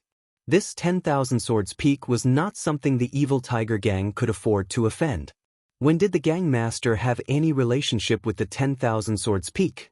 He said with a smile, May I ask if Xiaoxia Chu has any proof? Chu Xiangfeng did not get angry. He took out a token from his chest and handed it to Sida Liang. Sida Liang took it and looked at it. It was the gang master Sida Ping's token. He could not help but reveal a smile and said, "It really is the gang master's token. Xiaoxia Chu, please come in for a chat. Please." However, he did not return the token to Chu Xiangfeng. Chu Xiangfeng did not seem to mind. The group of 7 followed him into the manor. The horses were naturally given to the evil tiger gang to take care of as they entered the inner hall. In the main hall, everyone sat down as the servants brought in tea. Chu Xiangfeng did not pick up the teacup. Instead, he took out a letter from his chest and handed it to Sida Liang, saying, "Gang Master Sidu has not returned for many days. The gang must be very worried. This is a letter from Gang Master Situ to your honorable gang. Hall Master Situ, please open it." Situ Liang smiled as he received the letter. He opened it and looked at the contents. His calm face revealed a bit of shock. After reading it, he handed the letter to Hall Master Zhao, who was beside him. Hall Master Zhao was also very surprised. After reading it, he looked at Situ Liang and nodded slightly. Situ Liang turned around and said to Chu Xiangfeng, "Xiaoxia Chu, this token is correct. The words on the letter were also written by our gang master. However, the things in the letter are not things that we can immediately reply to. Can I ask Xiaoxia and the others to rest in our gang for a bit and discuss it with us?" Chu Xiangfeng said, "Of course. However, I ask Hall Master Situ to reply to us as soon as possible." After saying this, he stood up with the other 6 people. Sida Liang quickly had the servants arrange for Chu Xiangfeng and the others to rest. After Chu Xiangfeng and the others left, Sida Liang and Hall Master Zhao immediately had their subordinates release the emergency signal for the evil tiger gang to gather the upper echelons of the gang back to the villa to discuss how to deal with the situation. When the signal was sent out, the 2 Hall Masters finally let out a sigh of relief. Hall Master Zhao sat in the main hall. Situ Liang excused himself and returned to his room first. Sida Liang quickly walked back to his small room that was not too far away from the main hall. He turned around to take a look before pushing open the door and entering. This small room was very clean. There was a bookshelf near the wall that was filled with books.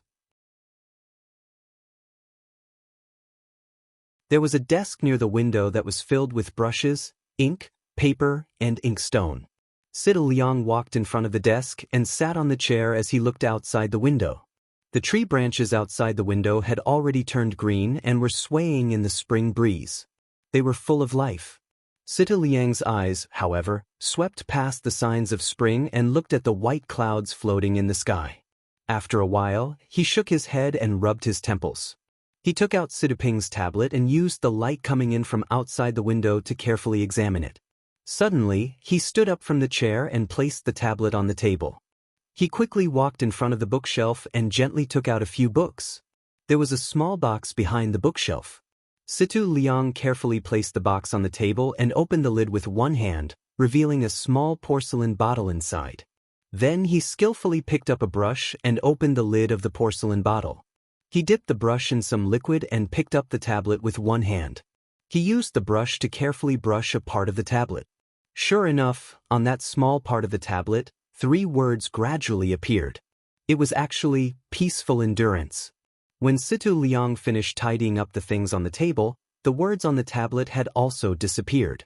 He put the tablet back into his pocket and sat on the chair as he frowned and thought. In the time it took to eat a meal, the sky had already turned dark. Sida Liang was still sitting there without moving at all. At this time, someone lightly knocked on the door. Sida Liang replied, "Come in." Someone lightly pushed open the door and came in to report, "Hall Master Situ, Elder Chu, Hall Master Xing and Hall Master Zhang have already returned. They are currently talking to Hall Master Zhao." "Hall Master Zhao told me to inform Hall Master Xing," Sida Liang said softly. "All right, I got it. I'll be there soon." Situ Liang waited for a while and seemed to have made a decision. Only then did he calmly stand up and tidy up the clothes on his body. Slowly, he walked out of the room. The room was not very far from the main hall, but Situ Liang did not walk quickly. The path in the dusk was no different from usual. However, Sidu Liang knew that the evil tiger clan today was different from the evil tiger clan of the past.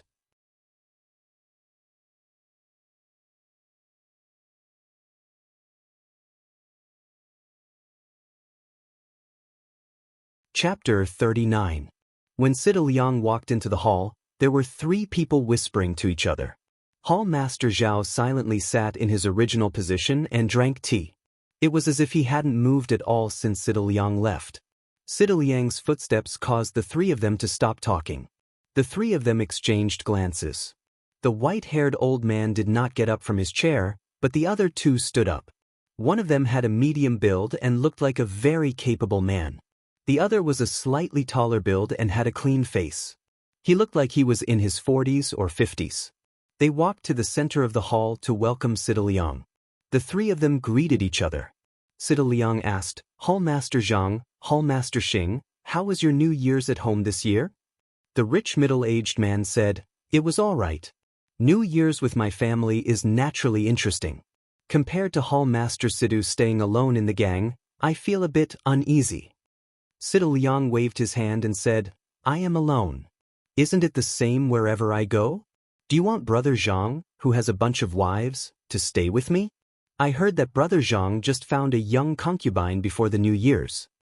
The capable man's face was a bit red as he hurriedly said, "Hall Master Situ, you have wronged me. I am only a mortal. I cannot cut off my emotions and desires. I cannot compare to Hall Master Situ who has received the teachings of an immortal. You can cut off your mortal fate and leave the world of mortals." Hearing this, Sidu Liang said with a strange expression, "Brother Zhang, do you think I am a monk? I am still preparing to find someone to carry on my family line." Hearing this, the 2 of them said, "That's good. We have been waiting for that day." While the 3 of them were chatting, Elder Chu was getting impatient. He lightly coughed. Hearing this, Sidu Liang quickly walked over and bowed. Elder Chu frowned and nodded, indicating for Sidu Liang to sit. Only then did Sidu Liang walk over to the chair across from Elder Chu and sit down. Before he could sit down, Elder Chu impatiently asked, "Little Liang, is there any news about Ping?" This Elder Chu was an elder in the gang. He had basically watched Sidu Ping and Sidu Ping grow up. Normally, in the hall, he would call them Gang Master and Hall Master. Now that he suddenly called them by their nicknames, it seemed like he was very worried about Sidu Ping. Sidu Liang's heart warmed up, and he hurriedly said, "Elder Chu, my cousin is fine. She is just temporarily unable to return to the sect." Hall Master Xing also asked, "What is going on here?" Gang leader has always been a steady person. Something must have happened this time. When I asked old Zhao just now, he wouldn't say anything no matter what. He wanted to wait for you. Hurry up and tell us. Don't keep us in suspense. Situ Liang nodded and took out the letter from his bosom. He stood up and handed it to Elder Chu. Elder Chu took out the letter and read it carefully. His brows furrowed deeper and deeper. After that, Hall Master Xing and Hall Master Zhang also carefully read the letter. After everyone finished reading the letter, the hall fell into a dead silence. Elder Chu was the first to speak, asking, "Little Liang, this letter is real, right?" Situ Liang nodded and said, "This is indeed my cousin's handwriting, and the time matches as well. It shouldn't be fake." Hall Master Zhang continued, "But this is strange. Why would Myriad Sword Peak accept the gang leader as a disciple? The gang leader has already passed the best time to practice martial arts.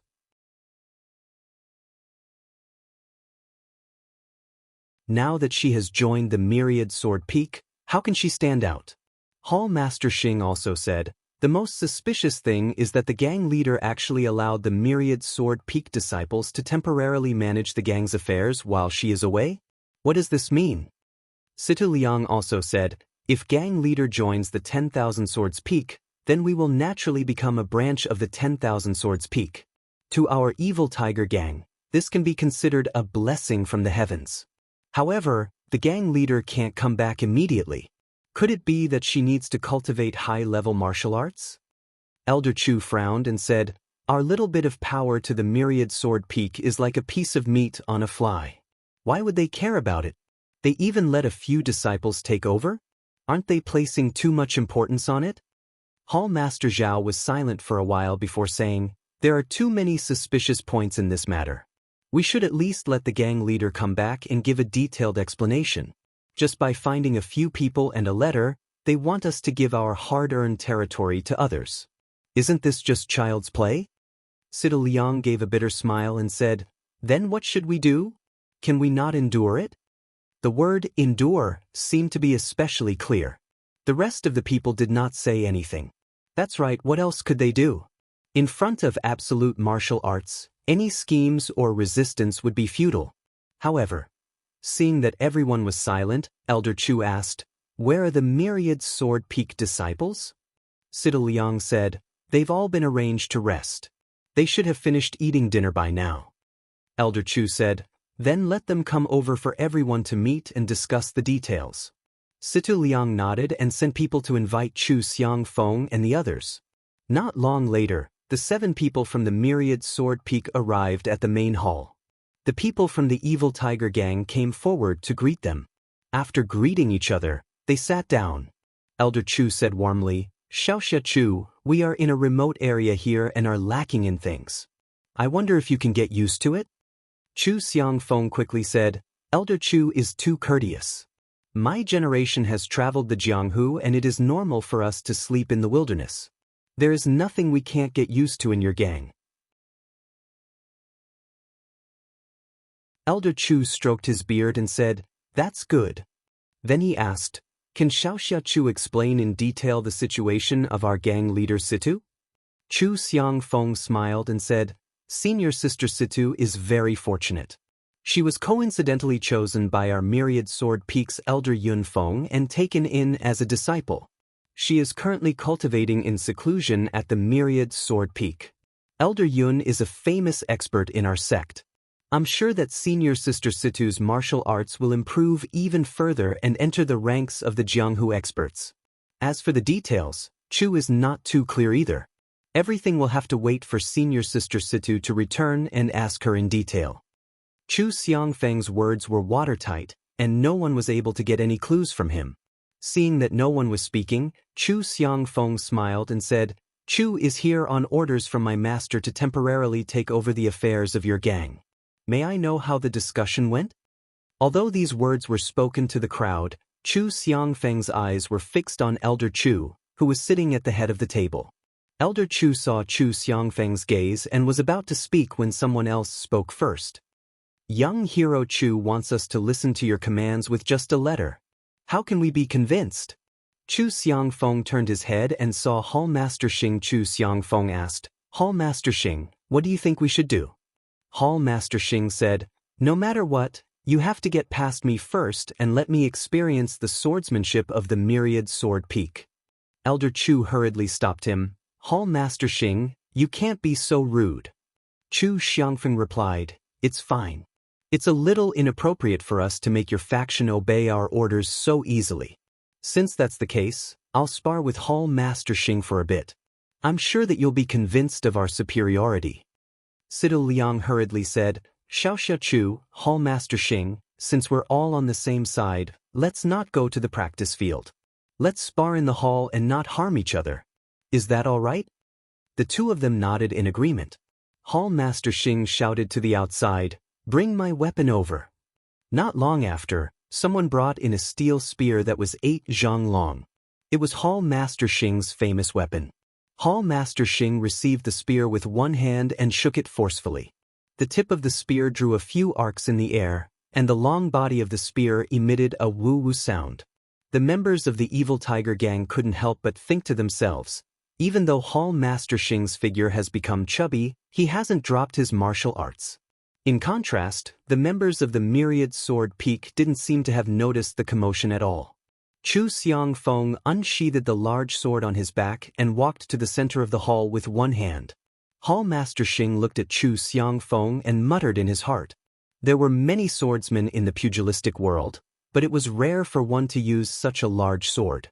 Furthermore, it seemed that the sword was quite heavy, and Chu Xiangfeng was able to carry it with one hand. While Hall Master Xing was deep in thought, Chu Xiangfeng spoke up, "Hall Master Xing, please." Hall Master Xing didn't stand on ceremony and said, "Very well. Xiaoxia Chu, watch my spear. After saying those words, Hall Master Xing leaped forward and thrust his spear toward Chu Xiangfeng's heart. Chu Xiangfeng didn't seem to be in a hurry. He waited until the tip of the spear was right in front of him before taking a step forward and twisting his waist. Still holding his sword with one hand, he lifted it up along with the tip of the spear. Hall Master Xing immediately felt a powerful force coming from the tip of the spear, and his body couldn't help but sway to the side. Thus, he stomped his foot and stabilized himself with a movement technique. Just as he was about to take a breath to regain his balance, he saw Chu Xiangfeng making use of the momentum of the sword to leap into the air.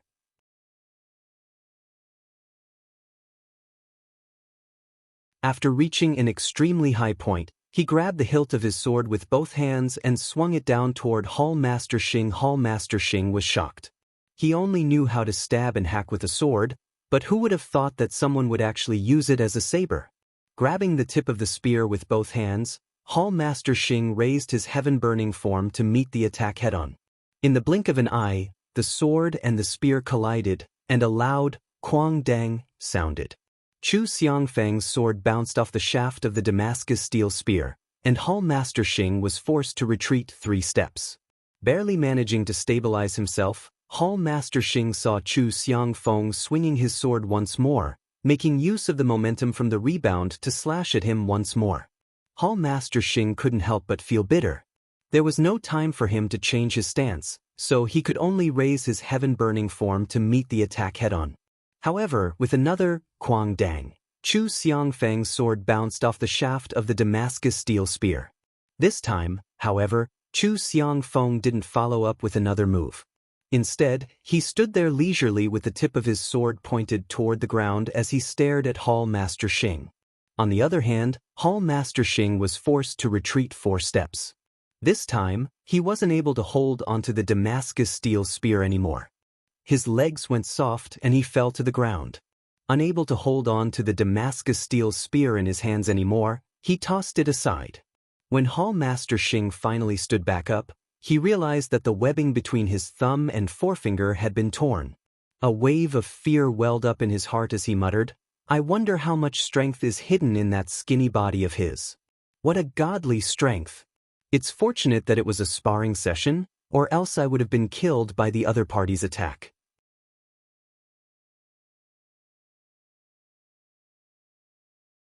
Seeing the ashen expression on Hall Master Xing's face, Chu Xiangfeng clasped his fist and said, "I admit it." Hall Master Xing returned the gesture and said, "I'm impressed." You're tuning in to the Han Li's Immortal Journey YouTube channel.